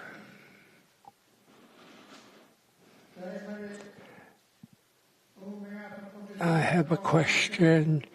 in relations to. We spoke about this last week in Iqaluit, and it's related to what you're conducting. And there are many ways to indicate where people harvest the land they want to select as priority. And we want to keep these land as they are. So I have a question. And as a Hamlet rep, I didn't mention my name. My name is Elijah Panikpakuchuk, name Kaluk. So I pronounce my name to you. And my kinship is across the table, Nakatagbik, Arctic Bay. I grew up in Michimatalik. I have lived in many parts of the territory as we roamed the land. It was a special constable. He worked in Sanisfield. And there are plenty of animals. And it's very valuable and should be marked as priority area for wildlife. And at that cove, there's a walrus hollow. And at that time, people traditionally have used that spot, and walrus were plentiful. And as of today, for some reason, it is no longer occupied by walruses. I don't know what causes for the walrus upon abandon the hollowed site. We have agreed to have Baffin Land to work and explore in that area. And before to their exploration, they said they will be cautious on wildlife sites. And as they proceed to explore, and as Michimatalik HTO members, and our elder was Kunilusi Nutarak, and our plan, our team agreement with this exploration company was sort of thrown out. And we know they were going into an area where animals were plentiful. And as we lived in that area, we kept the noises to minimum, knowing that animals were sensitive. So as a Hamlet councillor, we identified on a map, and we encompassed the valuable land sites for harvesting. And in 1963, it was a calving ground, and the land we call Pingamayok, also Pigokrak, there both were calving grounds, one near Iglulik. And we marked on the map the valuable land that we want anything to leave alone because of abundant wildlife. And as we met in Iqaluit a few weeks ago, I asked how we can preserve this area as a valuable wildlife area. How are we going to allocate it? Now, who's going to take that piece of land? The mining companies? You need to have it as harvesting area, and we like this area to be cleared and prohibited for exploration and mining campsite because it is very plentiful in wildlife. According to Inuit Kauimaya, we need strong area where prohibitions would be in place as hunters. We are told you have caught too many polar bears, too many caribou, and this is all one direction coming down to us. But according to Inuit IQ, we can preserve the wildlife area very carefully. Now, why don't you as government NTI ask advice from us rather than to keep dictating downward? It's always changing area. Land is changing. Climate change has caused havoc. Geese are coming in earlier. Sometimes they're late now due to weather change. So you as a planning commission, you come and ask us how the land should be planned. So here in this room, we should be able to make plans where North Baffin land is.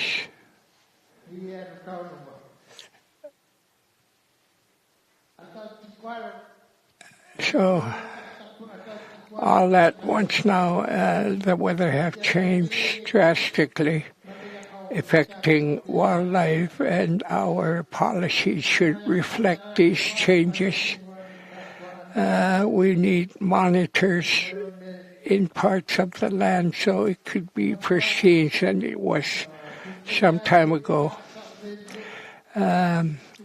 Water crossing areas for the caribou herd during spring.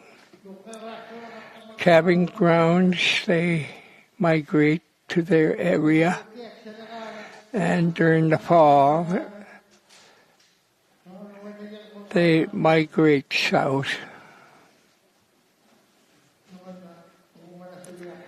And we need these protected, land protected, so we could survive. And how would you be able to keep our land that we use for harvesting intact? Thank you.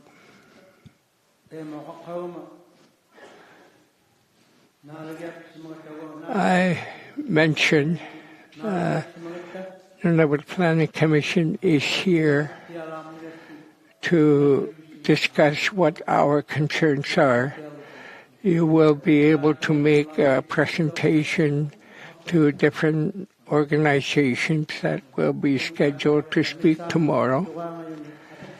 So what we want now is questions related to the presentation Jonathan had today. So when the time comes, you can talk about your concerns when different organizations and governments do their presentation tomorrow. You can bring it and explain this to the government tomorrow, Laimiki. Your name, please, your community, your organization. Thank you. Thank you, Chair Laimiki Pallok, Sugapik, Hamlet Representative, Deputy Mayor. As we looked at the maps today, and it occurred to me in my community, there's a group concern with proposed parks. And these people should have been included at this session because their job is to create and plan towards proposed parks that we want to prepare in our community. I'm sad that he didn't come along now. I think we should have asked communities what interest groups that may have been able to make a presentation related to land use planning. And that was mentioned earlier by a community member of Arctic Bay. This does in communities is very serious. And I have a concern, but it was expressed, so I won't further go into it. We have governments at both levels here, and you can bring this to their attention tomorrow. And they'll be making their presentation. Jonathan, do you have an answer to the question, the concerns? Thank you very much, Mr. Chair. Jonathan Savoy with the Nunavut Planning Commission. Thank you for bringing up the issue of the parks' interests in your community moving forward. And I'd just like to repeat that the draft plan does include a proposed limited use designation, for example, for the proposed Agutini Territorial Park with year-round prohibitions. And if there are others in your community that you feel should be involved in this process, I guess I'd again remind about that January 10th date. Like if the group responsible for park planning and development has any comments, they could get in touch with us and provide those before that January 10th deadline. Thank you.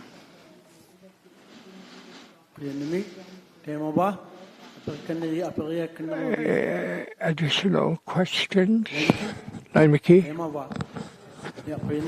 Thank you. Marty?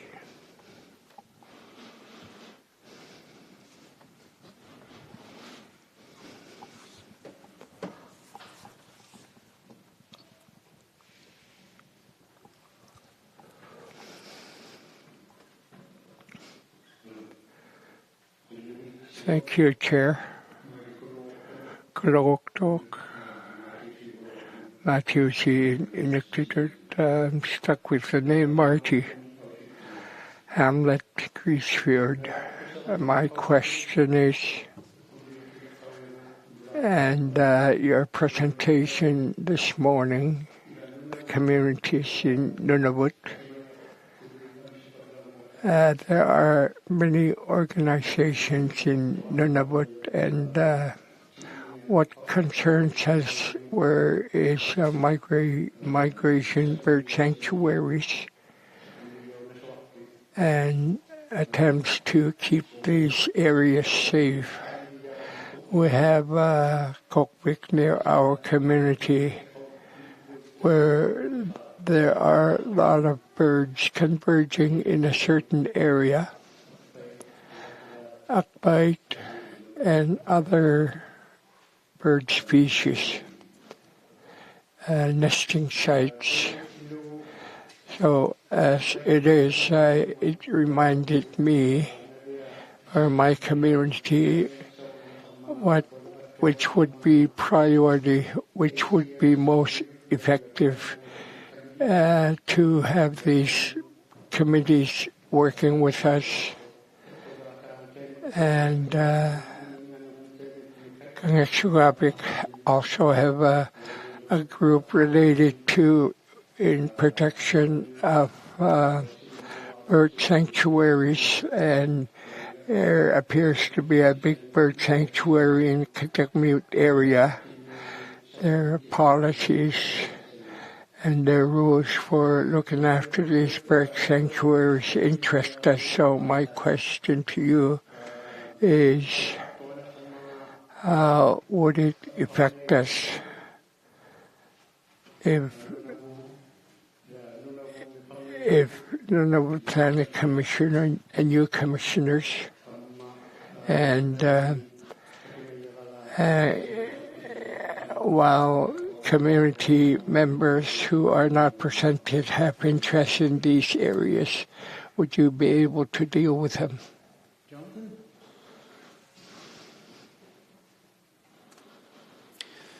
Thank you very much. I may not have gotten the full question, but I understand it was in regards to migratory bird sanctuaries and how they're being managed and who is responsible for them. So maybe you can follow up, but I just wanted to note, the migratory bird sanctuaries exist in all regions of Nunavut. They have been established through the Canadian Wildlife Service with Environment and Climate Change Canada. They do have area co-management committees in place to review activities within the bird sanctuaries, and the Commission has heard from both the Canadian Wildlife Service and those area co-management committees that the land use plan should include plan requirements in these areas to support their management. However, other participants have indicated concern with including these management approaches in the draft plan, as it could go beyond what was agreed to within the Inuit Impact and Benefit Agreements, for example. So that might be just a little bit of background, but did I understand the question? Or, sorry, I'll stop and see.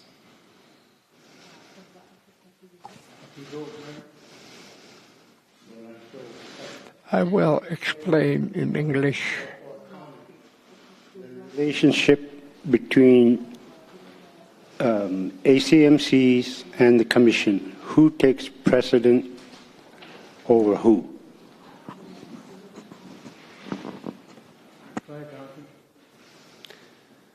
Thank you very much, Mr. Chair. So in the Nunavut regulatory system, the Nunavut Planning Commission has jurisdiction within these areas, as does the area co-management committees. So the Nunavut Planning Commission and our land use plans are the first step in Nunavut's regulatory process.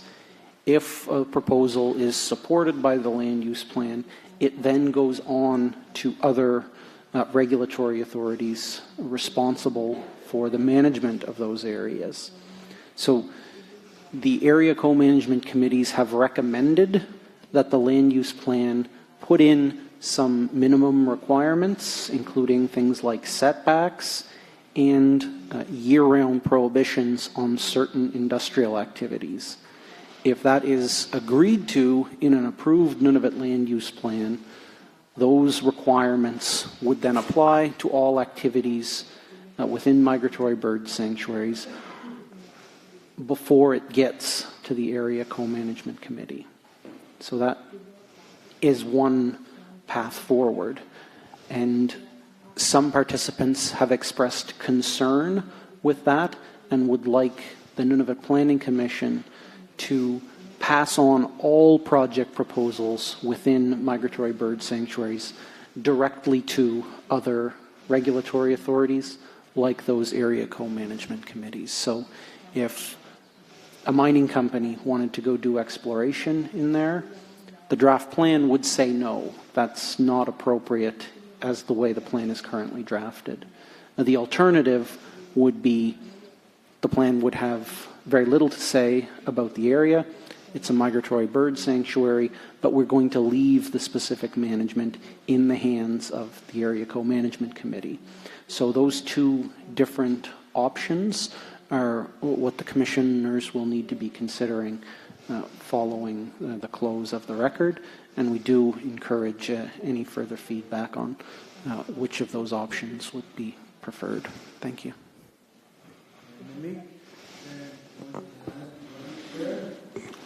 Thank you, Mr. Chair. Sharon Ahalowak, Executive Director with the Planning Commission. Marty, thank you for your comments and your questions.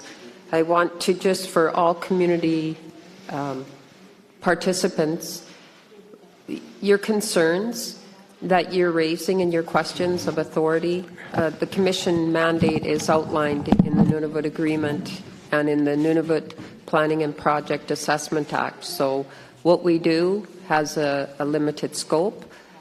In saying that, the draft plan is here for each of you to tell us if you like it, if you don't like it, other recommendations. So Marty, if you had different recommendations that you wanted to advise the Commission and others of what the draft plan currently says, you will, when you do your presentation, you will have an opportunity to do so.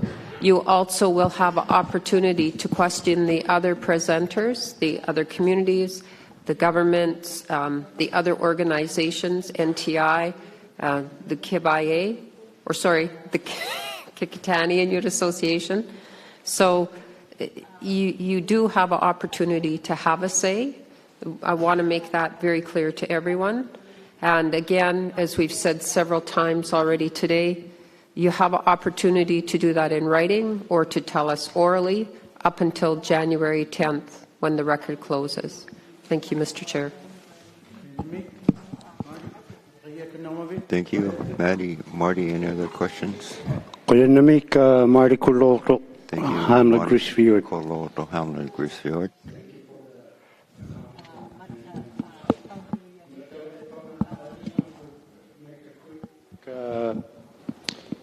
Well, it's in my eyes, a huge issue is really enforcement.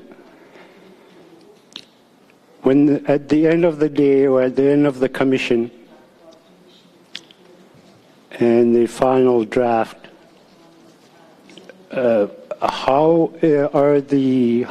what's the plan for enforcement? I know that's a big question that we all need to address sometime or another. I'll just stop there for now. Thank you.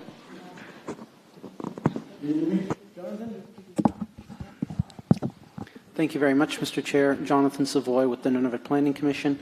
Thanks again, Marty, for the additional question. As you note, the issue of enforcement is a big issue, and it's a shared issue and responsibility. So I'd first like to note that any of the requirements that get agreed to and approved in a Nunavut land use plan are required to be incorporated into any licenses, permits, or authorizations issued by other regulatory authorities, including many of the participants gathered here today. So if there are height restrictions on aircraft, if there are setbacks from certain features or seasonal restrictions on when an activity can take place, those requirements of the land use plan get passed on to other regulatory authorities, and they have to include those in the licenses that they issue. So if you're a landowner or the Impact Review Board or the Research Institute, they have to include those into the authorizations. Again, that's not enforcement, but that's an important step of how the plan would get implemented.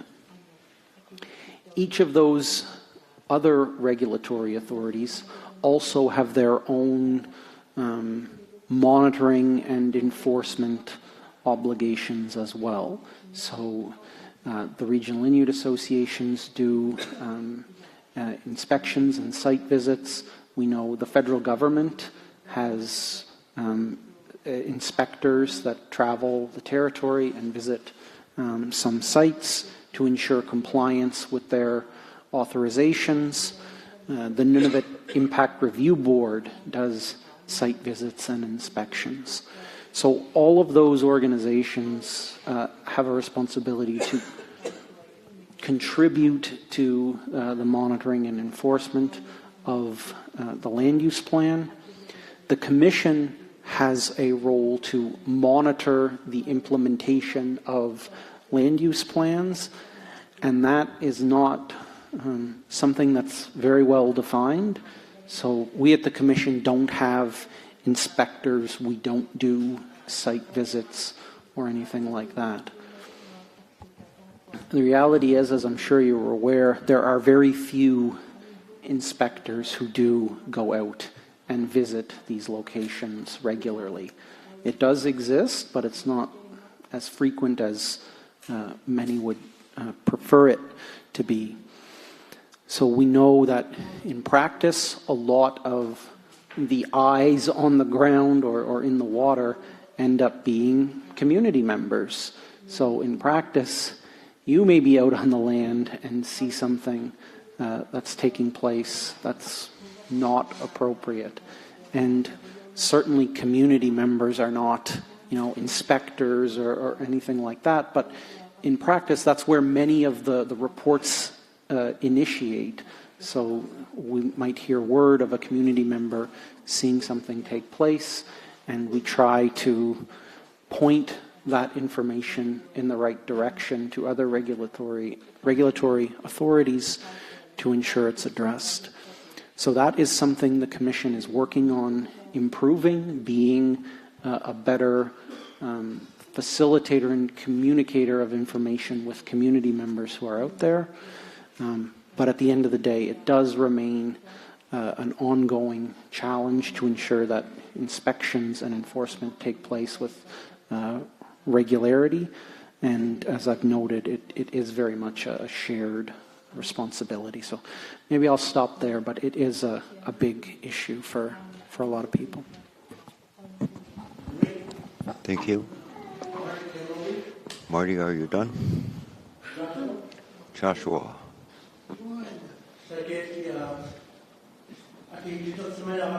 I had written your name down. I'm following the list, and Sakiyasi. And Joshua I have written Joshua down. It will be your turn after Joey.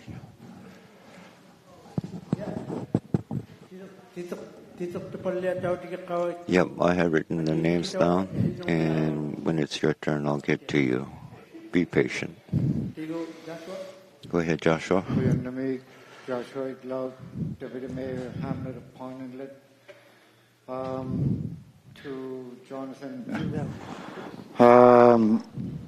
I got a few questions on when we went through the limited use and conditional use and value components. We've got some issues that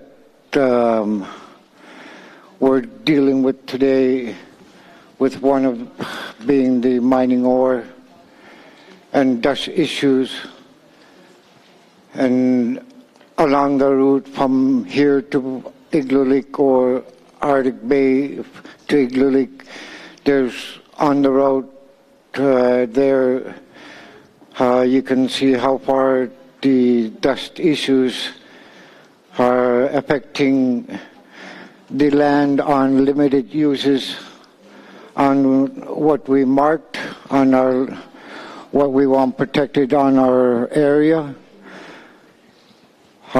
My companion and our elder, when it comes to our turn, will present those when we have to present them.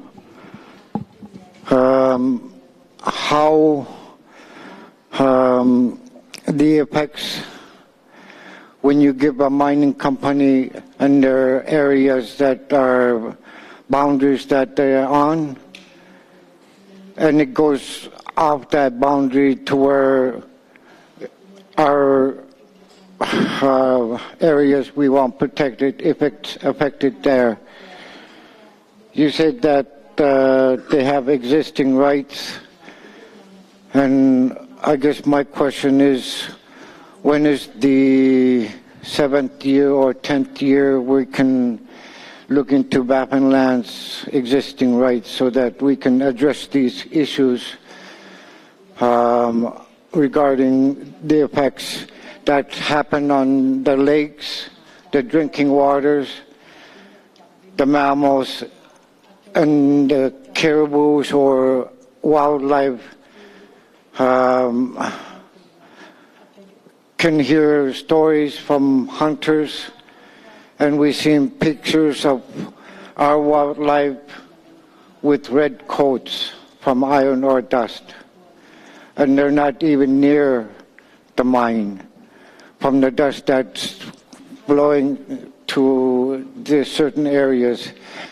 These issues, is it part of NPC's concerns, or do they bring them up as well? I guess that's my questions for you guys this afternoon. Thank you. Thank you, Jonathan. Thank you very much, Mr. Chair. This is Jonathan Savoy with the Nunavut Planning Commission. Thank you, Joshua, for the question. I note, the Commission has heard of the extensive concerns regarding dust associated with the Mary River project. And I want to note the distinction between the land use planning requirements and the ongoing management of projects that are supported by the land use plan itself. So as the front door, the entry point to Nunavut's regulatory system, our land use plans set out the first level of requirements that project proposals need to follow. So once a project conforms, is the word we use, or is supported by the land use plan, it's passed on, as I've mentioned, to other regulatory authorities who do a more detailed review of the individual projects, their impacts, and the management of those activities. So in general, the Commission does not get involved in the ongoing management of a project that has been supported by the land use plan. So because the Mary River project is already underway, is already in the regulatory process, its operation and continued management has largely been transferred to other regulatory authorities. And for example, of course, the Nunavut Impact Review Board, I'm sure you're very familiar with, do develop the more detailed terms and conditions in a project certificate for which these large-scale projects need to operate under. And the ongoing evaluation and monitoring of how effective those terms and conditions are and whether they need to be changed or adapted is within the mandate of the Nunavut Impact Review Board, the landowner, and other regulatory authorities. So just to link back, you mentioned the 7 to 10 year review period of the land use plan that we're proposing. That, again, is only applicable to the requirements of the plan itself. So we would not necessarily, in that process, be evaluating in detail how terms and conditions outside of the scope of what's in the draft plan are functioning.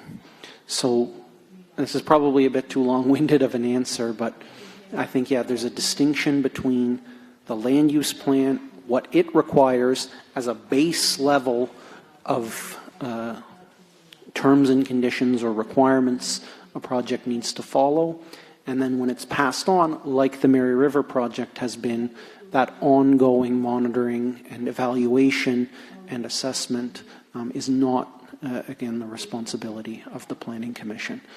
Maybe I'll stop there. Thank you. Thank you, Joshua. Any other questions? Maybe when that 7 to 10 year review is happening, would we be involved, the hamlets, or would it just be you guys? Thank you very much. Jonathan Savoy with the Nunavut Planning Commission. Yeah, sorry if that wasn't clear. The periodic review of the land use plan between 7 to 10 years is very much a public process, much like this. So it would involve all of the communities, all of the levels of government, industry. It would be involving all participants throughout that review. Thank you. Thank you. Is that it? Joby.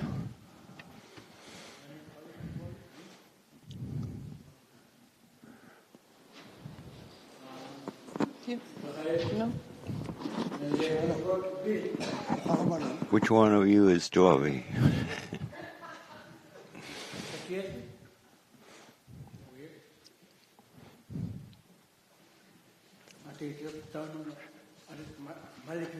We have written your name down. We're just following the list. Okay, so Cassie, go ahead. There you go.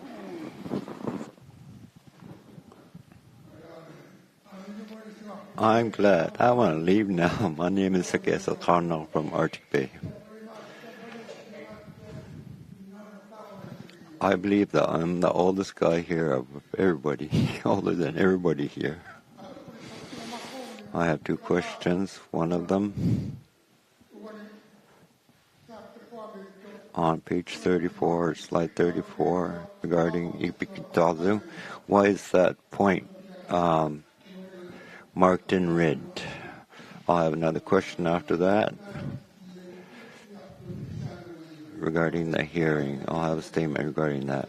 But my first question is, in our waters, Ipikitazu point is shaded red. Why is that?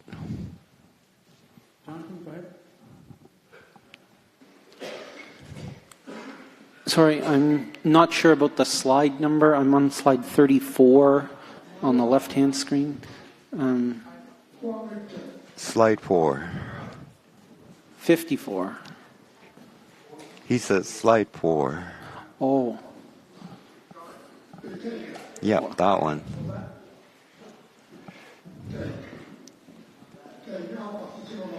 Why is that point shaded red?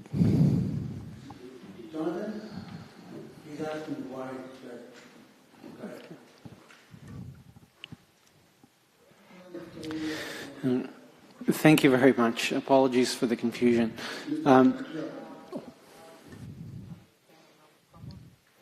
Yep, he can hear you. Go ahead. Okay. This map has just chosen to use the color red for the area south of Arctic Bay, as we know in English as Moffat Inlet.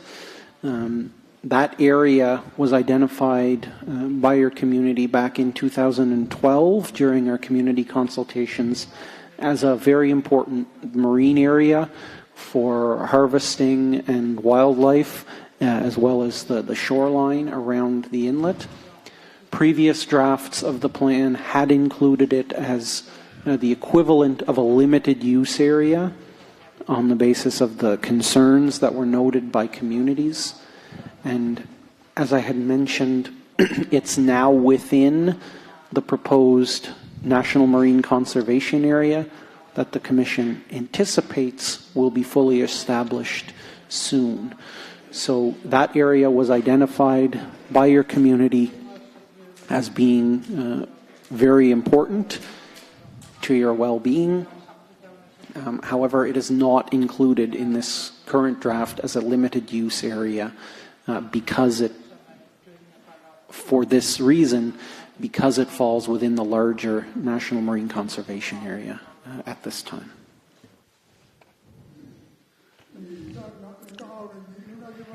Yeah, we lived there since I was a child. It has seals, and during the summer it has harp seals, it has char. It doesn't have other wildlife, it has no narwhal. And that's what I know about that place. I understand your statement regarding this place, so my question now is regarding the hearing or the commission. I believe there have been 2 public hearings. I believe this will be the 3rd. In the past, when Mary River was being started up and they were starting their mining, we had come here for meetings.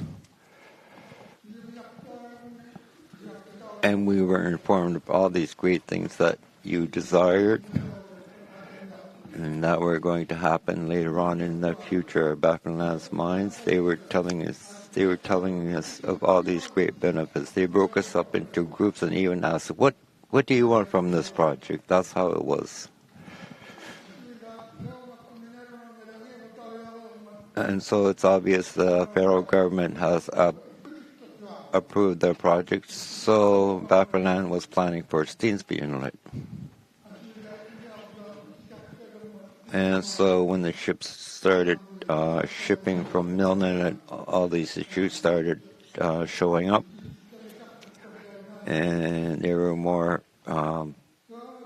issues arising from those issues. And this was after the federal government had approved the project. We're not indigenous tribes. We can't just protest against things we don't like and create negative impressions of us. I remember I became aware a long time ago in 1951 we were very hungry in our part of our land.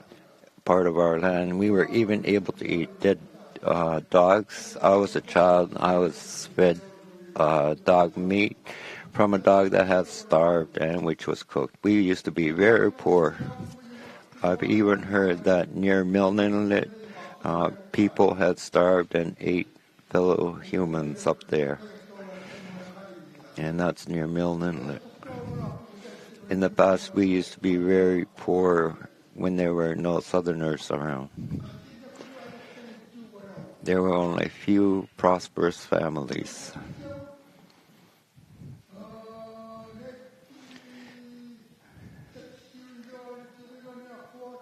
The products we had to sell in 1960, fox skins cost $4, seal skins cost $2. The rest didn't have any prices on them. We were very poor to be able to buy supplies. Around 1950, in Arctic Bay, 4 men had boats. But today,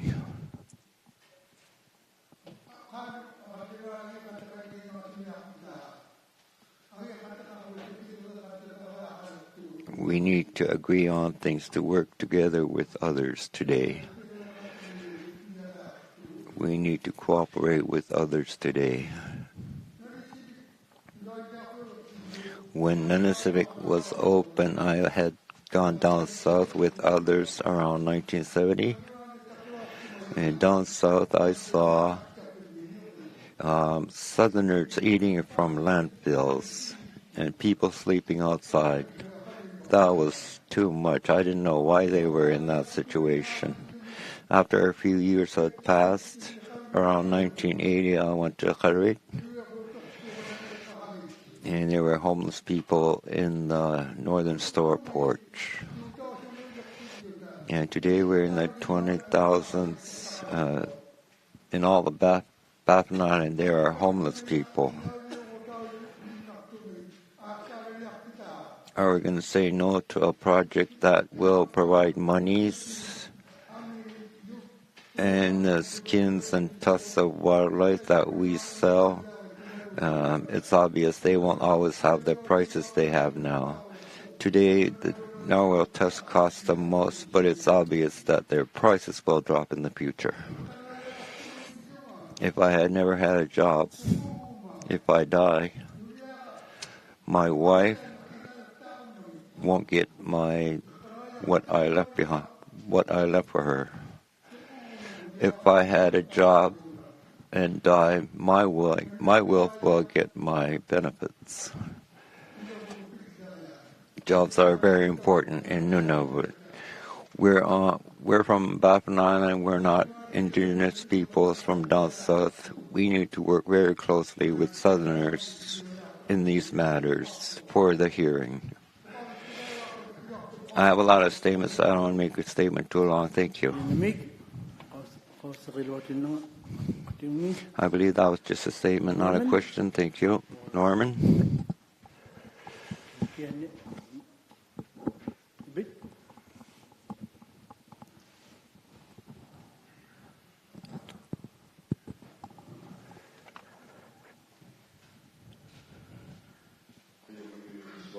Thank you, Mr. Chair.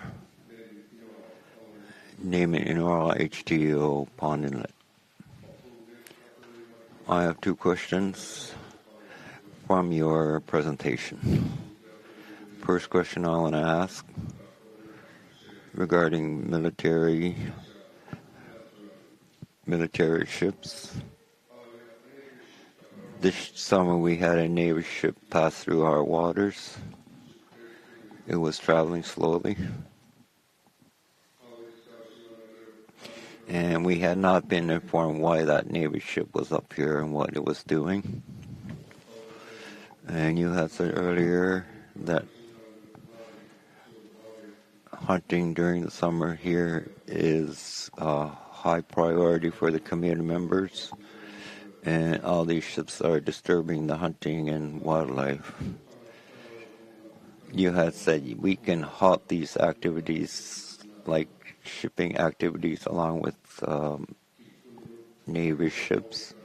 Who can we talk to regarding that Navy ship, what it was doing, and how can we stop them from coming here? That is my first question. Thank you, Jonathan. Thank you very much, Mr. Chair. This is Jonathan Savoy with the Nunavut Planning Commission. Thank you for the excellent question. I guess there's a little bit of a complication here. I will note that the land use plan, the draft plan, does include proposed measures on restricting some marine shipping. I made mention of specifically setbacks around important wildlife or environmental areas, as well as things like seasonal restrictions on, for example, caribou sea ice crossings or community on ice travel routes.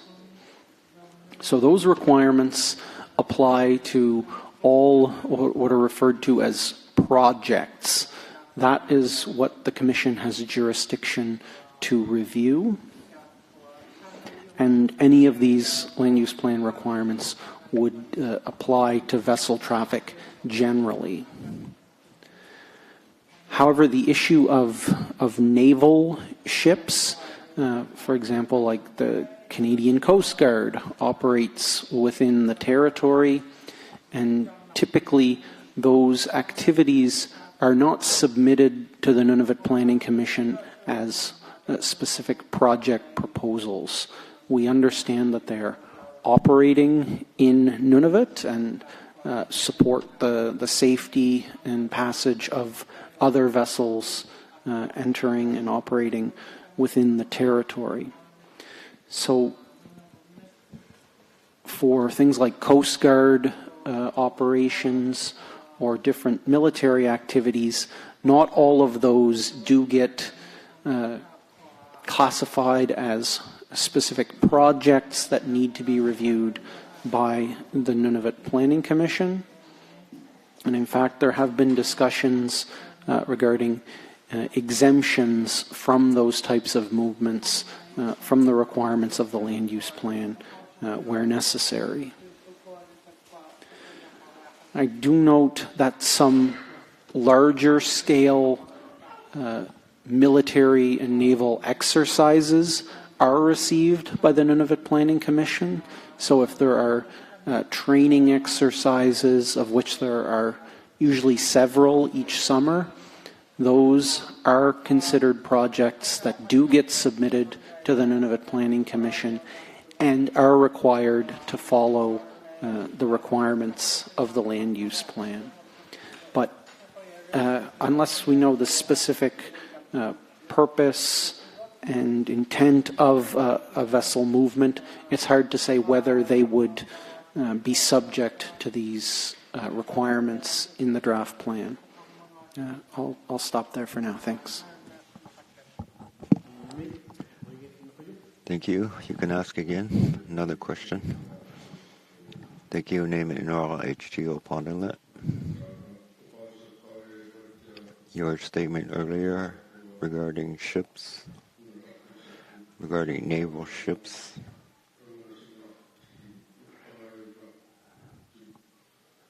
You had said during hunting season that the naval ships can be asked not to come here, and that seems to be not a true statement. And so I want to ask another question that they tell the communities what they're doing. So who did the naval ship tell to the community what they were doing? Thank you, Jonathan. Thank you very much, Mr. Chair. Jonathan Savoy with the Nunavut Planning Commission. As an NPC staff, I'm not entirely familiar with who Navy vessels in particular may report to when they conduct their operations. I guess I could encourage discussion with the federal representatives that are here today. I do, however, appreciate very much the concern of community members encountering activities on the land that they are not aware of. That is a significant concern that has been mentioned repeatedly to the Commission over the years. And as I had noted earlier, the Commission is working to develop a more proactive approach of communicating to communities the projects that we receive and are aware of. So in the future, we very much hope to be able to provide each community with a list of advance notice of projects that are active and upcoming in the area near your communities. For the specific issue of a naval ship, that is complicated a little more by the fact that we may not be aware of it. So maybe the federal government can advise on their practices for Navy vessels in particular, but I just do want to note that the Commission very much appreciates this concern and is working to assist as best we can in informing communities of the projects that are occurring near their communities. Thank you. Thank you. Other questions? Go ahead. Thank you, Mr. Chair. Name it in oral upon the HTO.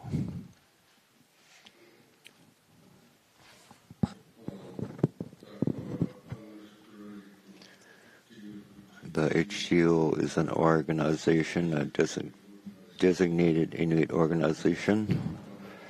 They have authority, and they're the environmentalists. And so we need to be better informed about these matters that people are coming, ships are coming up into the area. And I have a different question regarding mining. For example, when a mine is operating, they lease land, and the leased land has boundaries, and they can only work inside the boundaries. They can only do certain things within boundaries. And these projects are approved by the minister. They need to be approved by the minister after going through NERP.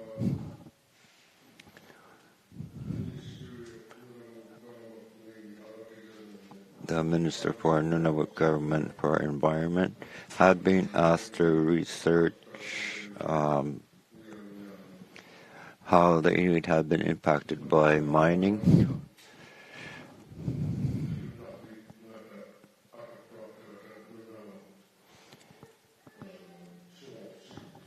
I believe that Baffinland is polluting the land way more than they're allowed to in their land lease, the environment minister had been requested to look into the matter, and he said no. So how can we deal with these matters properly? When our representatives, when the people who are supposed to be our representatives don't want to help us with our impacts. Thank you. That is my question.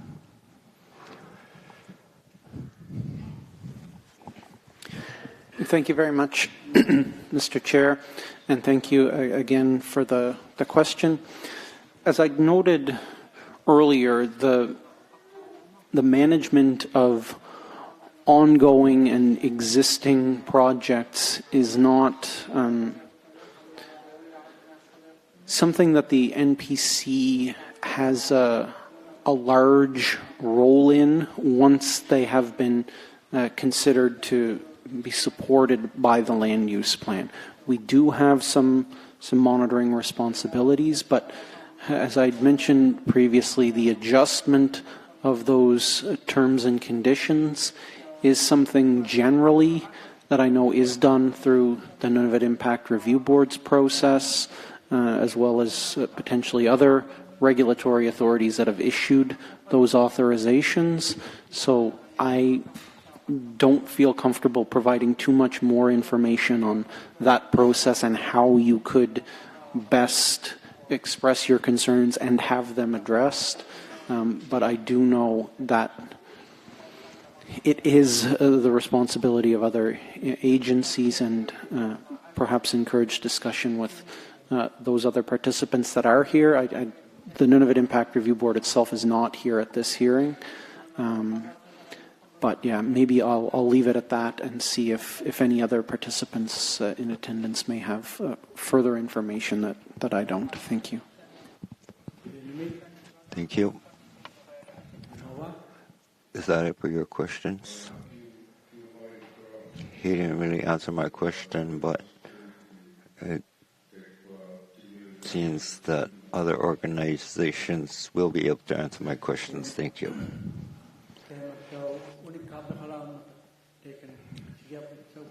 And they will have an opportunity to present their presentations. We'll have opportunities to ask them. We're dealing mostly with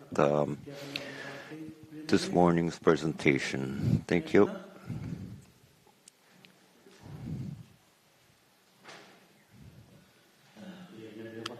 Thank you, Mr. Speaker.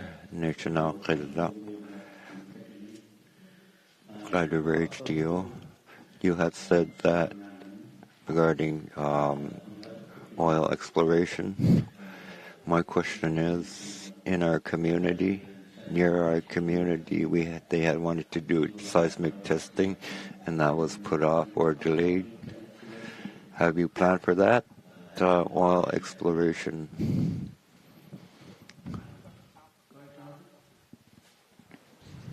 Thank you very much, Mr. Chair, and thank you for the question. This is Jonathan Savoy with the Nunavut Planning Commission again. So in terms of oil and gas exploration and production, the Commission is certainly aware of the current moratorium on oil and gas exploration and development across the Canadian Arctic, but the draft plan has not incorporated anything like that in the draft. What it does include is the identification of areas where oil and gas exploration is not considered to be appropriate. So many of the limited use designations that are proposed in the draft plan prohibit oil and gas exploration and development. So looking at our map A, most, if not all, of those red limited use areas prohibit oil and gas exploration within their boundaries. So that could be, Cumberland Sound turbot fishing area. That could be the Tuluria-Mimanga proposed National Marine Conservation Area. Different migratory bird habitat sites. Walrus haulouts. Certain whale calving areas. all include a proposed prohibition on oil and gas. So within those areas, under the plan as currently drafted, those activities would not be allowed to proceed under the draft plan. Thank you.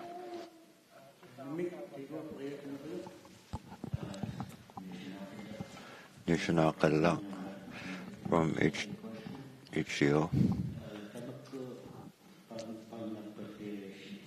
These things that you're planning for that are related to the communities, can you show those communities what those things are related to? And once you show the community members, then they may wish to add some things. Is that possible?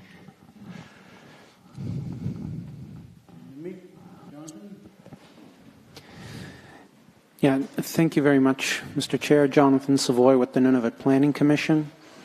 So, just to be clear, that we have attempted to present an overview of the different areas here today where those restrictions would apply. We do have, the copies of the draft plan and the maps on the wall. As I've mentioned, most of those proposed limited use areas would have these restrictions on oil and gas exploration. And through this lengthy process, including the hearings here today and up until January 10th, we are collecting feedback on whether the proposed requirements in the draft plan are appropriate, both in terms of what they do and the areas that they apply to. So I'm not sure if now's a great time to go back and highlight all of those areas, but maybe we could, look at the map, for example, on the side as a way to get a better feel compared to what was presented here today. Maybe I'll stop there. Thanks.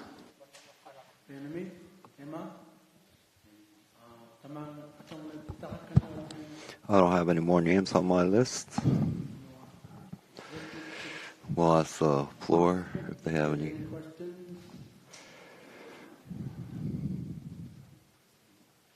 Paul? Can you hear me okay? Okay, go ahead. We can't hear it. Tema. Koyen mi siota. Pau kala umin piu suat ti silap kami. Tamane khatau kay naktunga. I'm here today. Tainali apakoti. The question that was asked by Elijah, my cousin Elijah Panipukachu, wasn't really answered. He was trying to ask about the planning process. If the wildlife if certain wildlife could be protected within the plan. And he had asked that question. If you can respond to that question. Thank you, Mr. Chair. Jonathan?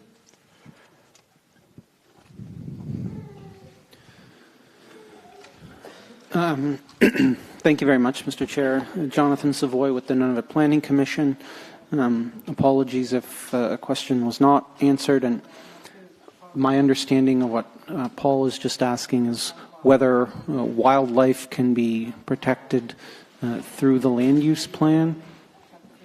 If I understand the question correctly, I would note that the land use plan is an appropriate tool to protect wildlife habitat in particular and wildlife from particular impacts of land use activities.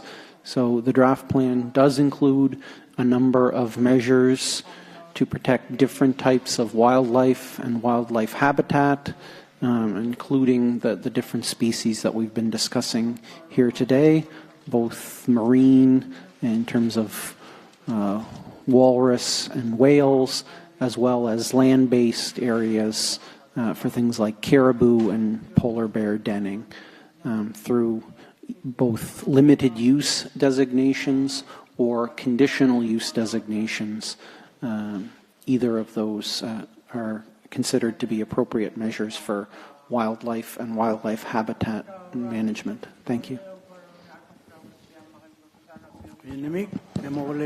Thank you. Is that it, Paul? Any other question from the registered participants? Registered participant. We'll see if we have any questions from the registered participants. If there are none, I have two names. Jimmy. Is Jimmy still here?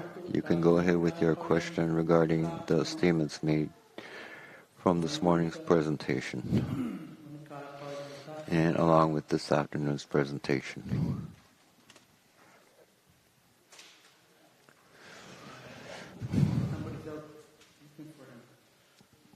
While we're waiting, we can go to Jomi.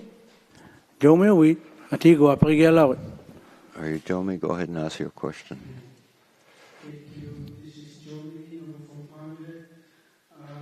A question: how come you never mark Mill Inlet red mark where my usually narwhal goes? It's very, very important, Mill Inlet, to us because our narwhals usually go there and make babies. You should mark it, red mark. It's very, very important to us. And we need more help from the cruise ship. They ask to go to Inlet, not Devon Island. They're going to Devon Island, not Inlet. We agreed to them to go to Inlet, not Devon Island. We need more help about the cruise ship, where they're going. And we need more cameras where the green marks are. They should have a camera. We're losing animals, and us hunters, we're less hunting animals. And we see barely no whales today.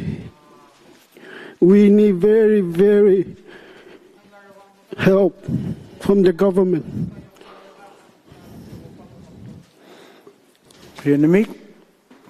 Jonathan, go ahead. Thank you very much, Mr. Chair. Jonathan Savoy with the Nunavut Planning Commission. Regarding Milne Inlet and its importance for narwhal, I will note that the land use plan does identify Milne Inlet for its importance to narwhal. It is included in the draft plan as a valued component in Appendix A or B of the land use plan itself. However, this area is also within the proposed Tururiap-Amenga National Marine Conservation Area and is included for that reason as a limited use area. Regarding the concern regarding cruise ships and where they go, that is certainly been considered throughout the development of the land use plan. We have noted areas of concern for cruise ships. Communities have identified, for example, concerns around cruise ships and their approach to walrus haulouts, and the draft plan includes a number of different setback distances for both the large cruise ships themselves as well as smaller launch boats in terms of how close they can approach. So this land use planning process has considered that and can be an effective way to manage cruise ships and their routing and activities. And if there are additional ways in which the land use plan could manage cruise ship traffic and activities, that would, of course, be welcome feedback. So thank you for your comments, and I'll stop there. Thank you. Do you have any other questions?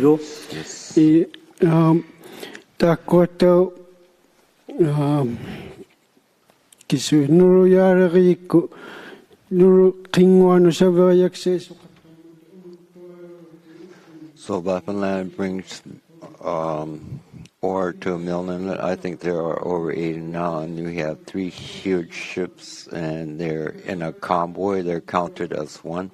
You can't count 3 ships as one, and they have removed so much from our hunting areas. We need help from the federal government regarding Mare River, and all of Nunavut is turning on us, and there are places we aren't allowed to hunt now.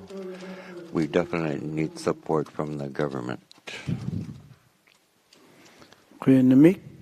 Thank you. I believe that's mostly a comment. It's not a question. If you have any other questions, you can go ahead, or are you done?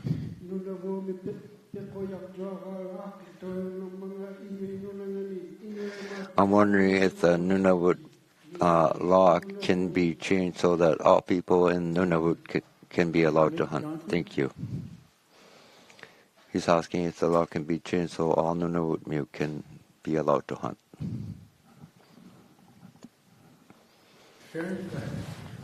Thank you, Mr. Chair. Thank you for your question. Sharon Halowak, the Executive Director for the Planning Commission.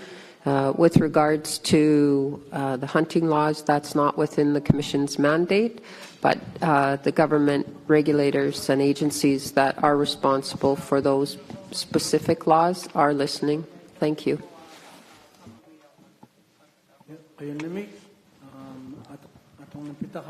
Thank you. I have no more names. We shall close for today. We'll go ahead tomorrow morning at 9.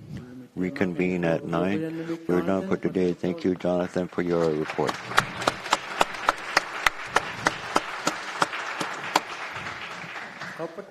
We'll see you tomorrow.